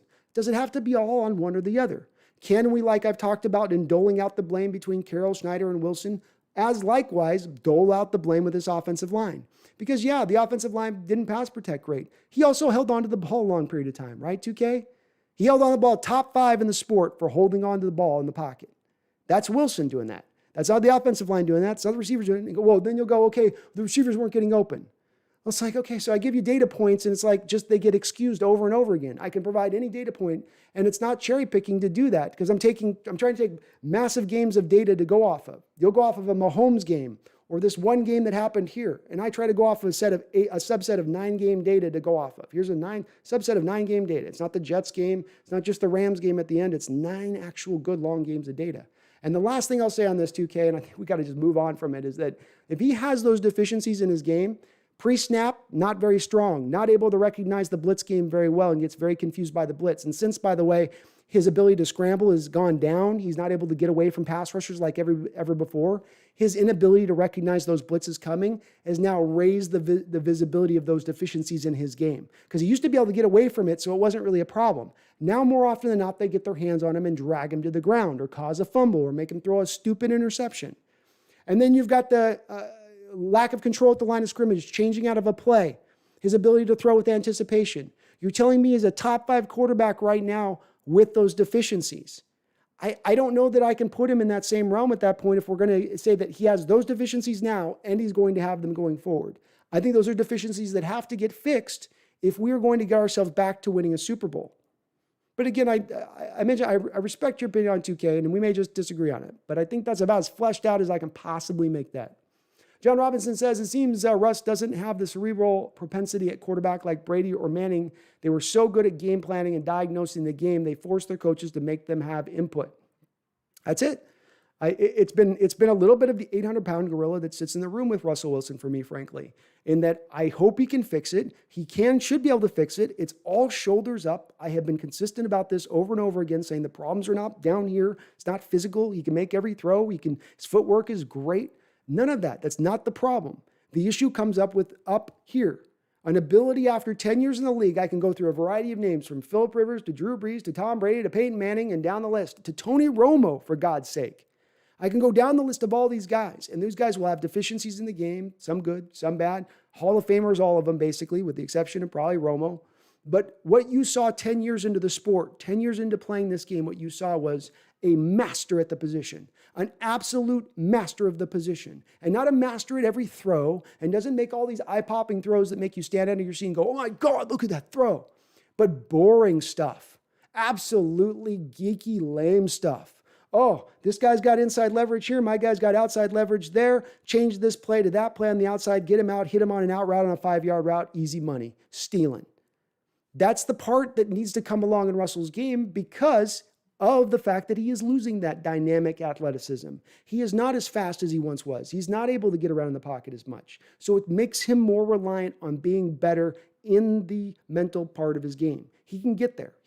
But he's got to embrace it. He's got to start to integrate it into part of his game. And I think he can, 2K, I think he can get there, but he's not gotten there up until that point. He's relied upon the deep ball and the flashes and being a streaky kind of player that when he gets hot, he's really, really hot. He's like Steph Curry when he gets hot. It's just like you can be down by 13 points and he suddenly puts you up by 15. But he's also a lot of the reason that you got down by that 13 points when he was cold.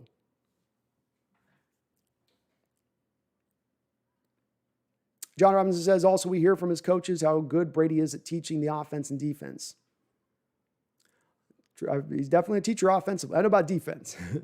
Randall McDaniel, a Carl shoot by definition is mathematical. A crap shoot by definition is mathematical. It's a calculated risk at a certain point. The draft is nothing more than a projection. It is a projection, and it's a thing with a lot of moving parts that make the fail rate. Look at Isaiah Wilson last year. I mean, a guy comes back from a five-star guy, a guy who plays very well on the football field for Georgia as a right tackle, has moved himself into being a first-round selected player. But then, now the reports are that I've looked pretty deep on this afterwards because I was like, did I miss something pre-draft when I studied this guy about mental reports or not in, or he's a guy doesn't love football? Or no, you heard completely the opposite on it. So you have an NFL team that grades this guy out, knows he's a good player, great talent, all the background stuff checks out, no character concerns. This isn't Malik McDowell, for instance, where there was a lot of character concerns with him. There was red flags all over the place with that guy. You have none of the same with this particular player, but from the moment he arrives in the NFL, he's like, I'm out. I don't want to be an NFL player. How do you anticipate that? How do you build that into your scouting evaluation when everything down the mark said this guy was a home run at the back end of the first round? And by all intents and purposes, should have been. It might be once he comes back in the league if he ever gets himself turned back around. So it is a bit of a crapshoot, especially to me once you get past the first 15. Because I've watched in studying these drafts now for multiple years, the thing that I see every year, draft pundits say it, scouts say it, you hear it over and over again. You get past 15 and it's just like, it's the next tier. 16 and it's the top 16 and sometimes it's the top 10. Sometimes there's only 10 players in a given draft that are really at that next level of potential and star potential and Hall of Fame potential. It's tough to find. It's not that easy as we've been sold on in the way the draft goes, or what we've been told first round picks are basically all to be considered equal by all metrics. Shouldn't be that way necessarily. Brendan says, I remember when people criticized Seattle for months because they took Brooks. I was there bashing my head into my wall. Again, I hate this sheep mentality when it comes to drafting. I agree. Yeah, I agree, man.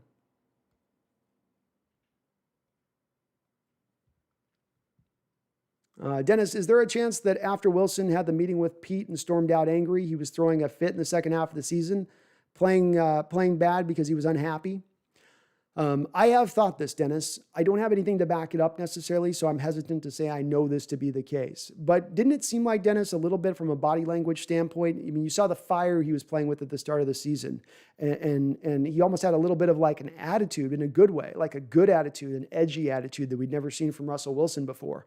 And all of that melted away right about the time of that Cardinal game.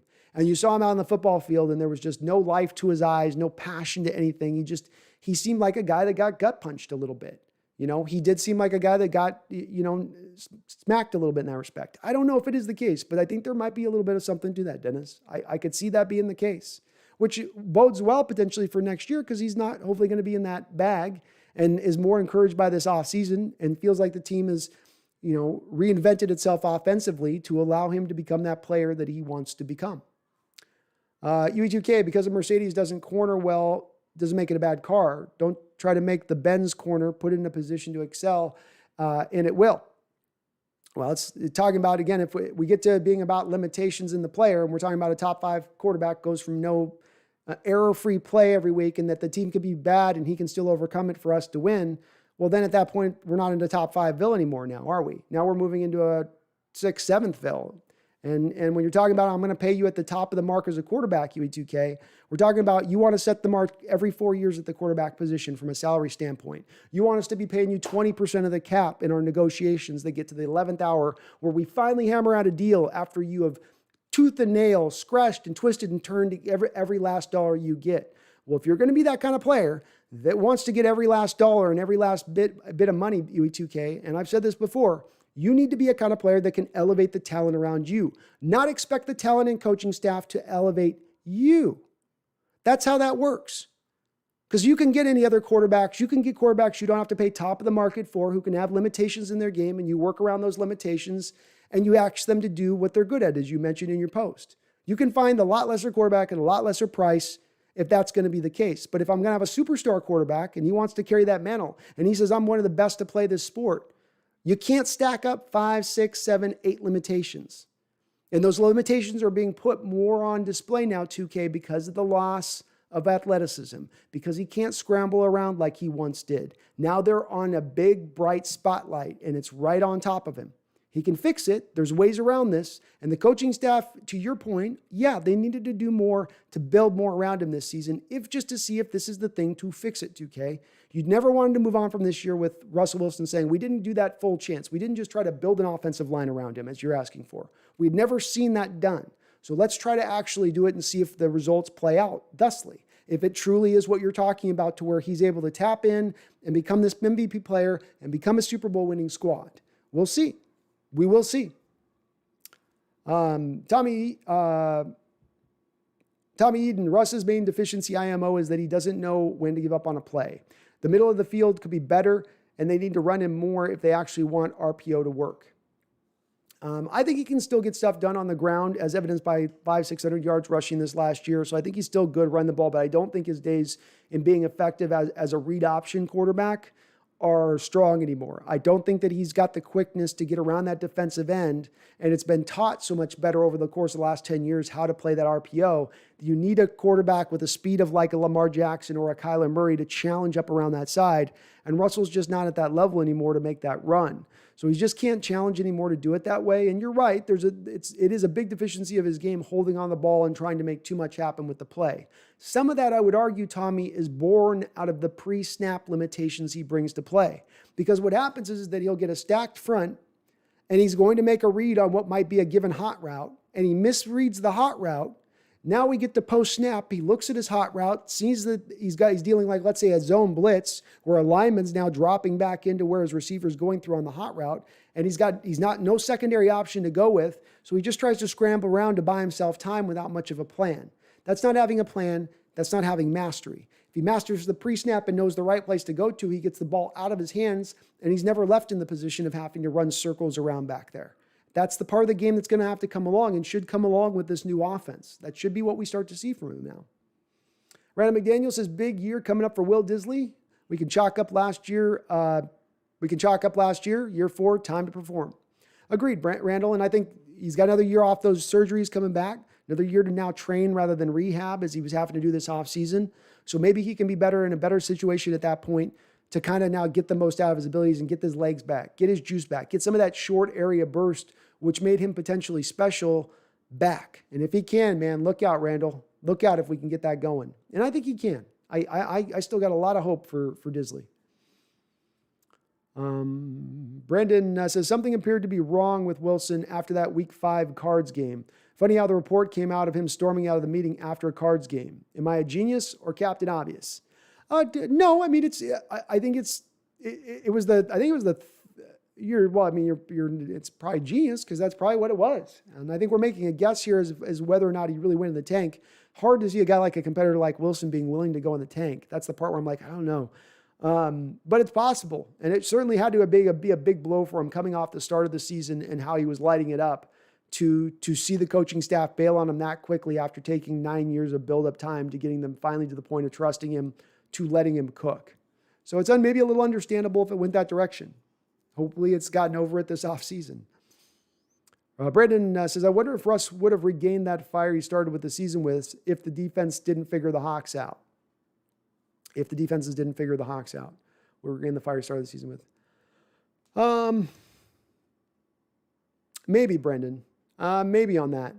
If it came down to Carroll dialing him back and not letting him hit deep shots anymore, we're going to play it safe, and you can't have any turnovers, and you can't throw any risky throws, I think he would have still been a little bit downtrodden at that point.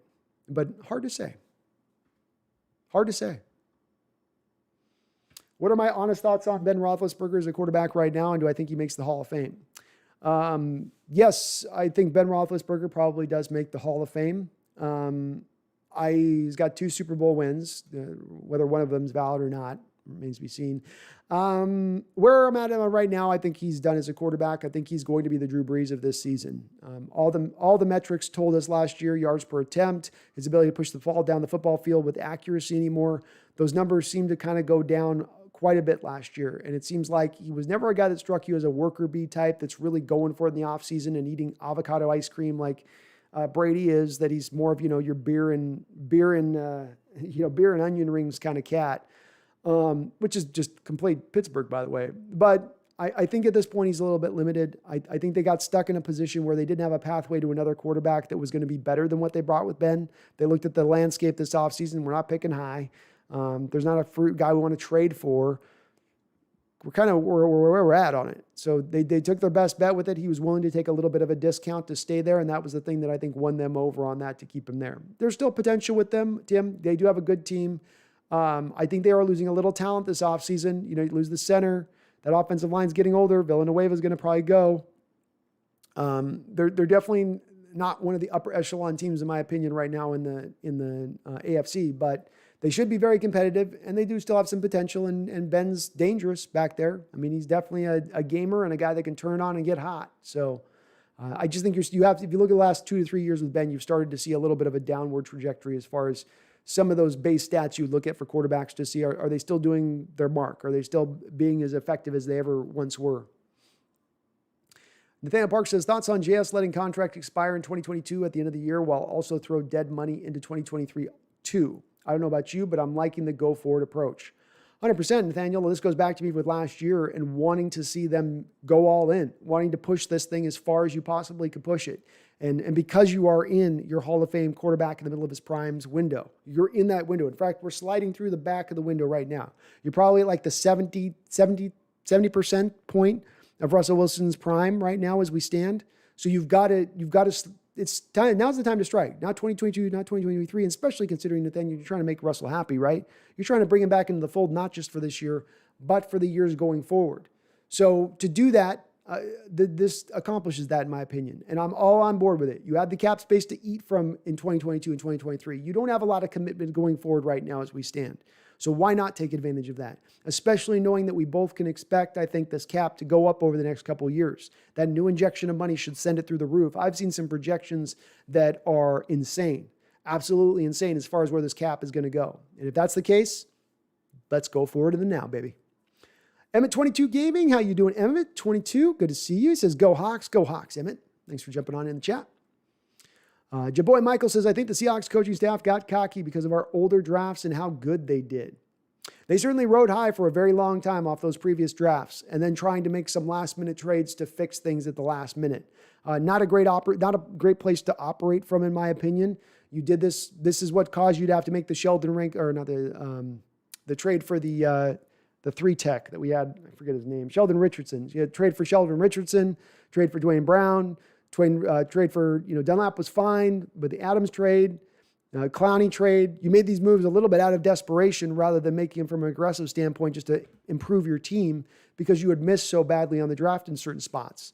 So they definitely needed to fix things. Last draft was better, your boy Michael, than the previous 3 or 4 had been. But they definitely were kind of riding for a while off of their past merits with that.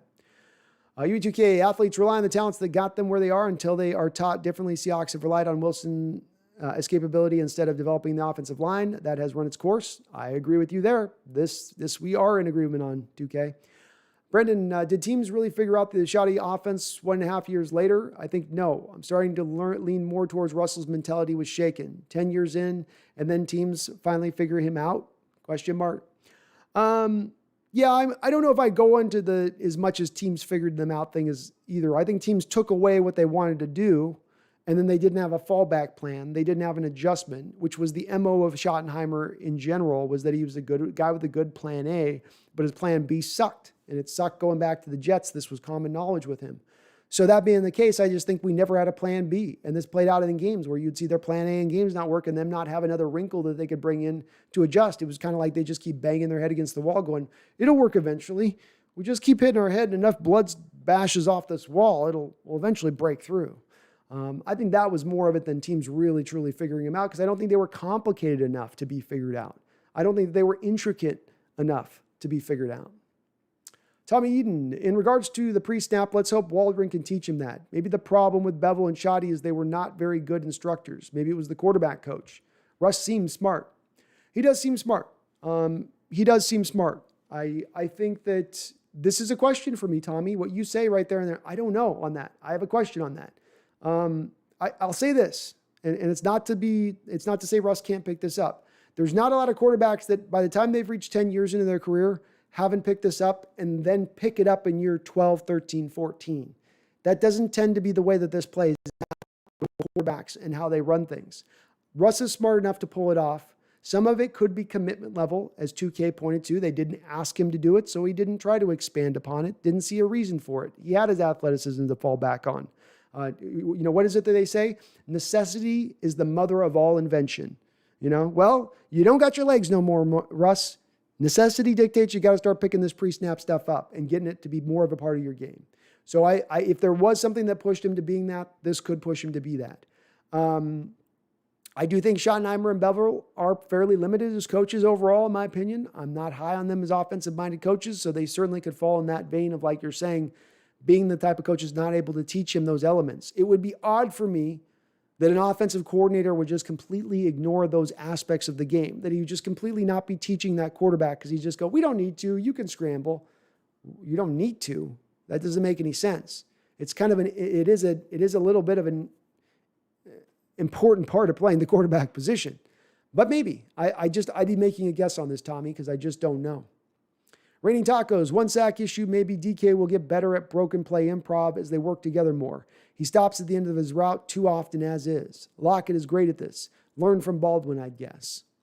Hopefully he gets better at that. Could be. I'm happy with where DK's ascension is. It's probably not going to be as much of his game, Raining Tacos. This is why they gravitated through Russell's first 8 or 9 years in his career to really grabbing the jitterbug, smaller receivers because they wanted those guys who could break off the route and get into the second level after the first route didn't work. Little harder, I think, for the bigger guys to be as sudden like that and go from one way to go to the other way and then get open. So I don't know if it'll ever be as much part of DK's game necessarily. But I think you saw it, for instance, in the Rams game when Russell had that one deep pass in that game when he's rolling to his left on a broken play. I think on that one, that was a DK busted play where he just broke deep on Russ. So you got to think it'll get better with another year of continuity. Brandon Eichrick says, although Russell is one of the best competitors in the sport, if he felt Pete didn't believe in him anymore, why would he want to compete for Carroll? I would think that he wouldn't, Brendan. I would think that he wouldn't. It could have come down to a little bit on this offseason where the Seahawks front office could have pushed back on Russell if he was really pushing hard for a trade and said, look, we'll make this happen next year and take a $26 million cap hit at that time. We will do that for you if that's where you are at and that's where you want to be. You just signed this contract. No team in the NFL is going to take a $39 million dead hit. No team's going to do that because we can't get back the capital in return to take that kind of dead money hit.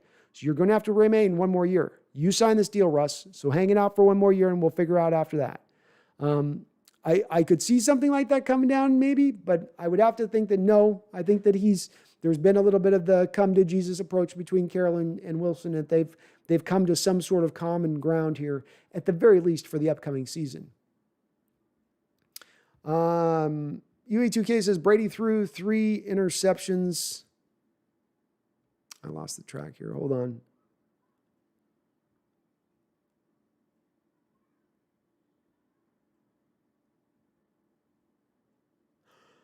UE2K, Brady threw 3 interceptions in the NFL championship. We didn't win the games. We didn't win games where Russ did that. Without Wilson, this team is worse than the 49ers without Jimmy G, a top 15 drafting team. So the metric is then we have to win a game where Russell Wilson throws 3 interceptions by your example you're providing, 2K. That's your example? Is that we have to have, our team needs to overcome Russell Wilson. Again, you take one game and then apply it back to Russell Wilson on multiple games. This is that cherry pick aspect that I'm saying, that you're looking to cherry pick data that you can find in one particular place and then apply it to everywhere else, which is a little tough. Show me how many games last year NFL teams won where their quarterbacks threw 3 interceptions. There's not a lot of games where those teams won in general. I think we won a game where we won 2 interceptions this year. But without Wilson's team is worse than the 49ers without Jimmy G. I think the 49ers without Jimmy G and no quarterback, and Seattle without no quarterback, are in a pretty similar situation. The record's probably the same if they don't have either of those 2 guys. I don't know that the Niners are that much better. I don't know. I don't know kind of what you're saying on that. Randall, the best thing that come out of last year is that Russ was humbled and takes responsibility. Could be. Maybe even in conjunction with that, Randall, that the coaching staff, as willing as they've done, to modernize the offense and to understand that they can't just look at the offense as we got to play not to win approach on offense. We actually need to kind of go for it. We need to put points on the board. A little bit of what Nick Saban was talking about in the transition that he made from a coaching standpoint about 7 years ago, getting away from play defense, solid special teams, and run the football to, I got to put some points up on the board. I need to get some athletes in here who can score in an instant. Nathaniel Parks, what's our cap situation looking like? I've heard some variety of different opinions on this. Let's put it around about $7 million in cap space as we stand right now, Nathaniel. So we got about $7 million in cap space overall. Raining Taco says, poor Russ. His issue may be Mark Rodgers and whoever's in his ear. They should have put a jar in the weight room, and whenever Russ says legacy or brand, he puts $1 million in for the pizza party. Facts. I think the Mark Rodgers thing has hurt his situation for certain. I don't think it has helped that he's had a baseball agent. I think it's made things harder. I think it's pushed things to more of the place where this eventually could arrive at. I'm not a fan of Mark Rodgers that Russ took him on. I think Russ can end up looking in retrospect saying that was not one of the more smarter decisions I made in my career, going with Mark Rodgers. I could have done better here to go with a different guy. And he has certainly done a lot of baseball things this offseason with the drama he's pushed to create with some of this that's just not done Russell any favor and hasn't done his legacy any favor, which is the complete irony of all this. Is he's so worried about legacy, but yet you have an agent who does steps that are going to damage said legacy. Randall McDaniel says, hopefully less shotgun this year. Yes, hopefully less shotgun out of that read option look. I would like to see a little bit more under center stuff, Randall. A little more variety with that. A little less of that one-trick type of pony. Don't trade Russ says, I think Lockett's going to get traded in 2 years. What do you think? Could. You're going to have a pretty good amount of dead money hit at that point. Don't trade Russ if you move him at that time. I mean, that's really, that's a lot. Even in that 3rd year, you're going to give a little bit of money at that point. So you're going to have to get some draft capital back to have that happen. But you have the ability to do it with the contract if you really wanted to. I'm uncertain. Hard to say at that point. He's only 30 years old at that point. If he's still being very good for you in the slot, and with the way that the wide receiver contracts are going to continue to go up, does Lockett 3 years from now, if he's making 75, 80 catches a game, get you near 1,000 yards a season on average, does that start to look like a little bit of a discount that you're getting him for if receivers start to push up into that 20 million odd plus mark on a normative basis?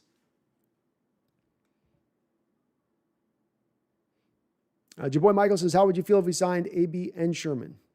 I would feel a lot better about our Super Bowl chances if you got both of those 2 guys, your boy Michael. I think it takes you 2 more big steps forward to getting you into Super Bowl contention if you are able to get both of those 2 guys into the cap. So I would love it. I've got no hesitation on either of those guys. I'm not scared with the locker room stuff. To me, this is one of those things where, as they say, is the squeeze worth the juice? And I got both my hands around that fruit, and I'm like, I'm squishing that down like a freaking sponge, man. Raining Tacos, Lockett's contract seems to be timed with DK's re-signing in mind, so a trade or a release would make sense. I'd heard this from a couple people thinking that DK's a couple years away and when he's going to get his next deal. This isn't going to be the case. When he gets past year 3 of his deal next year, he's going to want a new contract. So we have to pay him next year. And because you are taking the first money hit of this Lockett deal and you have him on a Raining Tacos, he's on an average $14.5 million per year deal right now, okay? You're taking the first year cap hit down to $7 million, okay? So rather, it's on an average year per at $14.5 million through the course of the contract. You take the first year down to 7. That means subsequently over the course of the next couple of years, you're going to probably have to get above that $14 million a mark. I mean, it'll probably be like 12 next year, but then by year 3, you're at like 16, 17, 18 million per, because you're backloading the contract up to make the numbers kind of float through. We're going to be in a little bit of a pickle. We are going to be in a bit of a pickle once DK comes up for his contract next year, because you're going to be paying DK, like at that 24, 25 million a year, and then you're at Lockett at the 14.5 with more of the contract coming in to hit them before. Seattle's made their peace with this. They've made their bed with that. Or they're going to move on from DK. Who knows which way they go with that. But I'd like to think that they're probably just going to sign both. The impact of Lockett would only then be for a year with both DK and him at the same time being paid, essentially. And then, as somebody else said, by year 3, you're probably moving on from Lockett to then start to afford the full allotment of DK's contract at that point.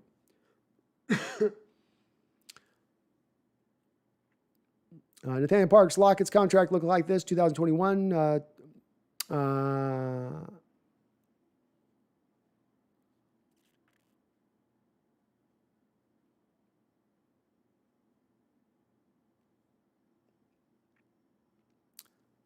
20 plus millions, so trade after 2023.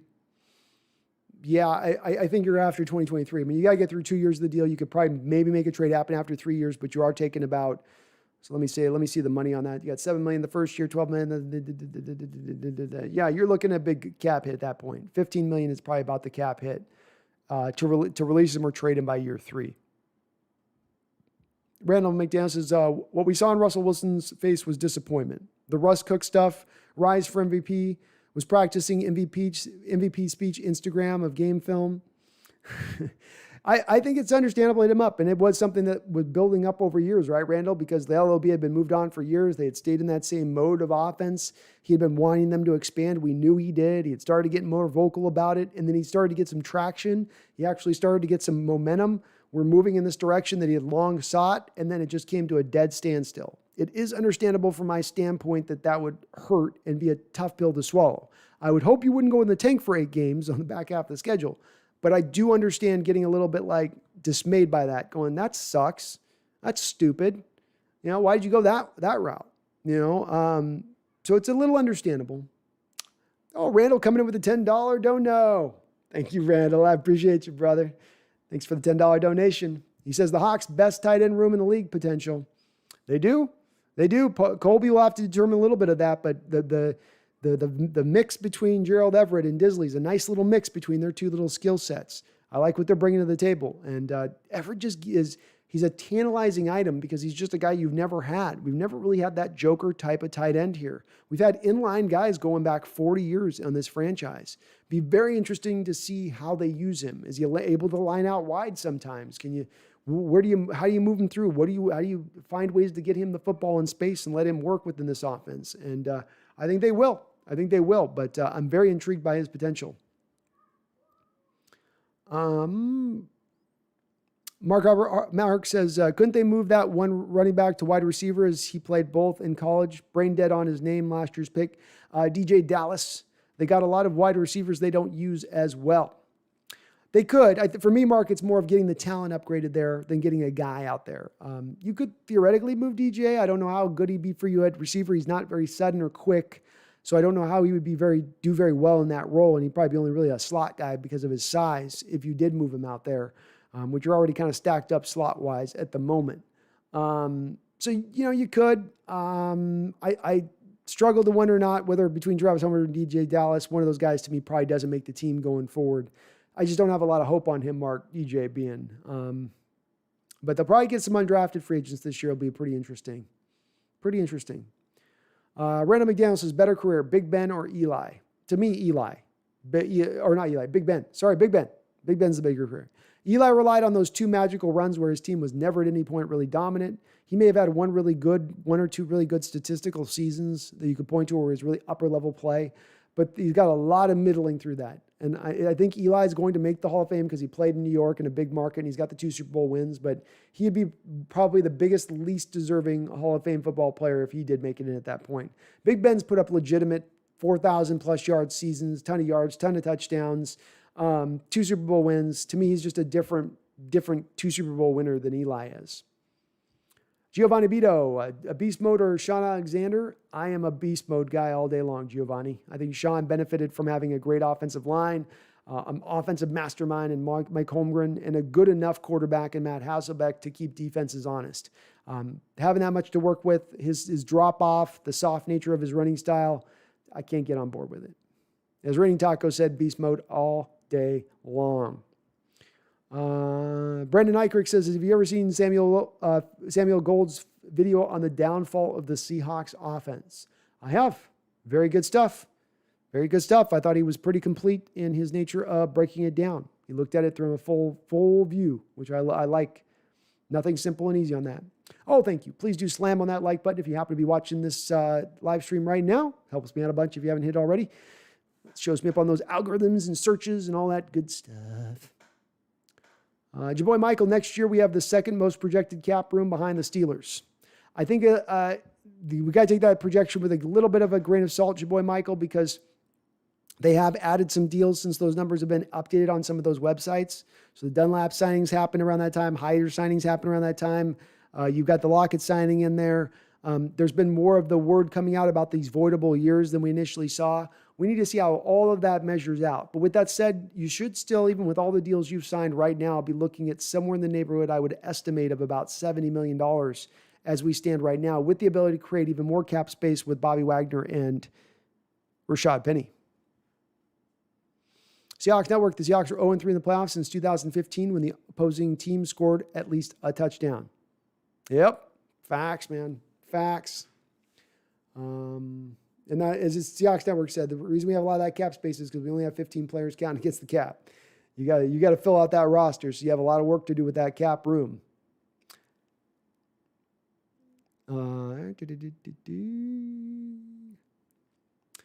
Thank you again for that donation, Randall. You're super kind. I appreciate you. Raining Tacos, I'd rather watch Rain City Redemption. It's great. It is great. I love that. Those guys did some fantastic work. Tommy Eaton says, I will take Lockett 3 years from now with 75 catches. That would be great for his age. It would be. And I think you'll probably move more, Tommy, at that point, a slot specialist, which you can get a high volume of catches as a slot specialist. Not going to have a high yards per catch. He was down at a league, I think, a career low average of like 10 yards a catch last season. Part of that was he had 100 catches. More catches, you're going to see your target, your average per catch go down. That's just the nature of things. But yeah, fantastic job. U2K, I see Wilson as a generational talent, and I guess you don't. I'm confident that if we put a better team around Russ, he's capable of winning championships. I think we've wasted his best years. Solid point, 2K. I think that is a little bit of a difference of where we see things. I don't see Russell Wilson as a generational talent.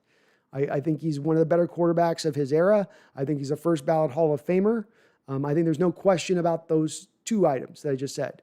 But I do think that he's a quarterback that needs some things to be right to be at his greatest a little bit at this point in time in his career. And it's not always been that way. I think he's been able to overcome at times in his career having a lot of deficiencies on that side of the football, and that he was probably, for a 3-year stretch there, he overcame more with less than any quarterback that I've ever seen in my life. I don't think that's the same case now. I don't think the talent surrounding him now is the same that it was in 2015. And I'm not, when we talk about generational quarterbacks, when we talk about those kind of difference makers, again, I come back to 2K in the realm of, if you're that good, if you're truly that good, then You're not going to need everybody to elevate you. You at least will be able to show times and signs where you're able to elevate the talent around you. And this I know is where we disagree, because you feel he elevates and overcomes time and time again, whereas I land in the stance of sometimes that's the case. Sometimes he gets you in that hole. Sometimes he's the reason that you're down those points in that fourth quarter, because he's not been consistent through quarter 1, 2, 3. But again, it's just the place we disagree, and I welcome your perspective on it, 2K, and I'm open to the thought process that I could eventually be proven wrong on this. And frankly, 2K, I'd love to be proven wrong on this, because if I'm proven wrong on this, he turns this around and gets us to a couple of championships, and all of this proves out true. And if it is that way, 2K, I will eat a ton of crow for you on live stream, I promise. Raining Tacos, let's talk Cody Parkinson for a minute. For some reason, I think there's a ton of potential there. Thoughts? Raining Tacos, when he first got drafted last year, Seattle supposedly had a first-round grade on him. Guy taken in, the 5th round or something like that. So they had a very high grade on this guy. They think very highly of him. Made it very, very tough in college in order to ascertain his value as a pass catcher, because of the fact that he played with really poor quarterback play. They had that Costello kid there playing, and he was just god-awful in that offense. It made it hard. He legitimately looks like 6'7" out there. I mean, he looks that tall out there with really long arms, and he's got a catch radius out of this world because of that. He can go up and get balls where a 6-foot cornerback just cannot test him out there The one worry I have with him is I thought initially he was more of a move tight end, but with his 40 being more in that range of like 4.72, he's not very fleet of foot. And that hurts some of the big play potential. So really where the key on him is going to come in is, can he win contested catches? Because he's going to be in a lot of contested catches situations. So if he can win in contested catches, he could be a very good football player. But unfortunately, he doesn't also have as well the blocking. That's part of why I saw him as more of a move tight end, is he's a willing blocker, but he's in more of that Jimmy Graham mode of things, where he'll stick his hat in there. He just ain't going to do very well with it. You're going to see him blown off the ball, pushed backwards very often when he's asked to inline block. So those are my worries with him a little bit, but there is potential. Sizes, I mean, hell, just as a red zone target, Raining Tacos, that would be interesting. Guy get you maybe 5-6 touchdowns in a year. You just get him down near the goal line, just throw it up for him. He's let his big wingspan go up and get it. Seahawks Network, our only playoff wins since 2015 were against the Vikings, Lions, and Eagles. Lions and Eagles were 9-7 teams. Yep. We've topped out. It's part of the top out aspect of things, Network, that I've been talking about at times. It's you've essentially just kind of topped out as a team. You've plateaued out. You've hit your top end. The current construction of the team, with the roster it was, with the way you went offensively, with your methodologies that you applied, you needed to do something vastly different this offseason to get some different results, or you would stay on the same trajectory. I think they've started to do different things this offseason than they've ever done before. I think they've done that. Will it be enough? I don't know. But they have started to do some of the things I think they needed to do to make that happen. Don't trade Russ. Is it possible for us to get a wide receiver 3, a center, 2 quarterbacks, and a linebacker in this draft? And who are your favorite prospects in each of those above positions? No, you probably would have to choose between getting like a center, 2 cornerbacks, and maybe a linebacker. So one of those is going to be out. Going to be hard with the wide receiver because of where you're picking to get the one you're going to want, who could be a wide receiver 3. You can get a guy, but he's just going to be a guy, a jag, just another guy. So probably not there, but center and 2 cornerbacks especially, you could target that in that draft and come out of this and you'd feel pretty good about your team and upgrading your team if you win in that respect. Maybe a little harder with the linebacker because it's not a deep position, but if you trade it back, then you could. My favorites for those positions. Yeah, let's do that. So wide receiver, Jamar Chase is my favorite wide receiver in this draft. I love the guy. I think he's going to be a star at the next level. Just to me, he's got that mode of guy that just jumps out at me. I just love him. Let me see. Center. My favorite center of the draft is Dickerson, with Humphrey coming right behind him. Boy, Humphrey might have overtaken him with the recent film session that I did with him. I really loved Humphrey's game, watching him. Just a savvy guy there at the center position. Cornerback. Favorite cornerback in the draft is going to be J.C. Horn. And Caleb Farley would be behind him. Those guys kind of go 1-2 for me. Farley would be number 1 if not for the back thing. But because of the back thing, then Horn comes up and takes his spot. But those would be my 2 guys there. Linebacker. Linebacker's a very good question. Linebacker's a real good question. Probably the Notre Dame kid. I can't pronounce his name. I think that's how you pronounce his name. Asimura. I like that guy, though. Great off-ball linebacker, fast as hell, had a great pro day, shows good tape. He'll probably be picked at the end of the first round. Probably the only outside linebacker taken in the first round, frankly. But I like him probably as the best in the draft. Oh, what am I saying? I'm off. Micah Parsons. I completely spaced on Micah Parsons. I was trying to get too crazy with it. Don't trade Russ. So Micah Parsons, the best off-ball. He's a guy that gets you off-ball ability. He can play will for you. He could be like what Julian Peterson used to be for the Seahawks, where he would play will on early linebackers, and then you line him up on defensive end as a Leo on passing downs, and he's actually one of your best pass rushers. He's potentially the best edge rusher in this draft as a will outside linebacker, which is pretty incredible. Tommy Eden, I think we really like to trade down from the first draft pick. Do you think we can still find a corner that fits later in the draft? I feel like we still need depth there. Yes, there's a ton of corners in this draft, Tommy. Last year, it wasn't this way. Last year, you had a lot of man-on-man corners in the draft, no zone cover corners, a bunch of T-Rex arms, 30-inch armors, and Seahawks look for 33-inch long cornerbacks. Not a lot of 6-foot guys last year. This year, it's been the opposite. A ton of zone teams, 6-foot corners, 33-inch long arms. Some guys running the Seahawks scheme. Yeah, I think you could get a couple guys. You get a Trill Williams later. You get a Paulson Acebo later. You get a Rondarius Williams later. You can get some of these guys later on that are going to be very good cornerbacks who would be absolute fits. And I do think they'll trade down to try to do that, Tommy, where they can get more swings, more of these guys that they can pick on. Because the thing that I've been enthralled by the thought process of from the 5th round to the 7th round, I can maybe find 2 league starting cornerbacks for this defense going forward into the future.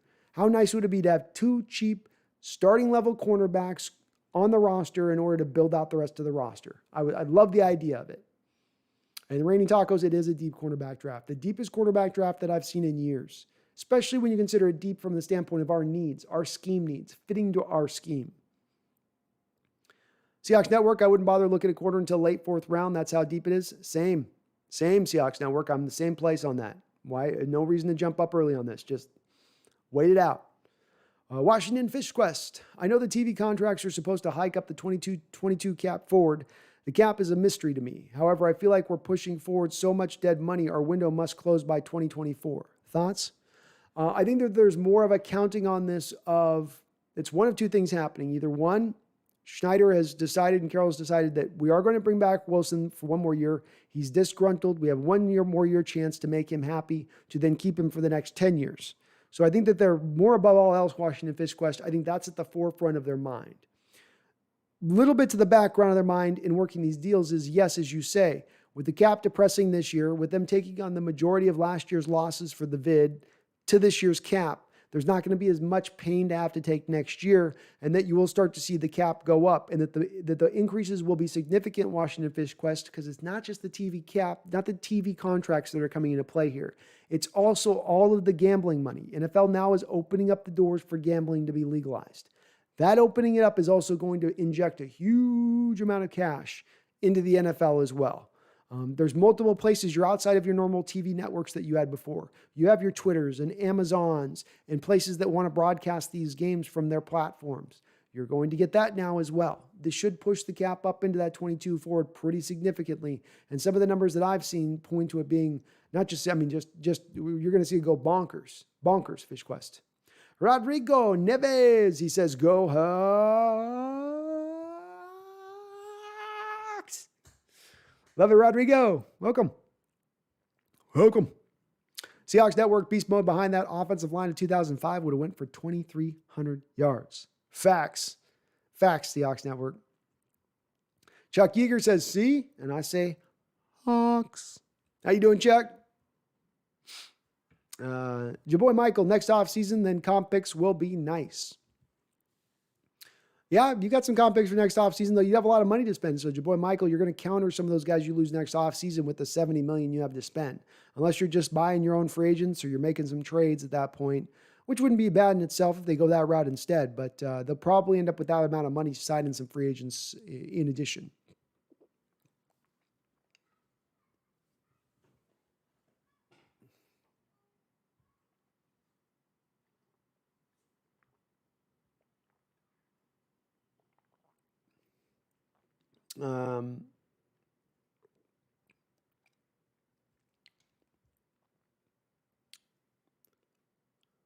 Brendan Eigerick, what do you think happens if we win the Giants game in week 15-ish?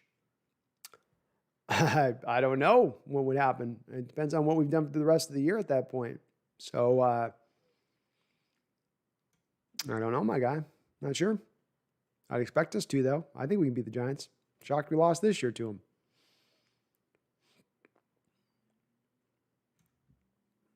Oh, you're talking about last year. Jesus, I'm sorry. I'm blanking there, my guy. My bad. If we win last year, if we get the number 1 seed in the playoffs, I would love to say that would vault us into the Super Bowl last year, but I think Russ was so twisted and turned. The offense was so broken by the point that it was broken when you arrived at the playoffs that it might not have really mattered. You know, this thing needed to be fixed at a core level, and that the Band-Aids and the super glue that you were putting on things wasn't going to get it done, that we needed to get the philosophies on one page, for Carroll and Wilson to get on one page, to get a modern day offense in here, all of that good stuff. I think these were all necessities for that to happen. And I don't know that a first round bye would have got us there with the team where they were at last year. I'm real skeptical about that team and where it was playing, especially on the offensive side of the ball last year and as things were winding down. We got a couple super chats in here. Let me get over the super chats. Back-to-back super chats. I love it. I love seeing those colored chats going back-to-back. First, we got Brian Roberts with a big $10 dono. Brian, thank you for the donation, sir. I do salute you and appreciate you. He says, always love the channel. I love all these guys that talk football. Much respect, bro. Thank you, Brian. And I got to say, much respect to the rest of the people in chat, too. Let me echo your sentiments on that. And that I think I've got the smartest Seahawks fan channel of any of the Seahawks YouTube channels. My people here that come in are the smartest, well-educated, got some of the most interesting thoughts. Even when I disagree, at least most of the time, the stuff is thought out to a degree, that there's been some deep intrinsic thinking. UE2K, we disagree, man, but I know that you think this stuff deeply through. I don't think you're trying to think of it simplistically. I sometimes argue for nuance, but I know you at least have it on your brain and mind. I think most of the people that come up with thoughts in this chat have Seahawks on their brain, and they're turning things over a little bit and contemplating stuff. I love that about them. I love it about them because it just opens up the imagination for all the possibilities of discussion at that point. It's amazing to see on this channel, one of the bright, pleasant surprises of doing this channel, Brian. So thank you for that $10 donation. And then we got Washington Fish Quest coming up with a $5 donation right behind him. I salute you as well, Mr. Washington Fish Quest. He says, that was a really good cap. I don't know about the licensed gambling impact. Thanks.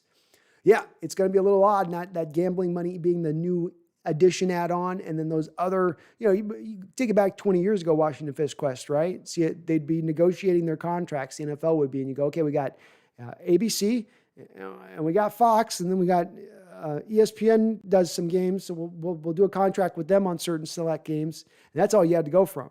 But now you have all of these extra places that want to have football games on their devices, like I said, being a Twitter or being a Hulu or being a Amazon Prime. And they're now going to have to pay for a chunk to get that happen. And maybe those aren't as big a chunks as what you got from your ABC Foxes or what you get chunk-wise from them even now. But there's still extra chunks that you add to all the stuff that you still have with the Foxes and the ABCs. So it does open that door, and I will expand it out. I wish I had the projection in front of me, Washington Fish Quest, but somebody put a projection out of what they expect, and it would blow your mind if you saw the numbers of where this cap is going to go. So we should be okay with that dead money hit. The nice part is, too, right now, you really aren't with the voidable years you have coming hitting the cap next year, for instance, let's say. You don't have a lot of players you're going to release on to take on additional dead money at that time. Bobby Wagner is really the only guy in that realm of things. Maybe a Russell Wilson trade, but that would be about it. So there's not a lot of other guys that are really going to hurt you in that respect, which is good to see. And thank you for that donation. Appreciate you. Oh, another donation. D-Nugget coming in with a $3 dono. D-Nugget. Thank you so much, brother. I appreciate you, my guy. He says, we love the great Brandino. I love you guys. So thank you so much for that. You're very, very, very, very, very kind. Very kind, very kind.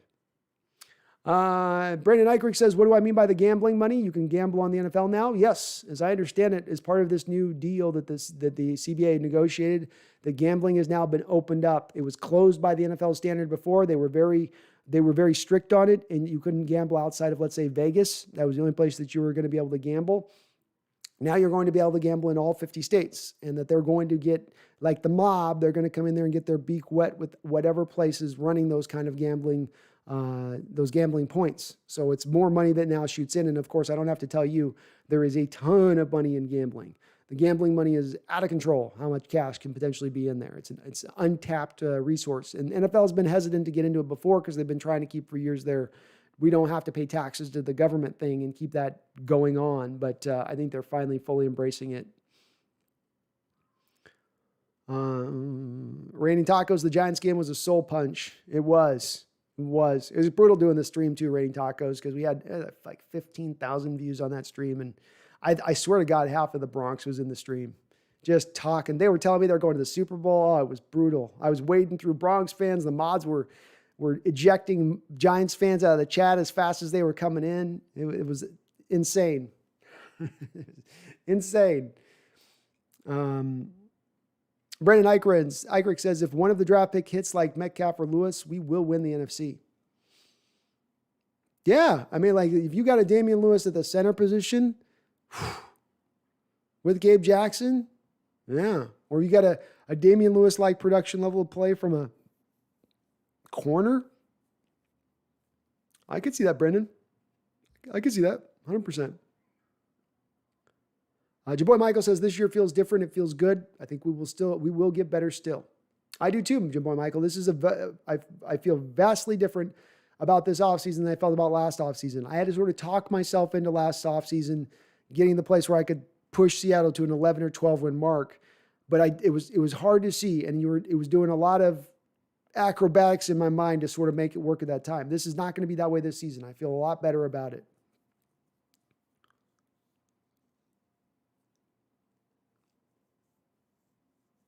Yeah, Seahawks Network, we always seem to lose an important game that could get us that home field advantage. We've controlled our fate for the last couple of years, and each time you've had a game you should have gone and won. There's no reason for you to lose that game, and you go lose it. And it's a brutal twist of fate because so much of a difference in playing at home. Maybe not as much last year, but as we go forward and having fans in that stadium, it's such a big benefit to have it. And the few times you've had it in your franchise history, most of the time it gets you to the Super Bowl when you've had it. So hopefully they can tap back into it again. I'd love to see it. Got the schedule to do it, Seahawks Network. If you look at that schedule, you can get a 13-14 win season next year with that schedule. Your boy Michael says, I really like Creed. I do too, your boy Michael. I just on my Patreon page, I did a full hour breakdown of film on him. An hour just looking just at him. And I'd already watched a lot of him already, but it just got me even more further on board with how good a player he is, some positional flexibility, has some star potential there for you at the center position, in my opinion. Really like him too quite a bit. Raining Tacos, shame what Drago did to him. Who's that? I'm off on that, Rain. Random McDaniel, Parkinson could be the best tight end of the group. If he can use his height, could be a monster. It's going to be the key for him. Being able to high point footballs, being able to reach up and make those catches, contested, guys hanging off him, guys punching him in the gut as he goes up, You got to be able to make those catches because his bread and butter is not going to be at other places. He's not going to separate with his speed or quickness. He hasn't got that short area burst that Will Disley had coming out. He's not got the yak of Gerald Everett. But he's got a skill set that's very interesting. You can't teach height, you can't teach long arms, and you can't teach ball skills. He did show those things off in college, and something I expect him once he gets on the field a little bit more to show off with Seattle. Don't know if I put him at a point of being able to have he's got star potential, but he's an interesting prospect. And that when I saw the Seahawks had a first round grade on him and they reported that raised my eyebrows. Tommy Eaton says, I don't think Bosa is for sale anymore than Russ is. No, Nick Bosa is staying where he is in this division, especially coming off an injury. You can't trade a guy after he tears his ACL. Brendan Eichrick says, should we draft a Sam? Why was Bruce Irvin a Sam? Isn't he a pass rusher? He gave you the best of both worlds, Brendan. He's a best of both worlds player. He was a 2-for-1 by the time he rounded out his time here in 2013 and 14. On early downs, you'd have him as a Sam linebacker, and on late downs, you'd have him rotate in as essentially your Leo end. Or you'd rotate somebody else in there, but he would kind of be on that basis. So they've done in the past at times. That's what they look to do. We reportedly Darrell Taylor is going to get a little bit of run over at Sam. He could maybe do a little bit of that. Theoretically, you can move a defensive end type player over to Sam because the Sam linebacker is not going to be asked to cover the same that a will be asked to cover. He's going to be doing a lot more of the flat routes, a lot more of that. So you can kind of minimize a little bit of deficiencies if he's got those deficiencies in stopping the pass. I don't know if they go that route. I'd expect them to add another player somewhere in some realm to it, Brendan, because you don't have a guy on the roster right now. Cody Barton showed a couple years ago he can't play the Sam. Curvin can't do that. You don't have a player outside of moving a guy like Darrell Taylor, so you're probably going to get another guy at that point. But yeah, with Irvin, it was great because you could do a 2-for-1, and it still makes, I think, a possibility, Brendan. I know he's hinted at retirement, but it did still open the door possibility that bring Irvin back because it is such a unique skill set to be able to do the Sam and then give us some rotational pass rush as well. No worries, Brian. Glad to have you in here.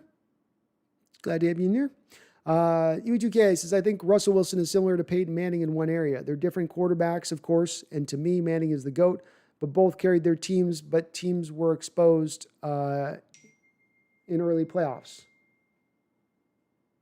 I'm thinking on that one. Yeah, a little bit.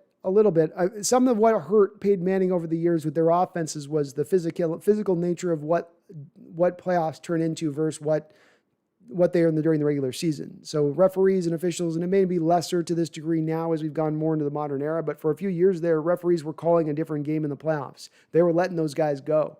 And Peyton's receivers would just get the hell beat out of them in the playoffs, and they couldn't make their offenses function at all because of it, and the officials kind of just let them get away with it. That being the case, again, we talk about Peyton Manning carrying a team, and this is really, I think, where we have our different definitions of carrying a team, UE2K. When I've got a roster that's loaded on, let's say, an offensive side of the ball with great players on the offensive line, and I've got multiple Hall of Famers catching the ball for me at the receiver position, and I always have a great slot, and I always have a great move tight end, which you go through Peyton Manning's career, and it's, Marvin Harrison and Reggie guy, and they always gave him different receivers through there all times, and Dallas Clark, and before him, he had Pollard there.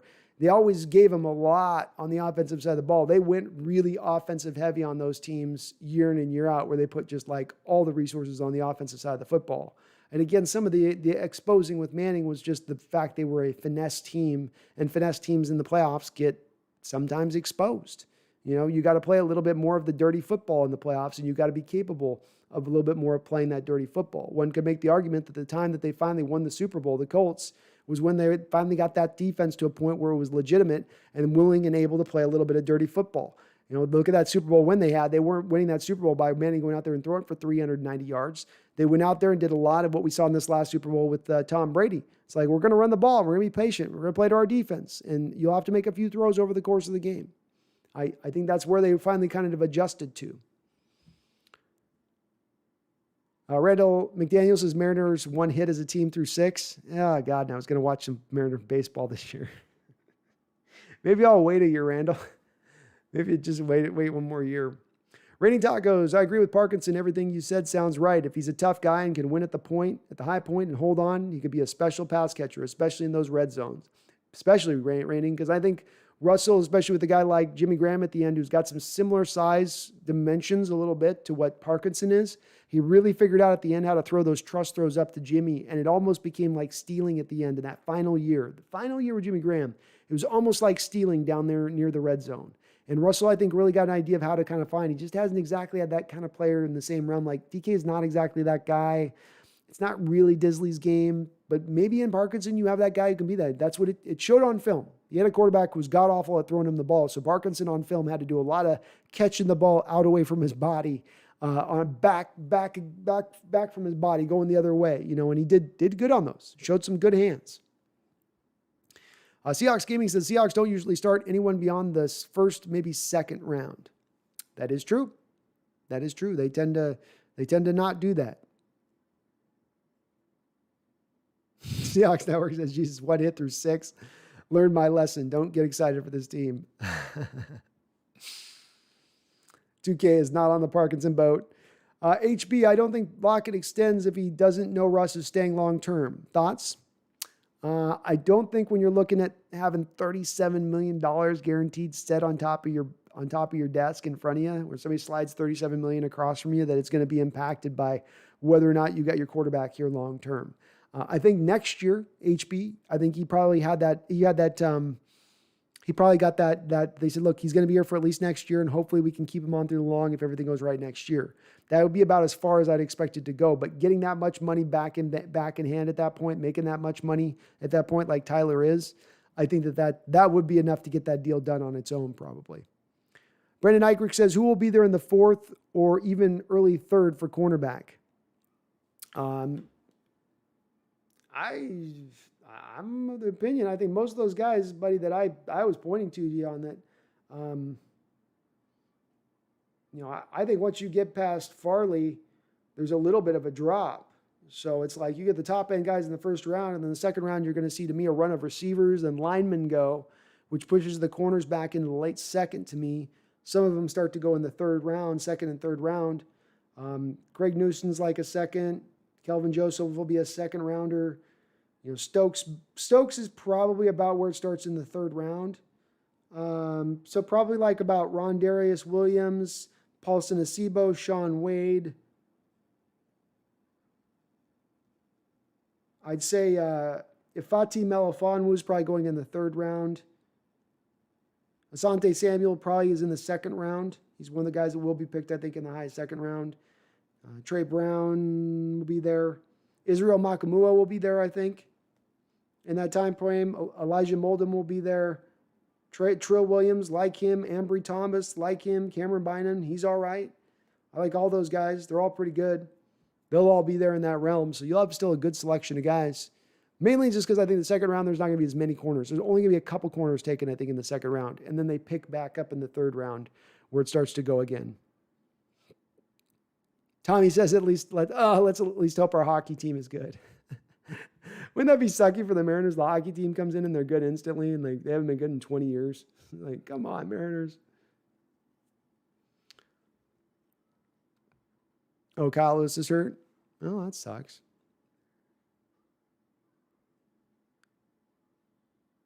Now we're starting to get these press conferences. Took a while. Did take a while.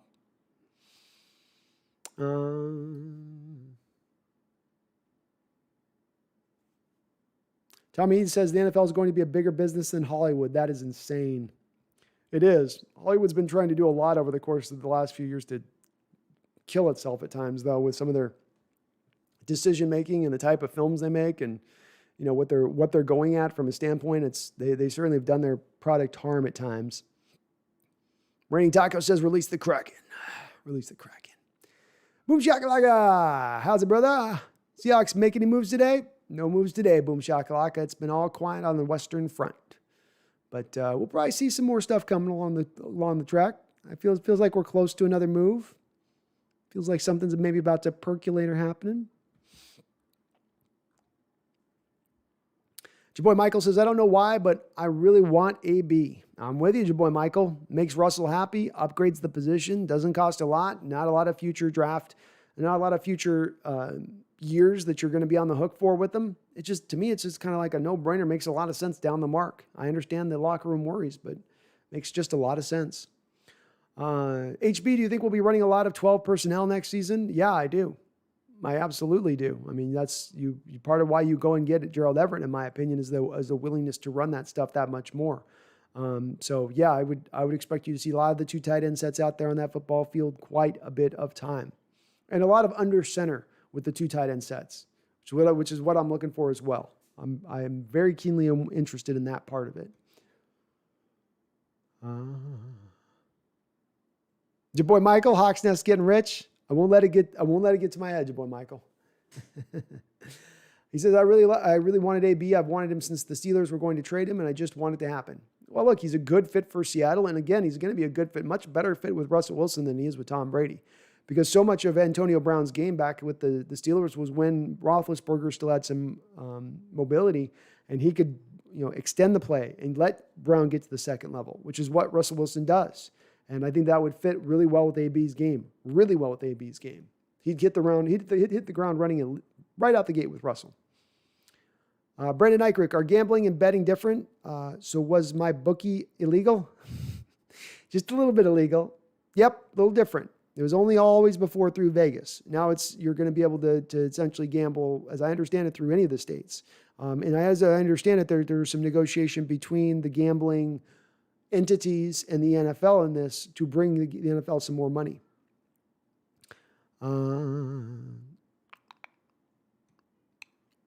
Jaboy Michael, do you have an Instagram? I do, but I don't use it very much, Jaboy Michael. But it's the Seahawks Nest on Instagram. But I gotta buff it up a little bit. I don't do very much on it.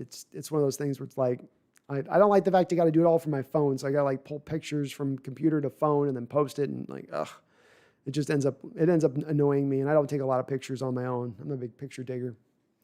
Randall McDaniel, Hawks also had a first round grade on Nefetti. It's very true, Randall. Very, very true. Very solid point. Tommy Eden, man, we could have been 13-3 last season. No way we should have lost that Giants game. That would have changed the whole postseason. IMO. It could have. It could have. I don't know if just winning that game changes the fortunes of where your offense was and where they were operating and stuck in the mud like they kind of were at that time. But hey, playing at home, not having that first round bye, Tommy, a week to, I can't say that it wouldn't. I can't say it 100% wouldn't. So it's possible.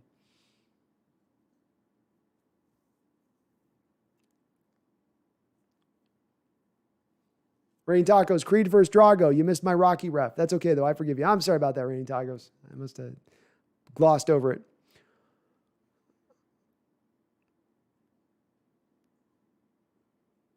Brendan, why was there so many commercials for it? Apologies for being so dumb on my gambling knowledge.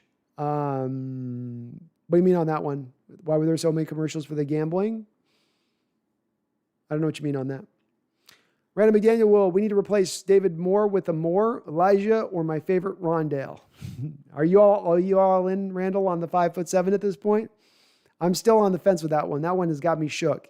5'7", I love Rondale, but 5'7". Oh, that's small. It's so tiny. It's such a baby. He's a little guy. He's just a little guy. But I like Rondale. I like Elijah. Like him too. Washington Fish Quest. Do we know if Gerald Everett can block? I wonder if it'll be Disley on read options, Everett on clear passing downs type of deal. Probably a little bit of that Washington Fish Quest. I've watched a bit of his tape. He's okay as a blocker. He's not bad. He's all right. He gets in there, but he's also not an inline guy. He is more of your move tight end. These guys are going to be more 245 versus Disley, who's going to run out there at like 265, maybe even 270. So it's a little bit of a difference in weight. You're just not going to be as good necessarily in blocking, but he can get the job done and certainly got the job done on many times for the Rams team. So he's got it in him.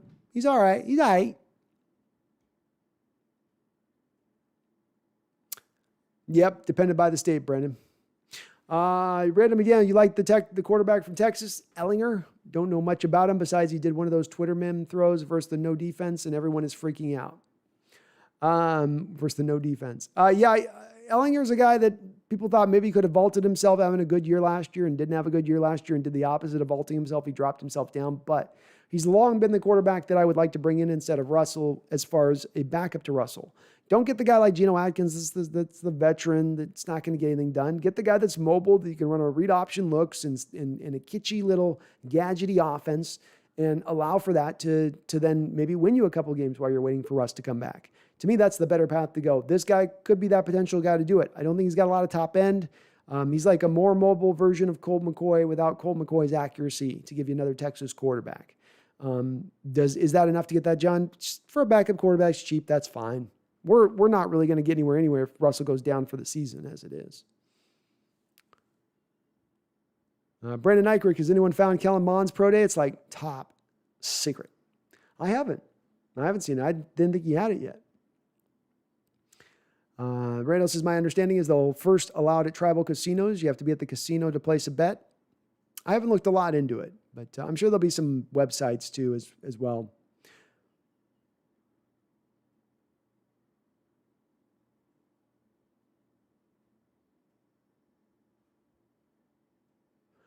Russ actually has done more with less than Manning, but the Colts have won 12 games this last season, and they only had 2 without him the next. I feel Seahawks would have a similar drop-off. It's possible. The one thing is with Manning, and the same thing with Russell, is that you have built a team up around Russell and his skill set. As much as I know that there's not a thought process from you where you stand, that you think they've done much to build up around him. They actually kind of have. And then a little bit of that same thing happened with Manning. When Manning left, you didn't have a quarterback that had the pre-snap mastery that he had to control the football game in totality. So any new quarterback you brought in was going to rely a little bit of a transitional period.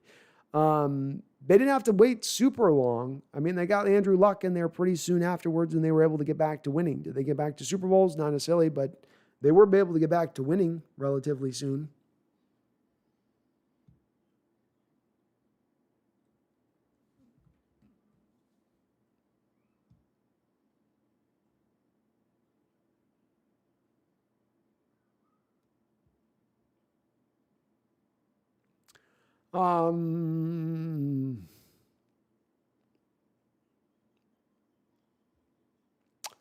And yeah, Randall, I'd agree. The 2019 Hawks offense was better in totality than the Hawks offense in 2020, though there was a similar fall off by the offense, just not as dramatic as the back end of the 8 games. Brian Roberts asks, Kellen Mond, good quarterback, solid, toolsy guy, pretty good mobility, okay, it's average, very good arm, live arm, can make any kind of throw. And by making any kind of throw, he throws the anticipation. He puts the ball in the spot. He can put it in a certain place where he wants to put it. I love the accuracy with the arm strength. I wonder a little bit about the mobility, but he's a guy, Brian, that I would expect to probably go in the first round, and he maybe gets vaulted up high just because of so many quarterbacks going off the board so early in this particular draft. I thought the 2019 team had a real chance too, Randall. I did. There's just too many injuries on that team. Injuries ended up just adding up too many. Too many guys lost. Just not all. You lost all your front guys out of there. Every state owns their own gambling laws, like liquor or Mary Jane. That's true. Daniel D. Nugget, if we make it to the NFC Championship game but lose, what is our hopes for 2022? Team stays together? It's possible, but it's a gray area, D. Nugget. I think the only certainty of Russ staying and the team staying together and continuing to win on moving forward is to get to a Super Bowl. I think a conference championship might not be quite enough to get that done. It might be just enough at that point. But my instincts are that it's probably going to take more than that.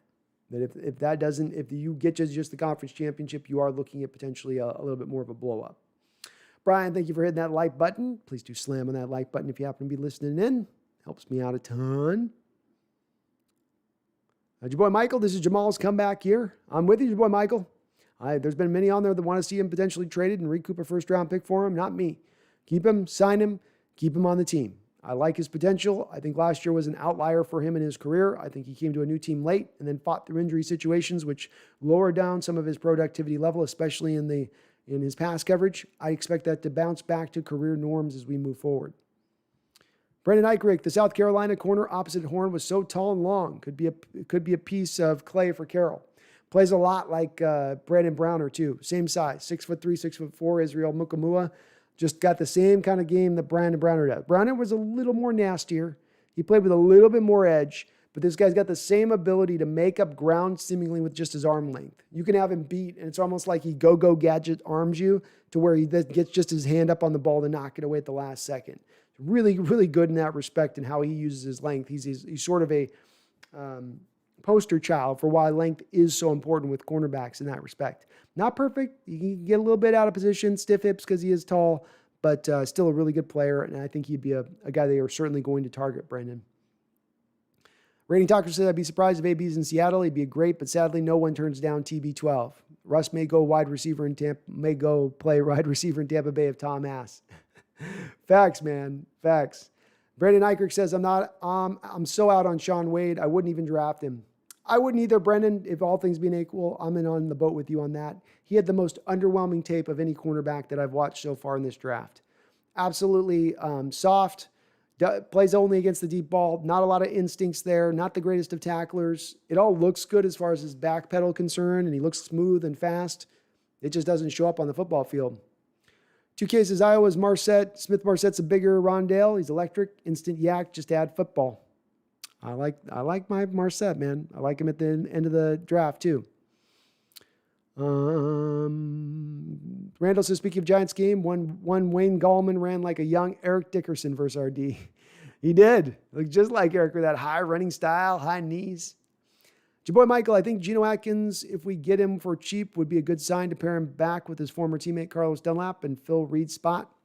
Well, they already filled Reed spots, Jamal Michael, with Al Woods, and they didn't go with a lot of 4 defensive tackles throughout the year last year, all active at the same time. If you got him in, you're essentially going to be deactivating one of those defensive tackles this season, which I just don't see them doing. So I think they're pretty locked in at their defensive tackle spot. Okay, I got reconnected. I got disconnected there for a second. Sorry about that. What was I saying? Saying something. But yeah, Jaron Reed just wasn't going to get any play. Boom, chakalaka. He's making too much money. It's just he didn't have value. Teams around the league know what he is as a player. Struggles a little against the run. He's kind of hit or miss as a pass rusher. That's really not worth $8 million in this league. Nor is it worth $8 million, and you give up draft capital to get him. Raining Tacos, Marsette's tape is crazy. I agree. Brendan Eichrick, do I want Dunbar back? I'd love it for less than $3 million. That feels high. Yeah, anything past $1 million for me, Brendan, at this point is a little high for that guy. He's always injured every single year in this league. Comes off the knee injury last year. Didn't perform all that great. Nah. I'd go with more Sherm, your boy Michael. I know he'll cost probably about $4 million more than Dunbar is going to cost, but I can rely on him, I feel like, a little bit more than I can with Dunbar. D-Nugget says, go Hawks. Go Hawks, D-Nugget. Brandon, I'm a little confused on the type of receiver we need. A slot or outside guy? Lockett does both. You probably would be open to both, Brendan, but more of an outside guy, I would say, than an inside guy. You've already got back up to inside with Lockett in the slot. I think more outside guys got to be where we're looking for. He can do both. Is Schneider going to roll with 3 picks in this draft? If not, who gets moved? Boom Shakalak, I'm kind of landing on the territory of thinking no one's going to get moved at this point, and that we're just going to trade back out of the second round, go to early third, pick up another pick, and probably sit with like 4 picks through the draft. That's probably where they're going to land, outside of maybe moving a pick next year to get back into this draft this year. That could be a place they go as well. But they've used up all the players that could have been moved for picks at this point. You know, Jaron Reed's gone, Tyler's out. Unless you're going to move Bobby or something like that, there's just nothing else really to do with it. Brian, you have a good night. Thank you for jumping on in. Appreciate you. Randall says, only tight end I recall with height like Parkinson was Jimmy. Jimmy ran a 4.56 coming out, but he never played football either. Yep, he's definitely was a faster player than what Parkinson is. Parkinson is 5. But yeah, I agree. Very, very similar. Very similar in that respect, from at least a height length standpoint. Randall McDaniel says basically our 2022 second round pick would get us a third this year. Pretty much. Be hard to trade any future draft capital, though, already being down 1 first round pick next year. Jaboy Michael, I love Jamal. I have no idea why anyone Hawk fans want to trade him. I was happy when we traded for him. I kind of freaked out. I did too, Jaboy Michael. I really loved it because my brother's favorite player in the NFL was Jamal Adams at the time, and I knew how happy he was going to be, and he's continued to be happy. I can understand the thought process behind people that looking to move him. It's a what's called the sunk cost fallacy that is imparted in regards to Jamal Adams' deal, Jaboy Michael, and it's that essentially what you're saying is that he's not a fit skid in the fitness scheme. He's a 3-4 guy who should be in a blitz-heavy scheme. He's a box safety, which you shouldn't pay $18 million a year for. So at best, move him to a scheme that he's better allotted for in order to get the draft capital back, because you're just going to get diminishing returns as you move forward. I don't land on that standpoint of things. I disagree with that approach, but I do understand that approach in looking at him from that standpoint. He is probably a guy best suited to a 3-4 blitz-heavy scheme. That's the scheme that's going to be multi-dimensional. Doesn't mean he can't work in our scheme. Doesn't mean you can't find a role for him. Sean Harker says, bro, you are diehard. All day, Sean. All day.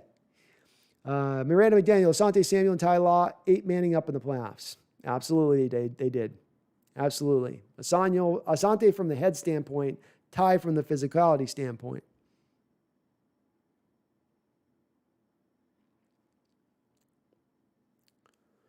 Randall says, Dallas Clark had some Luke Wilson to his game. Both always fell down when they caught the ball. Lots of sliding catches. Yeah, very much so.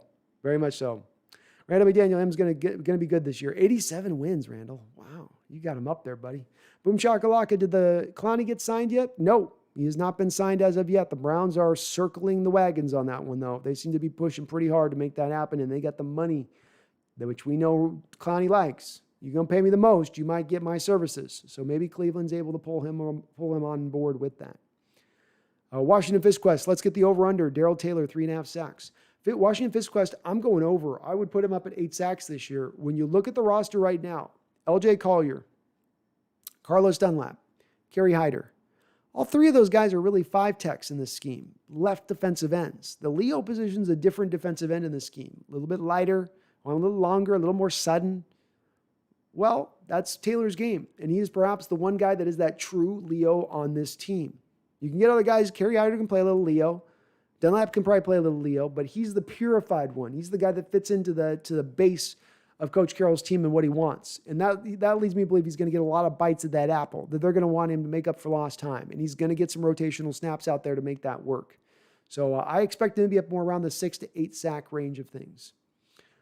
UE2K, Samuel and Law committed second-degree assault every down in the playoffs. I agree with you there, 2K. Like, they let them play on the. They weren't just playing on the line in those games.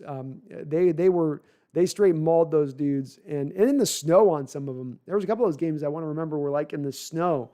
Already the receiver's having a hard time getting his footing, and now he's got the cornerback just, raping him every time. Goodness. Back stream still going? Yep, still going. I'm going to wrap this one up here soon, though. We're getting into 5-hour territory. Jesus, we're at 6 hours. How the hell did you guys get me to 6 hours today? I did not mean to talk this long. Okay, we're wrapping this one up. Blind voice is going. I can feel it. And Randall Molden does have those T-Rex arms. Yep, 30-inch arms.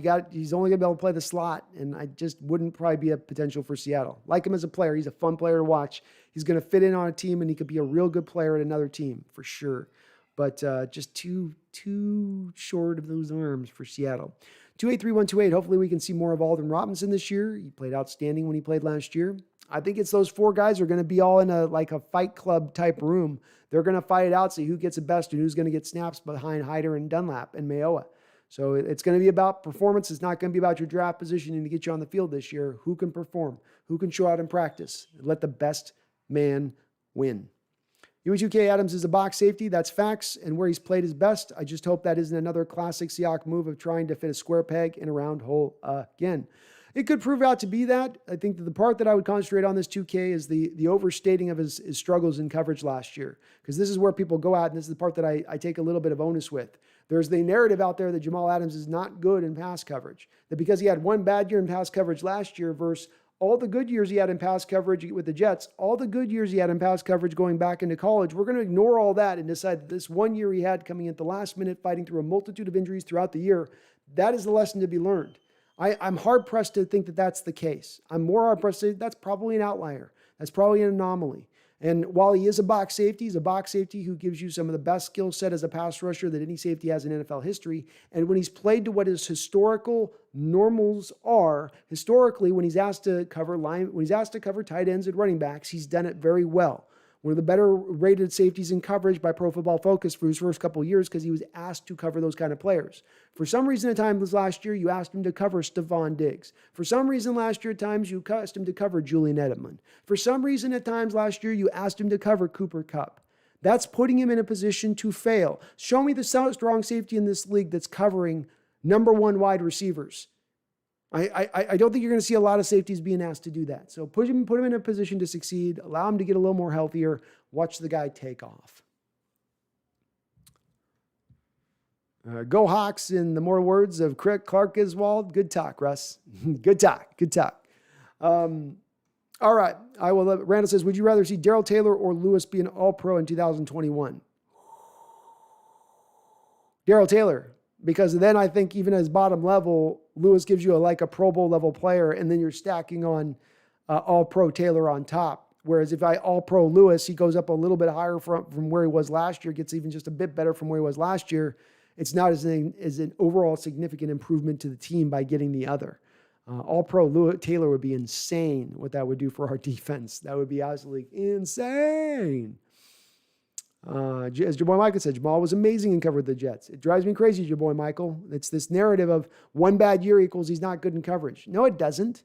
Look at I always go outside the sample size. Go outside of just grabbing a simple one little thing you can pick from a game. Look at more of as many games you can go off of to determine what is really truly, the truth. Randall McDaniel, rather have 6 picks from Blair or 12 touchdowns from Penny. I'll take 6 picks from Blair. U2K, boy, you seem full of excuses for top-paid Adams.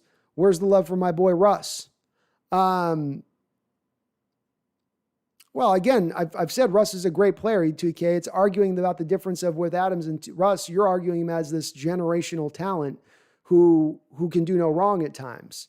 And that's been where my contention is with you, is I don't think he's up at that level. I think you've got him up a little bit high. It's not to say I think Russell is a league average quarterback or isn't one of the better quarterbacks in the league. It's about where we rank him, I think. And you and I think, split hairs a little bit between that because we're talking about a great level of play in a quarterback. It's just me trying to make sure I'm wrapping my head around the fact that you're not looking through the lens of just Russell does no wrong. He's infallible. He's essentially next to God himself. And then I got to view him through that kind of lens. I just don't view him through that kind of lens. As well as I don't think Russell Wilson last year was fighting through 4 different injury situations that Adams was fighting through. So by all encompasses, Russell was healthy throughout the whole year last year. We know that Jamal Adams was fighting through a myriad of injuries, including injuries that required multiple surgeries at the end of the year. A little bit easier for me to give him an excuse at that point. Your boy Michael, I can't wait to see how good Darrell Taylor can be. Me neither, man. I expect him to be good. When they tended to trade up in the second round in the past, the Seahawks, and they target a guy in the second round, not the first round, in the second round when they target a guy, and they move multiple picks to go get that guy does tend to be good. He does tend to be a player, be it DK Metcalf or Tyler Lockett or Jaron Reed. He tends to be a guy who's going to have at least some method of decent impact on the football field, and I would expect that in Darrell Taylor's case. Okay, we are going to wrap it up on that note. Just one more note. Please do hit that like button if you happen to be watching in post hence, or do subscribe if you're not already subscribing. About like 95% of the folks who watch my videos are not yet subscribed. So be one of those new people who come on board. We're on the run to 5,000. I've got my Patreon page going. I'm going to be doing some scouting work over there, breaking down some guys' film work for this on the upcoming draft. Of course, we will be doing 3 full days of the draft, back to back to back, all 3 days. My voice will be gone by the time I'm done on those days. I appreciate you guys joining me in on that. The chat was amazing today. Thank you for all the support, freaking donations coming from every which way, man, today. Thank you for everybody being so kind on that, helping the channel just continue to grow in that respect too. I really do appreciate it. Other than that, thank you so much for you guys doing all you do and keeping this chat lively. I didn't even know I was at 6 hours, and here we are at 6 hours. So thank you so much for that. I appreciate you guys. I thank you guys. And please don't ever forget, never forget,